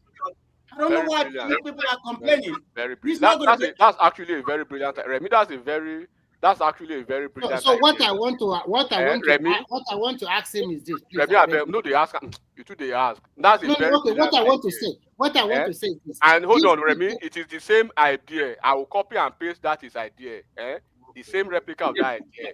Paste it to the Southeast too. Wipe all those terrorists, IPOB. Okay, then it's balanced then. Enigmatic. Why are you so naughty? Why are you so naughty? So I'm copying and pasting his own ideas. Go take it to that Southeast and wipe the IPOB terrorists. At least there are fine people there. So, and the people enigmatic, please. So evil. What comparable is saying, if it is possible for him to do it that way, I think is welcome. That of course. But that's what how visible is that? No, and has it work anywhere in the world? Those are the issues. Forget the visibility of it, forget the feasibility of it, forget how it will work. No matter how he wants it to work in his head, I want the same thing to work like that too. Okay, we are ready. He will come to Southeast. He will come Wipe to. up Tell all him. I'm not saying they should kill Igbos, but I say IPOP kill all, buy all the IPOP. I'm not saying they should kill Igbos. I say buy all the terrorists IPOP. Enigmatic and compassion. What you are saying is that they will go to the street of Onisha and be picking IPOP members from the market and picking. And then they will be. Okay, in fact, we're happy with it now. I tire. So, comparable fact. The problem here is this: we have insecurity challenges in Nigeria, but it's the same question we'll be asking: why is Trump fixated in a particular, coloration? Because this. Like I told you now, maybe you were here when I said I was in the Hausa forum, and I knew the way they were even planning, because their owner is this: they are trying to liberate themselves from these Fulanites, because it seems like every place you go to in Nigeria today, all the song is all about Fulani. But now, that's what some people are encountering. But if you go to Borno State, that is not Fulani. That's the idea of some people. They have their own idea of their Islam, and there were political talks later converted to converted to people that start to weaponize religion. So on that Borno axis, for sure that is religion. That's from the supposed to be with the extremist from the religious angle. If you go to the northwest, those are criminals and bandits. You understand? Those are purely economic. You understand? Even when you come to the north central, it is both of those people that want to grab land and those people that are there to combination of land grabbing and economics. So the point is this: why are we so interested? Okay, if you go to North Central to fight for Christian, assuming that their designation was right, what happened to the Northwest? What happened to the North? What happened to Borno? Then again, what happened to our Southeast? That's the point now. So how do you separate all those, or where exactly will Trump be going to? Okay. Comparable fact. The patterning problem we have right now, Nigeria is experiencing, is the terrorists. That's what we're having. And people here have forgotten. Everybody think that Nigeria is a secular country. It's not a Muslim or Christian country. I can even with unequivocally, if a census is conducted today, I would say Christians are more than the Muslim. Forget about all this narrative. Don't say that, though. The Christians. Don't say that. Nigeria has the fourth largest Christian. You are wrong. Christianity in the world. Number one is America. Number two is Mexico. Number three is Brazil. Nigeria is number 4 in the world. And when it comes to religious matter, America take it very serious because they are mostly Christians. That is where Donald Trump is coming. This is about humanitarian, need. There's no country that's absolute. There's no country that's absolute. Okay. Comparative fact. Let's look at it this way. That is the angle under the Religious Freedom Act that Donald Trump has the right to come in. I think if we are talking about insecurity in Nigeria, there are 4 regions that are in trouble, and I will name the 4 regions. Number 1, Northeast, because of Borno assets, because of this Boko Haram and the rest. And Ola put it very well. In the Northwest, we are having problem of banditry. In the North Central, we're having land grab and also problem of Christian versus Muslim. In the Southeast, we're having terrorists there that are buying a lot of Christians also there. So those 4 regions are in big trouble. The only 2 regions that are relatively peaceful in Nigeria is in the South and the Southwest. Do you agree with that or not? Or do you have anything? No, I don't agree with. I don't agree with their narration. It's complete. So can you tell me which? Can you tell me which? Can you tell me which region is relatively? If there's a terrorist in the southeast, like you so claim, let them go there and fight them. Can you tell me comparable facts? Comparable facts. America Congress. This is why I'm having this issue with this conversation that you guys comparable facts. Comparable facts. America is aware. You call 3 different regions, right? Enigmatic, just hold on. America is aware there are 4 regions in trouble in Nigeria. God bless you. Southeast, Northwest, North Central, and the entire North. The problem on the side is not as pandemic as you make it. Don't give us our no. Forget about DBR, but America said IPOP, they are violent separatists. The IPOP situation has been happening 10 or 20 years. Can you see now? Can you see now? Because of the IPOP. So Ola, I think you see why every time the Christian genocide going on in Nigeria. Ola, you see why every time. Very delusional. Ola, you see why every time when I come. Okay, hold on. You see my position now, right? Ola, right? Can you see my position? No, I know. See, comparable facts. America only pick one. You understand? Only pick one. And those one is the why people are curious. But there are 4. America acknowledge. There's no 4 region that is volatile. That is, hold on now. Americans, they acknowledge that there are 4 areas of trouble in Nigeria. Of the dead. Let's pull out the data of violent death in the last 2 years or 3 years. You can see that South is very comparable to South. Why are you defending South? Why are you defending South? So you're just making noise. Why are you defending South? Reality. Comparable facts. No, go and search for Mike Arnold in the X space and go and listen to all those areas where he has spoken. There was a guy that was. Sorry, 1 second. Comparable fact. Just little one. You know the United States Embassy in Nigeria. No, I'm ready to take all of you. You are ganging up on me, but I'm ready for all of you. Okay? No. I just want to say something. That you guys don't want to accept. Can I just say something? 1 second, please. Hold on 1 second. Hold on, everybody. We want to speak. Hold on. Is it I want to quickly say something, right? So. The United States Embassy in Nigeria always have travel guidelines for its citizens when it comes to securities and areas that they advise citizens to visit in Nigeria and areas that they feel are insecure. Go and look at the release from the embassy, right? Because you cannot tell us now that the United States don't have data before they release this kind of information to their own citizens. The only region that is completely, totally free, one is the Southwest, Edo State, even River State, they tell you just only Port Harcourt. The other part, they consider them unsafe. Then the whole of Southeast, the whole of the North. That is not my own information. That is the information from the United States government through its embassy in Nigeria. So I don't know what your argument is all about. Akim, let me say something, please. Let me quickly say something. Am I wrong?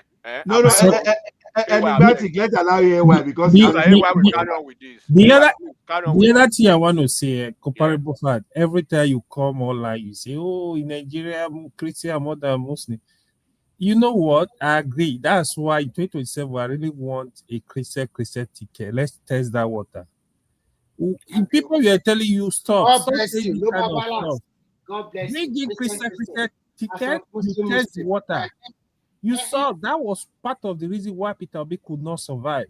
Don't forget, it's because Atiku contested, Tinubu contested. Nigeria don't even vote along religiously. I don't even know why you do all this stuff. I said it this morning. You can't tell me how to talk. Sorry, comparing. Let me say this one. It can't subdue my opinion. It's not opinion. These are people, everybody here is from Nigeria. See, let me say this. Because you can't tell me what to say. Everybody's on one part. Everybody's on one narrative. I'm the only one here. No. Everybody is not a Muslim here. You can't stop me. I said it this morning, right? There is no religion in Nigeria or tribe in Nigeria that can single-handedly make their person president in Nigeria. It's not going to happen. It's never going to happen. No tribe can do that. No. Buhari tried it 3 times. He failed. Yoruba. with Fala. Awolowo tried it. Awolowo tried it. He failed. Peter Obi tried it. He failed. Nobody will do it. It's not going to happen. Just get that. That's just the honest truth. But I like what you said, AY. Yes. Let Christian versus Yes, Muslim. test the water. Let's test it now. Abi 2027. Hold on, making up this. No, see. Hold on. Let me give you the data. Let me give you the data that progressive come here and miscue. Okay? Let me give you each region, the way America categorize it. I hope you are not getting it from your Biafra, from your Biafra. Let's hear the data. Is it not the same person that said? Is it not the same person that said Dangote is AI? Let me talk now. But if you yab me the way you want, nobody here knows me, so I'm not even gonna. Go ahead, miss. Go ahead. Nonsensical, argument. So, are you all ready? Yeah, ready. Okay, this is a summary of most, dangerous, the way the US view each region in Nigeria. Northeast, extremely danger, terrorists. Northwest, extreme danger, bandit, terrorist group. North Central, high danger, communal and terrorist, spillover. South, moderate and high danger, militant kidnapping. Southeast, moderate, high danger, separatist, armed conflict. Abuja is target risk. Southwest, low risk but not zero. So this is a fact that is. So what we have been saying, what is different? So what's the difference? What's the difference from what I said just now? Progressive came here and said they can I think what the different language you are speaking. No, it's not even close. No, the different language you are speaking. So what's the comparative? What's the difference? What's the difference between what I said and what you said? No, it's not. It's not the same. Perspective. Oh my God! And let me explain the difference to you. The difference is that because when we speak about Nigeria, right? When we speak about Nigeria and that Nigeria is having issues, they will get triggered. They will so easily, immediately they will take batting from Usain Bolt, they will run to northwest, northeast, north central, right? But when somebody, the same Nigerian, take the same batting and run to southeast, that is when they will get triggered, and they try to define which one is which one is what, but you are not giving the same definition, the same trigger when you run to the other part. So this is what we say. We agree now that Nigeria is having issues, right? You are running to one part of the Nigeria as a bona fide Nigerian. Me, I am running to the other part of Nigeria, right, as a bona fide Nigerian as well. Which Nigerian region has been captured, even by America, that you guys so rely on now to come and liberate Nigeria? And I say the same America, as you are clamoring for America to come and liberate your friends and your families and your people, and this Nigeria is so much love in the north. Me, I'm clamoring too that the same America should come and liberate my friends, my family, my people, and the South that I love so much from the menace, from the wanton killings of the IPOP terrorists in the Southeast. Tell me, anybody on the platform, which region in Nigeria now is sitting at home? Today is Monday. Tell me the region that is sitting at home. Which region? It's Abuja. No, it's Zamfara. It's Abuja. No. They're sitting down. So, and then who made such order for them to be sitting down? And if you violate that order, what happens? Not to go to work. So, and then if you violate such order, what happens to you? Comparable facts. Let me tell you something. Do you know that Benue and Plateau they want to go to? Do you know that it's not even on their list? Am I looking at something different? Because I can see Borno, Yobe, Kogi, Adamawa, Bauchi, Gombe, Kaduna, Kano, Katsina. America said communal clash in the North Central. They did not even say terrorism. Yeah. America are not even saying people should not even go to Benue. You understand? No, I want comparable fact to be sensitive. Now, that is where they said Christian genocide is happening, right? Benue, Plateau, You understand? Those are the red area. But when you see the area, they say do not travel. Do you know why I love coming here? I love the debate because I don't like to go everywhere where everybody's singing goodbye. I'm enjoying it. Everybody here is against me. Only on I think you are being against me, but I can take all of you on. I think you are being I'm emotional. supporting you. I'm supporting you, Southeast. I'm supporting Southeast. I'm supporting you because I've been calling. Emotional, then what are you? Both of you, enigmatic and man of God. Remy, am I not supporting the wiping Because if out you of don't go to work on Monday. No, am I not supporting the wiping off of terrorist group? I'm supporting the wiping off of terrorist group from Southeast. It should embellish me. I'm supporting you. It means wipe off Nnamdi Kanu's IPOB and all the menace of IPOB or whatever it is in the Southeast, so that Southeast people will not be sitting down at home on Mondays when people are being productive. Okay. Let me read the updated to you because everything is level 3. We consider traveling. There's no level 3. It's even more than level 3 now because it's like this one a modulator. There are specific states classified as do not travel. Borno State, Yobe, Kogi, and the northern part of Adamawa due to terrorism and kidnapping. Then Bauchi, Gombe State, Kaduna, Kano State, Katsina State, Sokoto State, and Safara due to kidnapping. Then we come to Abia State, Anambra State, Bayelsa State, Delta State, Enugu State, Imo State, and River State, except for the city of Port Harcourt, due to crime, kidnapping, armed gangs. So you see what we are saying now. Even now in all this, even where Trump focuses on, it's not even on the list. Ola, could you? No. Pay attention, Remy. Remy. Ola, pay attention to what Ola said. Pay attention Remy. to what Ola said. You don't need to get it. Remy, pay attention. Pay attention to no, what pay attention. Remy, Pay attention. Pay attention. Plateau is not on the list.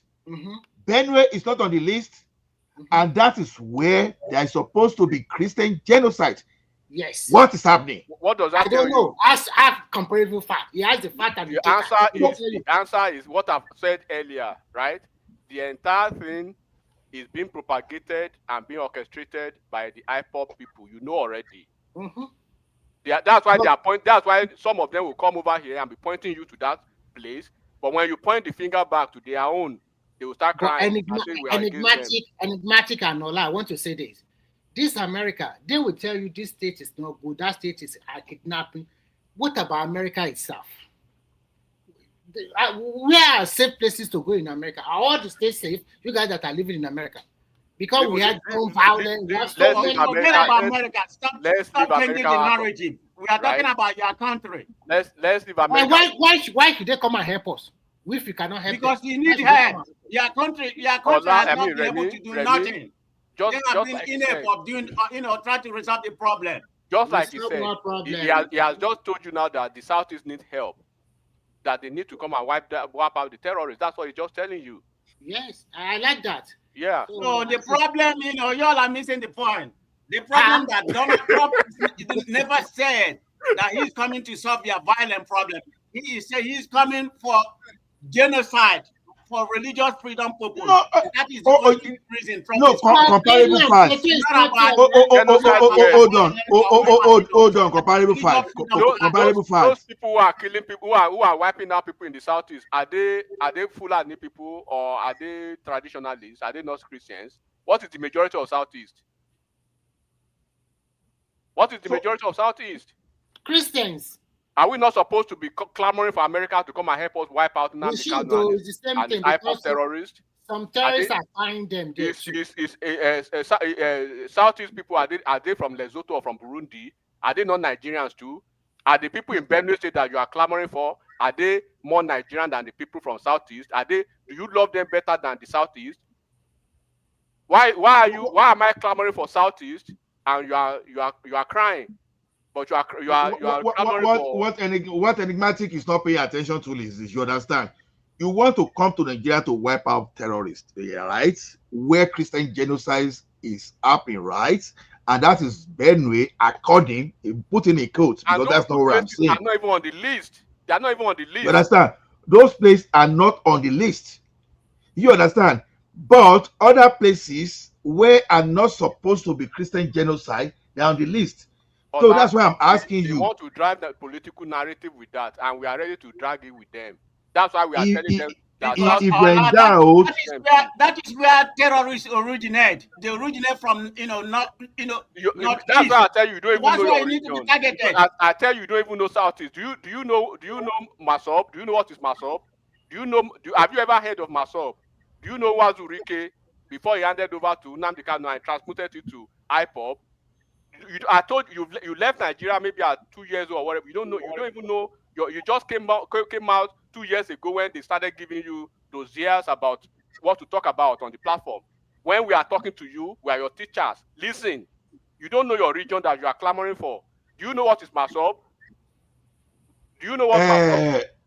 Okay. Masop is an comparative fact. in the Southeast. Can you please read this thing for me? You don't even. I listen to you. No. Okay, can you please read this one? Look at this. Now, this is travel.state.gov. Now you can see the United States, U.S. Department of State. Yeah, you can see, right? Then what level? Level 3. See, red. Now, they updated. You understand? So now look at this now. Do not travel. Borno, Yobe, Kogi, and North Adamawa State due to terrorism and kidnapping. West State, right? You don't have to read it. I read it already. I already read them. You don't have to go to, maybe you're reading to them, but I already seen it. Me, I would love to hear. Please read. Let me see. So when you now look at it now, okay, they mention. So they now say, okay, then the second category: Bauchi, Gombe, Kaduna, Kano, Katsina, Sokoto, and Zamfara State due to kidnapping. Then Abia, Anambra, Bayelsa, Delta, Enugu, Imo. Is there any state in the statistics that is not mentioned? All. You understand? And Rivers State, with exception of Port Harcourt, due to crime, kidnapping, and armed gangs. Then they now continue with the country summary. Violent crime is common in the country, blah, blah, blah. So they now say terrorism. Terrorism is a risk of so they now just list everything, right? You understand? They listed everything. This is the website. So we are not hiding anything here. You understand? This is exactly what we are saying, that in this country we have. Okay, they even put this one now in level 4. You understand? They put Borno, Yobe, Kogi, and Northern Adamawa to level 4 now. I don't know what level 4 means. So you can see what I'm saying is, okay, Anambra is even on level 4. You understand? Anambra is on level 4. Anambra, you understand? Abia, Anambra, Enugu, Imo. It's not really here. It's only Ebonyi that is not there. So the question is this: you understand? No, they are peaceful. It's a peaceful. Now the question is this: in all of this, did you see Benue State? Did you see Benue State? Did you see Taraba? Did you see Nasarawa? Just pay close attention. None. Did you see all those places? Now ask yourself questions. Where did Donald Trump got his own data? Why jumping the obvious and now decide to make a what you need to also do you ask him a question and let me answer. Let people not interrupt. This is a question directed to me. You need to be very cordial here. Let's have some decorum. So as to which area they should go and which area they should not go. And not people like Progressive or AY interrupting. May you talk now. One of Pressy used to be talk. What do you mean used to be? Stop giving me that nonsense. What do you mean used to be? Okay, comparative for talk. I didn't hear Hakim very well. Oh yeah, comparative for talk. Whether I was trying to listen to Hakim, but yourself. Let's hear you. So go ahead, what he said, it's a fact. It's a data. It's an empirical data. So we're not going to come here and sugarcoat what is a fact. A fact is a fact. We're documented. You have brought an empirical data that everybody can see what it is. I never come here and say Southeast is stable or whatever. You have given all those levels, where you give right now level of threat. That is true. Southeast has a moderate, high-risk separatism and armed conflict. There's no doubt about it. So, but the point I'm trying to make here, the reason why I want Donald Trump to come in, because Nigeria, with our military and everything, we can solve, if the Nigerian government had the boldness, they can solve all those separatism and military and kidnapping. That is what the government is supposed to do, But when it comes to terrorists, where you have the extreme danger, the bandit and terrorists, which are part of the genocide that we have in Nigeria, this is the area Trump wants to come. All this high level or whatever, level 3 or level 4, it has been there in the last 3 or 4. It has been in the last 10 years. Trump never said he wants to come. It's because of the Christian genocide, the Benue, the people in the middle belt, Pastor Ezekiel, all of them, they are crying like they are being quiet every day. The problem with people here is not happening to you. These atrocities are being murdered. They are the one complaining, and everybody here is making an excuse until it happened to you. That's what people don't realize. Trump is coming for a targeted terrorist, where there's a high danger, because So Nigerian government don't have to go. Hold on, they are complicit. They are comparable to the terrorists going on in Nigeria. So they're not going to solve it, but they can solve other ones. So this is where Trump come in. Let me say this. Please stop minimize the situation. Okay, comparable fact. Let's listen to Enigmatic now. From the list that you actually read out, right? Yeah. It is very clear, very crystal clear now that even the places that these propagandists usually point their fingers to as a precursor to this genocidal quote and unquote thing that they want to use, those places are not even on the list. But the place that is on the list, because judging from what he said those people who have suffered losses, right, and who are still suffering losses.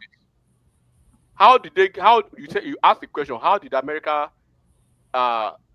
get their hands on, or how do they come to the conclusion that those places that are not on the list should be the focus area?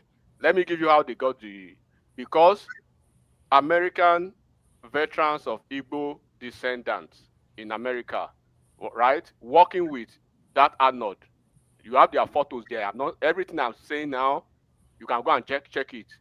But Arnold is avoiding them now because someone warned him to avoid them. Yes, so that he will not lose his integrity. I told you last week, right, that even we, the real American veterans, we are going to do our own part to let them know that we have a group in Nigeria, and they've identified those groups now who are feeding them this false narrative, feeding them these doctored data, right? And then World Igbo Congress in America and IPOP group in the USA, they are the ones who are compiling these things.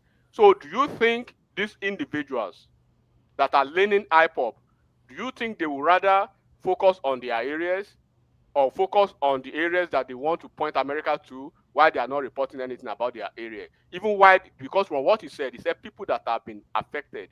Are you telling me people are not being affected in the Southeast? And I ask again today, as of today, what region in Nigeria is sitting at home now?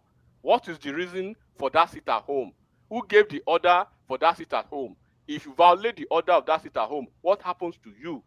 Is it not also on record that a Southeast governor said 99.999% of those that are being killed or pie in their region are Christians, and they are being pie by who? Number 2. Number 3, right? Is it not the same governor, some governors too, and with empirical fact and data that says 70% of people from this same region, that Nnamdi Kanu's terroristic group of IPOB, that they are fleeing the southeast to other regions of the country? All these things are record that are on the table. But when you read out the list of the states, that genocidal clause, quote and unquote, none of those places that they want to continue to point you to are on the list. But there are places, their own place that is on the list these groups that are submitting these false narratives, they excluded their own people. Why? Why did they do that? So does it mean the lives of their people that are being killed is amount to that life of a frog or a chicken, and the life of the people they are trying to point you to, right, is a golden life that should be protected, and theirs shouldn't be protected? So this is why we say some American veterans too, because these people, they branch out completely from the American veterans. They now call themselves American veterans of Igbo descendant. They are the one, they have their pictures. Immediately when that news came up, they pasted themselves on social media, thanking Donald Trump, thanking this Arnold, and Arnold is running from them now. There is other one man that is running from them now, the lobbyist group that they've been paying. Is it not on fact that they paid $20,000 to Elias, Abi? They are the Elias. They're all running Elias, from them now because they know that these people are just hyper people. Let me add something actually. Man. Let me Go ahead, why? Yeah, what is actually surprising me, the way Comparable Far carried this matter, they said he's the one. He's not a fan of Trump anyway, but apart from that, what you guys are saying, I think in Nigeria we lack emotional intelligence. Honestly, I mean, in the East, the killing has reduced a little bit. But when this thing was very tough, where ESN and IPOB were slaughtering people in the East, I never see Comparable Far complain like that too. I'm actually very surprised I'm not gonna lie, I'm very surprised. Because you go to, if I'm on Dr. Dayameni, that's how they will argue with you. No, the people killing people in Southeast, they are from South. They also speak Igbo. I'm like, what are you talking about?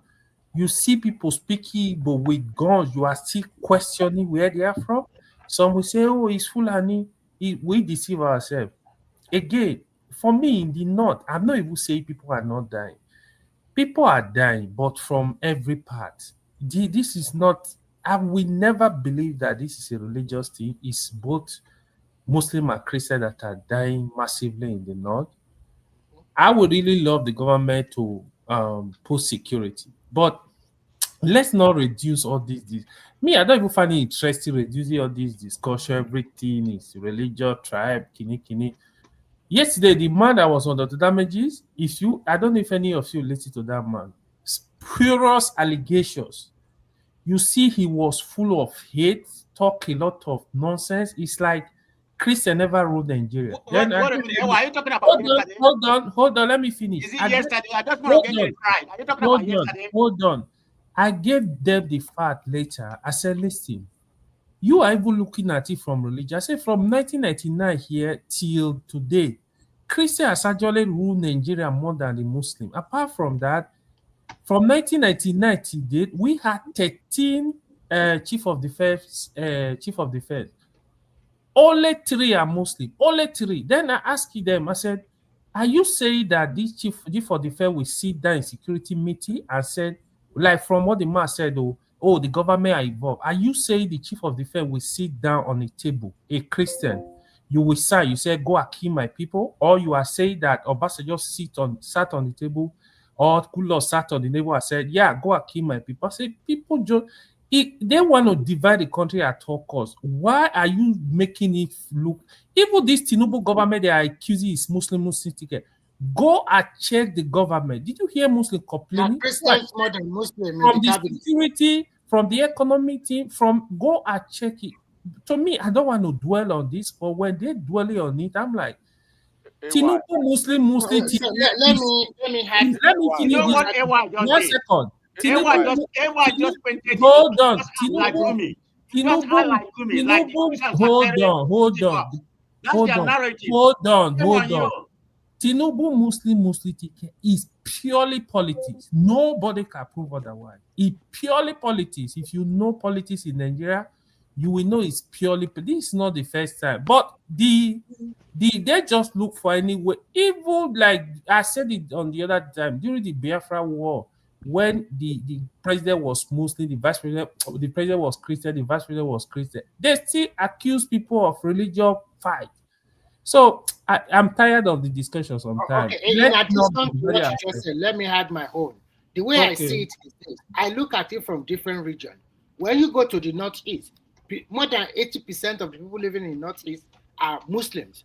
And when this insurgents or this terrible human being started buying people, you cannot tell me, I repeat, you cannot tell me they are buying more Christian than the Muslim there. That's a capital lie. And when you go to the Northwest, the same thing. In the Northwest, more than 90% of them are Muslims. And if these people are also buying people, you cannot tell me they are buying more Christian than Muslim there. That is not attainable. And when you go to the North Central, when you look at the total population of people living in North Central, we can say 60% Muslim and maybe 55% Muslim and 45% Christian. Because there are some 4 states in that North Central that are predominantly Muslims. I'm talking about Niger, Kogi, Kwara, and Niger. I'm sorry, Nasarawa. Nasarawa can be 55 to 45. Maybe 55% Muslim and 45% Christian. Maybe in Plateau and Benue, we have more Christian. Maybe 60 or maybe 65% to 35% or 25% Muslim. So when you now look at everything, you see that they even buy more Muslim than Christian when you put everything aggregate together. So all these things you are coming here, the genocide, it's not bullshit to me. It's not working. Beyond what you just said now, in the entire southern part of Nigeria, right? We do not have a single Muslim governor. The entire governors in the southwest. God bless you. This is a region of 50-50 Muslim Christian. They are all Christians. Did you hear them complaining? Christians. Even in Tinubu's cabinet, there are more Christians in Tinubu's cabinet than Muslims. There are more Christians than Muslims. So let's go there if you want to play politics. If what you guys are saying is that APC did the same thing, you to go and coordinate yourself and do it and see if it take you to Aso Rock. If it takes you to Aso Rock, on that Tinubu Shetima, this thing, it's clear. Those people that know me, I initially move against it, but later, I just realized that because to me, I will have to be honest with you, I did not want Shetima because of what happened in Borno. No, not even the Muslim ticket I'm talking about. They always want to tell you APC, Buhari, all of them in 2014, they went to US to use Christian genocide. So they want to create their own Christian genocidal narrative too. And I'm telling them too now, okay, you too now, right? You are using it. You are using the Christian genocidal. You use that to take you to Aso Rock. Let's see how far you present your candidate. Okay. Now, see, let me break down the problem of Nigeria. This thing, you understand? There are 4 groups now, categorized to 4 groups. Now, in the Northeast, we have Boko Haram and ISWAP issued in Northeast. Those people are full terrorists. Like I said the other time, they are mostly cannories. Then, when you go to Northwest, they are bandits and criminal gangs. You understand? Looking for resources. You understand? Those ones are in the Northwest. And those people, they clear everybody. The one in the Northeast, they clear everybody. It doesn't matter whether you're a Christian. Even if you're a Muslim, as long as you don't align and you don't align with this thing, they clear you, they clear everybody. Then when you come to the middle belt, it's Fulani militants and S-men. That one, S-men used to be there, but Fulani join now. Then when you go to the Southeast, you understand, it's still criminal now. Criminal armed gangs. You understand? Say the truth. Terrorists and Southeast. No. I don't want to call it. I don't want to put my own English. Ola, IPOB was prescribed as a terrorist group. Fact. I know. Even whether you call it terrorist or not terrorist, is it good for a non-state actor to carry arm against the citizens? So this thing, it does not even matter because you are being reasonable with your conversation. These people are because normal armed robbery in Nigeria normally it should be death penalty, right? Even armed robbery in Nigeria. So now, as far as I'm concerned, all these people and I don't know why a fellow Nigerian would be clamoring for annihilation and wiping out of a terrorist group, IPOB, and somebody will not be happy with that. Are you a terrorist? Now, so the problem we are having that we are because we are not being sensitive. Why am I saying we are not being sensitive with this? Those people that want to stay with the Christian genocide narrative only. Because the thing is this: in the Hausa group, the Hausa that call themselves pure Hausa, although they can still tolerate the Hausa that got married to Fulani, especially if you are that they can accept you if you identify with them. Now, they are telling you, they are even telling the people that they should discard whatever Islam that the Fulani are bringing to them. That they want to tell you categorically that these people, they don't even believe in Islam. They are just using it as weapon. Go online, you will see. You see, go online and Google and come and tell me. I can even give you some links. This is becoming a serious thing. If you go to Express now, you will see them hosting meeting. They're animists. You're right. They're animists. They're not Muslim. Most of the Kawahadas. Yeah. Hausa people are telling you that they be practicing Islamic before this guy. That these guys, they are not Muslim. That they just key in. They key in. They speak your language. They are not going to share your language, yo. They key into they speak your language. They speak Hausa. You understand? That they will now the religion that you know. They say, oh, you have to do it this way. And the thing was so done on them that they fell for the indoctrination. You understand? To the extent that they overthrew the kingdom and installed the emirates. Now, you know they've been trying to do that in Southwest, where they are sending their radical, what kind of those two crook radical clerics to the Southwest. That Southwest say, I'll be saying that don't bring these people to us at all. Because whenever they want to identify with you like that, whatever you have on ground is what they are going to use against you. They won't change your language. They will just modify it for. They will just modify. They will just only tell you that that's your religion. You are not doing the way you are supposed to do it. You understand? That's the thing. So what I'm saying that if Hausa group, quote it, is Hausa group are even separating themselves now. That's why I'm saying we need every reasonable Nigerian to gather together and force these extremists out. It's either they done too completely and we overthrow them from, and we never allow them access to power. See, I'm in support of what those Hausa people are doing, because they are doing this in such a way that don't even wait till these people will come and give them the Fulanis. Right from the process, we want Hausa people to even be at the top. We want Hausa governors. We want Hausa local government chairmen. We want Hausa National Assembly rep, State Assembly rep. I'm in total support. Let us get. I say, okay. Then vote for Atiku. Vote for Atiku. Atiku is a Fulani. Which Atiku? No, it's not Fulani. It's not. It's Hausa. No, Atiku is Fulani. He will never say Atiku as one of them. Okay, Atiku. Yeah, but can I come in now? Because Atiku, let me tell you one thing. Even his Nigerianness is even in doubt. I need to respond to even Atiku Nigerianness is in doubt. So we are not voting Atiku. So okay, after AY, after you respond. Okay, perish that thought. Even in 2021, I would rather go for someone from middle belt or pure Hausa person. You understand? All those. Why do you think the like of El-Rufai is no longer speaking?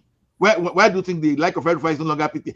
El-Rufai wanted to hijack Buhari the political machinery, and Buhari, unfortunately for El-Rufai, gets El-Rufai a very big blow by coming out and stylishly, indirectly denouncing, you understand, repelling El-Rufai, you understand, coupled with the rumor of this recent coup.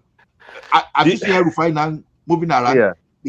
Do you know what? Do you know what? Based on my personal experience, okay. Can I come in now, please, just for 2 minutes, Ola? Just for 2 minutes. Okay. I think you've been speaking, but if you wanna go, you can go. I'll come after you. Okay. Thank you very much. I'm gonna respond to Ewa, then I'm gonna make a point. I watched the man we have the guest we have yesterday on Dr. Dame. Normally I don't go in here on Sunday because Sunday is my family day. But I was there on Saturday. The guy that came on, Mr. Ezekiel, a pastor in Benue State. Everybody has seen on the video, crying about the genocide going on. It's just kind of very insidious and disingenuous for AY to come here and accuse the man, speaking on the point like he's, on the point of Gumi. That's exactly what AY just did here. Okay, I'm gonna call you out. That's exactly what you just did here. No, how did that accuse him? Can you say this? And saying there's no genocide going on. The fact is that there's a genocide. I can give you a figure. from 2019 to 2023, there's about 16,000 Christians killed compared to only about 6,000 What is the Muslims source? killed. What? Tell us And the source of the figure. you're going to come here and say there's no The genocide. source Tell is us the from source. Igbo Tell us the descendants. source. They Their are from country Igbo doesn't even descendants have of America. any data to dispute what the Give us you the know what the source Western now. country has compiled. What is the You know, source? Well, what is the source, man of Christ? Give us the source of the data.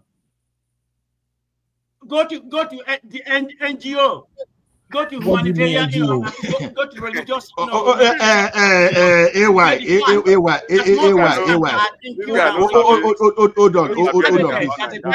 on, please. Hold on. AY, we don't even need to. I can give you region by Comparative fight, hold on. Comparative fight, hold on.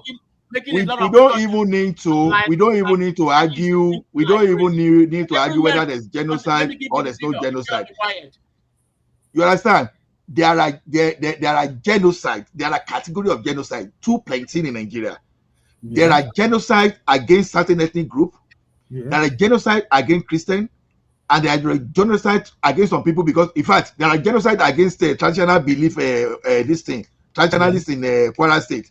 But what we are saying is this: if we have like about 7 to 10 categories of genocide in Nigeria, the question is this: why picking interest in one? Why don't we? Because all those genocide are terrorism. Why do you have to sit down on a particular definition? That is what we be asking you. So are you saying? Hold on. You want to come under the religious act. Genocide is genocide. America has a that's not the point. Rule when it comes to religion. That's not the point. Okay, as a traditionalist now, if I were able to be in Ilorin and they pie me now, so they targeted me because I'm an Ifa practitioner. Are you saying? Are you saying? Okay, no. Are you saying? Religion? It's about Christianity. Every life matter. The thing we are saying is every life should matter. I mean, even let me. I'm gonna be fair. Where are we falling for American tricks? That's what I'm. Where are we falling? We are flexing muscle for American politics.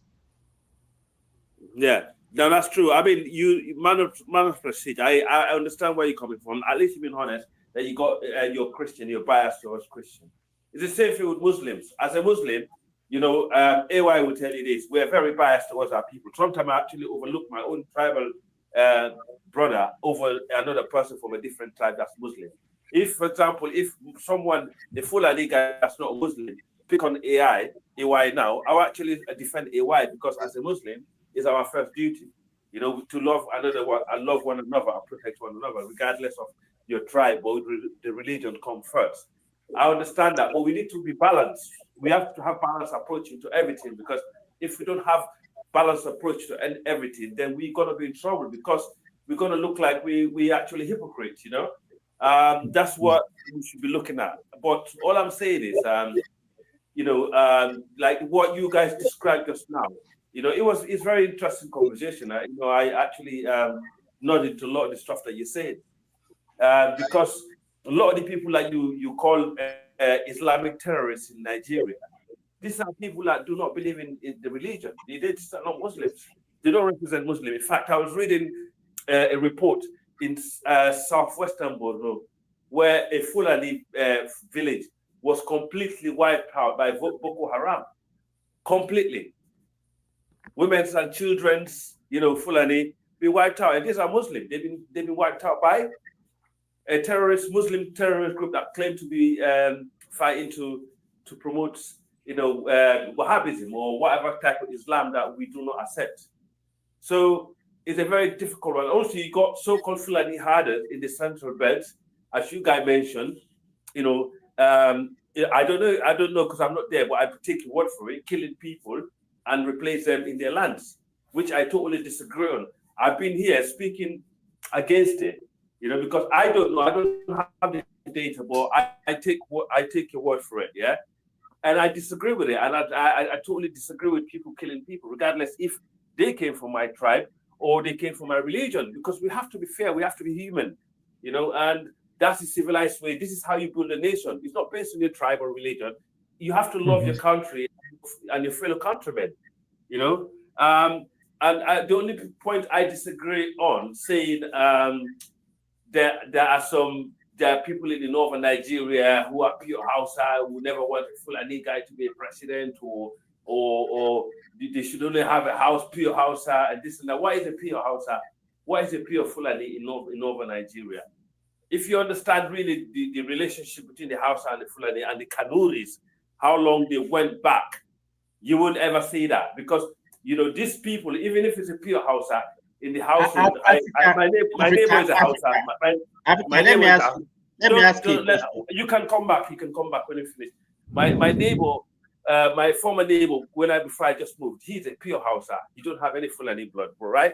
But his half brothers and half sisters are Hausa and Fulani, and that you have that so much in the Hausa household, even though they're pure Hausa, but they have cousins and other people who are Fulani, and also with the Fulani people and the Kanuri. So it's a very, very difficult for you guys in the south of Nigeria to think you can split the northern bloodline based on political interest. I know, Africa. Remy, hold on. Let me correct him there. Those people saying it at Hausas, if they were speaking Hausa clearly. Hold on. Just hold on. They were speaking Hausa. I was just reading the translation. You understand? Yes. I was reading the translation. Now, the thing is, I understand that, but there's so many Hausa. You said we people in the south. You said we people in the south. I just want to tell you that the people that are saying that are the Hausa people. They did the statistic. Hold on. They did the statistic of those people that are Fulani that occupy political position. They carry over 90% of the political position. Yeah. And they are Fulanis. Yeah, but now, you guys don't hold on. Who is not? Oh God, listen. Now, let me just make one point.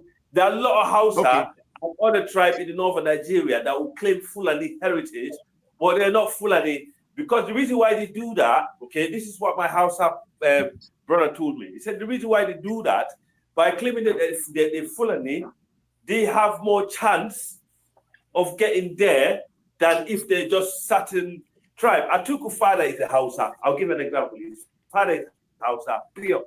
His mother is Fulani. Buhari, late Muhammad Buhari, his father is a Hausa, the father is Fulani, real Fulani, pure. But his mother is a Kanuri. Okay? So nobody will probably told you this before. But Buhari is half Fulani. No matter what you're going to say here, we all know that when we talk about political power in the northern part of Nigeria, especially northwest and northwest, the Fulani hold the sway.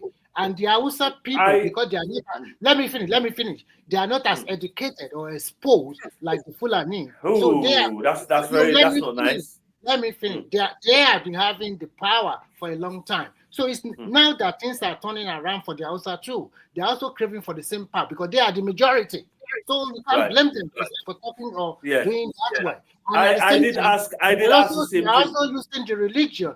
You're also using the religion to also fight most of them, because most of them are defenseless, like as against the Fulani that have people that are in power that can support them. So you can't blame them for crying. No, I don't blame them at all. I mean, I don't blame them. I don't blame them. I don't blame people for having their views. People should be able to have their views, regardless whether it's right or wrong. But all I'm saying is, when I speak to my brother who is a pure Hausa, right? He's the one that told me, because I asked him, I said, I hear a lot of people in the south of Nigeria defending you guys against Fulani because they said, you Fulani, came to the territory and this. He said, all these people, that the reason why they're doing this, they're saying it, is not because they care about Hausa people. Someone interviewed.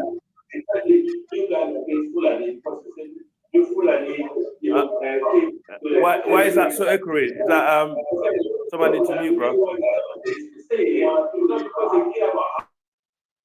Okay, thank you. So he's saying people are using it. I said, why can't you guys come out online and air this view about what people are saying, how marginalized you are by the Fulani. We are still saying the same thing here. I told you before, these people are not educated and well exposed like the Fulani. No, I don't buy that. Are you going to tell me what is the population of the Hausa? What is the population of Hausa? So that, come on, when the no, but I'm asking you, what is the population of the Hausa? What is the Hausa population in Nigeria? In northern Nigeria, they are the original inhabitant of that northern Nigeria. Yeah.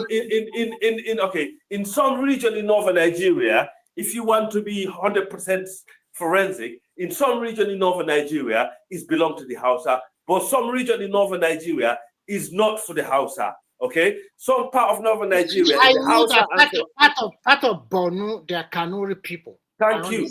Some part of northwestern Nigeria, mostly in the northwest, they are Hausa people. It is the Fulani. You're very okay. I would love you to let me speak. So let me. I want to say something. Is the Fulani from other part of Africa, maybe from Chad, Senegal, Nigeria, or whatever, through the jihadist movement or whatever, that came them more than several decades ago, and they launched their religion on them. And these people, because they are predominantly maybe farmers or maybe till the land, they are not exposed to this kind of education, even if it's Islam as an education for them.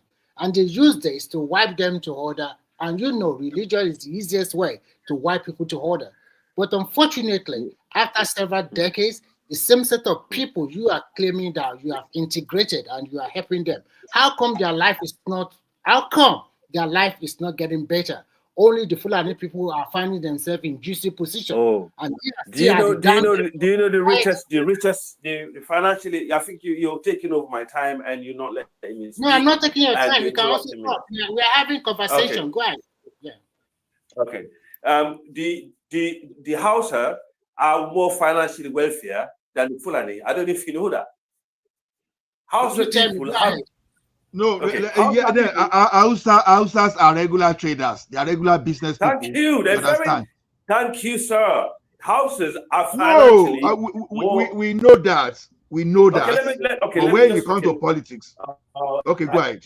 You guys, you know what I don't like here? When someone is trying to give you fact, if you don't like the fact, you can just block your ears. But trying to stop them telling you,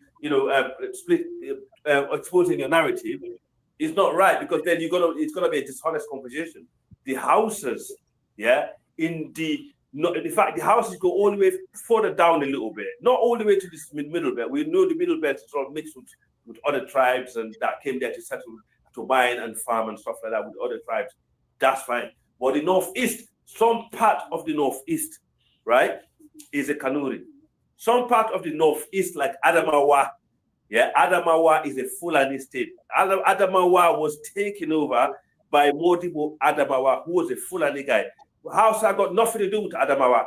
But if you look at Adamawa today, you probably find more Hausas over there than Fulani.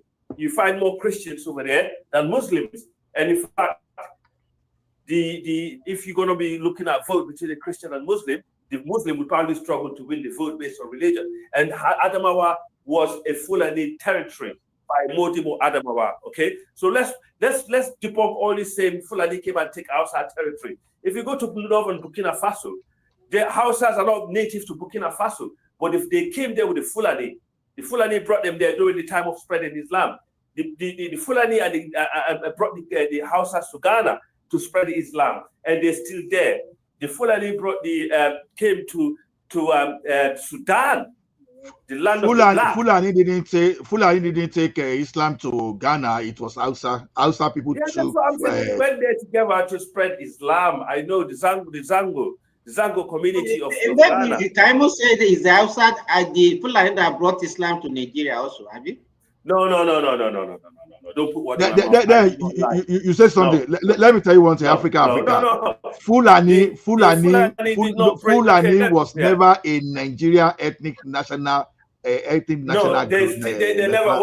never was. That's true. Fulani was never a Nigerian.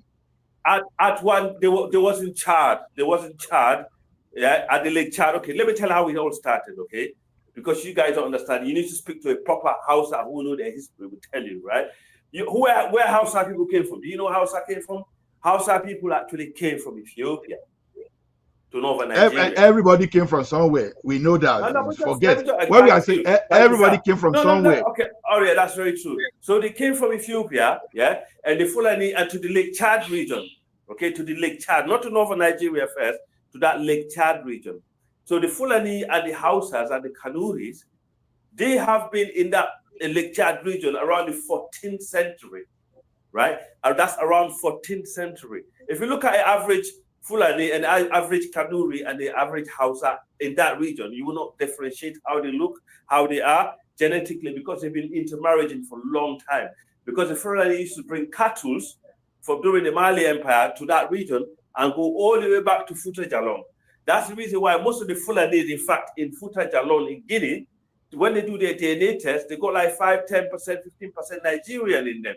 And they wonder, how did you have this? That's because of that intermarriages that was going on between the East and the West, from far West to the Lake Chad region. So just to debunk that. So that's the reason why they have this ancestral link. When Danfodio came to Nigeria, the Fulanis already been in that region. Danfodio did not bring all the Fulanis with him. So that's just a lie. He came there on his own to teach Islam, because the type of Islam that was followed in northern Nigeria was already washed down, because the kings or the rulers of the northern Nigeria, the houses, were enslaving their own, the Fulani and the Hausa and the Nupe and all this group of people that you have in the north, yeah, and they were treating them badly. And in Islam, AY will tell you, in Islam, as a Muslim, you're not allowed to slave your own Muslim brother. You're not allowed. So these are the things that Danfodio came in and actually trying to stop. And the Hausa king did not like it. You think this guy is a threat to me, because these farmers were working for free. They've been overtaxed. They've been enslaved and stuff. Anyway, let's cut the crap, right? So if you take all the, like most of the tribes you see in northern Nigeria today, right?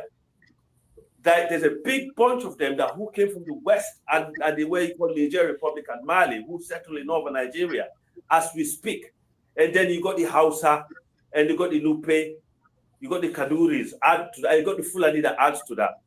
So most of the time, this Hausa guy told me when there's a voting, he said, no, it's not only Hausa that vote for Fulani president. The majority of the people that vote for Fulani in the northern Nigeria are the minority other group who came and settled in northern Nigeria from West Africa, because they're still there. There's more than 10, 15 tribes who settled in northern Nigeria later after the Fulanis, yeah, and during the Fulani time, who have formed a group, which comprise as a minority of northern Nigeria. So when I hear you guys, you know the narrative against this. You said, yeah, when we told you that Fulani never had any land in Nigeria, you tried to say no. Fulani, all those most areas you see. Yes. Some no.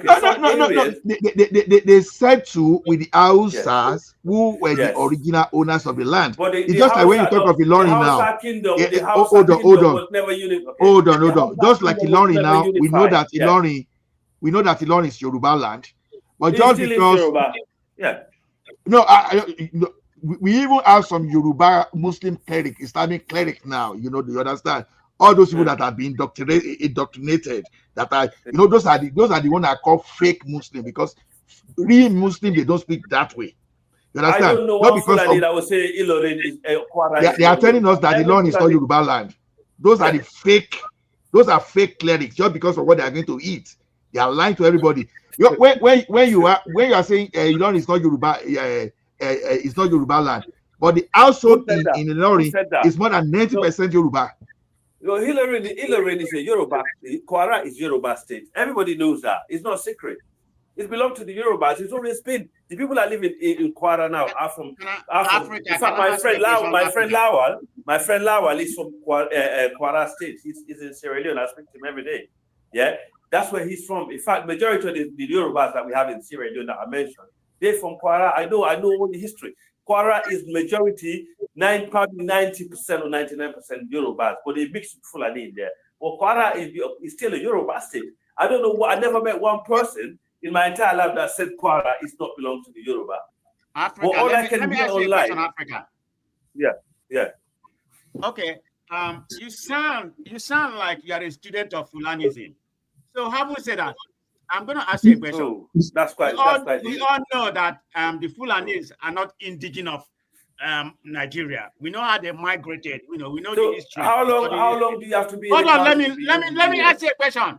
We know the history of Usman and everything, and the population of Fulani in the north is only about 10 to 15,000 compared to the Hausa about 35,000. I think Kanuri about 2,000.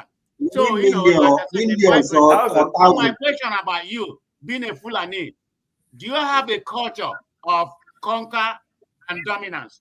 Is that embedded in you? Can you answer that? Hold on. Before I proceed, comparable fact. You are missing the fact. Africa, hold on. Let me tell you something.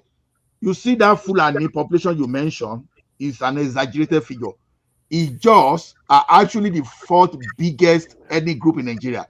You see, that's one kind of what do we call this? Tekia, or what do they call it? All this corny way. You know, when all those Fulani came, they started calling it Hausa Fulani, so that they will magnify themselves. It was later during the Buhari period they started changing the narrative. Hausa Fulani is when one of your parents is Fulani, the other one is Hausa. No. They use that thing as politics. That's not like that. It's not. They just combine the two tribes together. It's not as if so that they can amplify. That's not what my Hausa brother said to me. Tell us the story of our country more than us. No, but he's Hausa. He told me I learned a lot. Do you know what Africa? Do you know why I love the beavers and this NIVM, all this kind of thing? It's beginning to reveal a lot of things about the data fraud in that country. Yeah. You see, during the election period, they used to bring people across the border, you understand, to come and vote, and they will claim. That is why you will see that Kano is more than Lagos. Is that not wonderful? Is that not a surprise to you? I don't know about all this political. Kano, all of a sudden. No, go and look at every other country. You understand? Interland versus coastal area. All of a sudden, Interland, you understand? I want Africa to answer my question, please. Okay, Ola, okay. I mean, I don't know. I can't really go into that. I don't know about your place. To be honest, I'm not really that. The only thing I can tell you that people that I know that actually pure Hausa, who actually sometimes me and them sit there and listen and laugh about some of the things that's been said in Nigeria. You know, they find it really interesting. They find it very cringy when other tribes claiming to fight for their cause, like they actually disabled, when they actually are the biggest ethnic group in Africa, and also they have very highly educated and very wealthy group that spread through the continent, and people claiming to be really caring about them and actually trying to defend them when they know their interest, where their interest lies. But at the end of the day, right? You know, I don't know how bad the Fulanis in Nigeria are, but for some reason, the last time I done my research, and according to my Hausa brother, in fact, he blamed the Fulani. The number one thing he said to me, he said, this president that you have in Nigeria now, he said, I blame Fulani because he said Fulani Hausa would never ever vote Tinubu. I said, why? This is how I know Atiku is not Fulani. I said, why? He said, majority of the Hausa voted for Atiku in northern Nigeria. I said, why? He said, because Atiku father is Hausa. He said, Hausa would never vote for Yoruba people. I said, why? He said, because we don't trust them. He said, they're not trustworthy people. And this is when Tinubu just got elected as a president. I said, no. I'm interested. Let me just finish. Was there any group of the parents that said that? I'm interested in. He said that my Hausa ex-neighbor, I speak to him every time. A lot of the stuff I learned about Nigeria is from him. He said, us Hausa will never ever trust Yoruba people. We will never ever will do that. I said, hang on a minute. I said, but Obasanjo was Yoruba. I said, because I grew up with Yoruba people, no matter what people said about them, it never sink into me. You know what? Because I grew up with the Yoruba guys. Even now, as I speak, my best friend I grew up with since as a child is Yoruba. Ola Adetayo,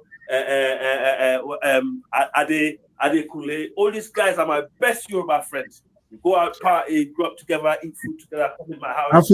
Africa, let me quickly correct that for you, please. So your friend has been giving you lamba. Ask your friend. In Nigeria, right? The vote coming from the north they are not usually differentiated. To be honest, when the North, No, but I understand that. But what he's saying is, it's not correct. It's not correct. Okay, Straight up. okay, maybe, okay, that's So fine. But Hausa Fulani, like I said, it's very hard now to really split them. It's not possible. It's it is very, not possible. very difficult. The If other you can thing, split them, do it. You go to some family, for example, some Hausa Fulani, it's even hard to see somebody that is pure Hausa, pure Fulani. Is becoming much difficult. And mind you, we have a lot of minority tribe in the north too, right? Like Kanuri, they are not really minority. Kanuri, they occupy almost 2 states. Yeah, Borno and Yobe. They occupy these 2 states, majority. That's why their governor is always from Kanuri. But we have other minority tribe. I think the language, right, was able to capture everybody in the north. That really kind of like formed some level of unity in the north. So it's really easy for them. You're so spot on, because my Hausa brother said, he said people think Fulani have conquered the Hausa. He said, well, you don't understand. It's people, if you don't understand it, is very tricky. We're actually more divided in the south than in the north. In the north, they can easily line up for one person in the election. But in the south, Igbo are on one side, Yoruba on one side, South people, they are on one side. So it's very tricky. So sometimes people That's just because of religion, or AY. AY is religion. You know, when it's because you know that me and you as a brother, you know, especially you as a, we have a lot of soft spot for one another as a Muslim. This is how the Northerners think. They would intermarriage. You know, because for example, as I said the other day, in Sierra Leone we have 2 major tribes in Sierra Leone, but you will not find. I would say. Oh, it's out. If we have forgotten one thing, his friend is just giving him so much. It was the colonials that made this thing easy to look like that for the Fulani, and you have forgotten that. Africa is dropped. See, AY. Like I said, I encourage everyone to visit all those. I'm talking now. Oh, sorry. Then AY, you are saying it's difficult for them to know whether who is Fulani. That's what you are saying is not true. They know themselves. They know themselves clearly. Very clearly.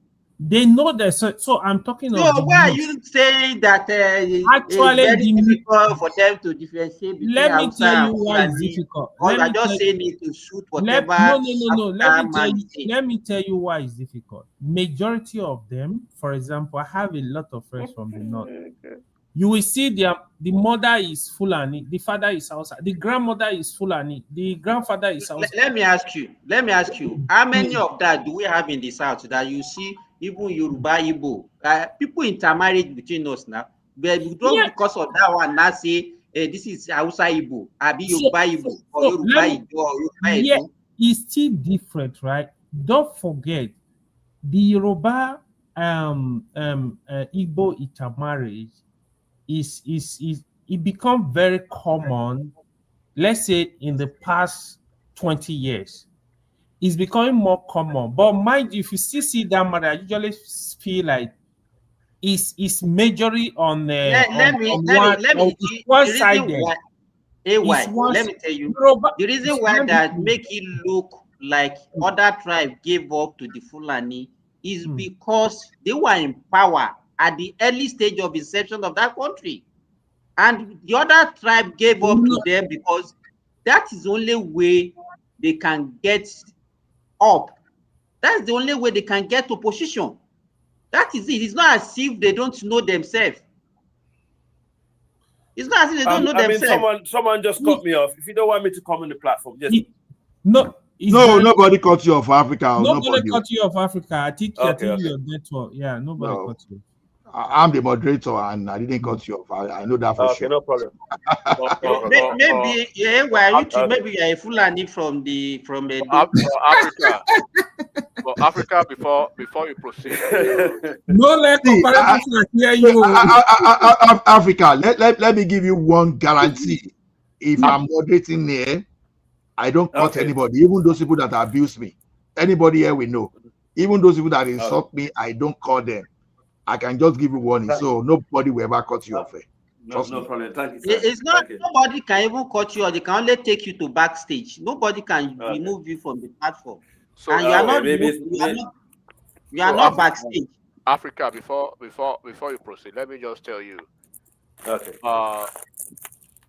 Your friend has been giving you enough lamba to fill up the entire to him, and that was why he was speaking as if he was explain what lamba means, so he may not understand lamba. Lamba is a lie. It's lie. Lamba is L as in Lima, A as in Alpha, M as in Mike, B as in Bravo, A as in Alpha.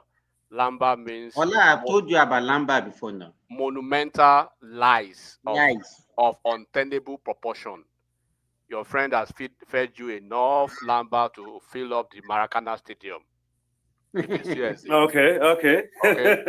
I'll actually listen to this audio. So if you go to the Midwest people now, the way they are feeling, if you tell them all this lamba, they will probably stone you from the screen of the TV or whatever they are listening from. Right. Okay. I'm gonna let you know. I'll let you know.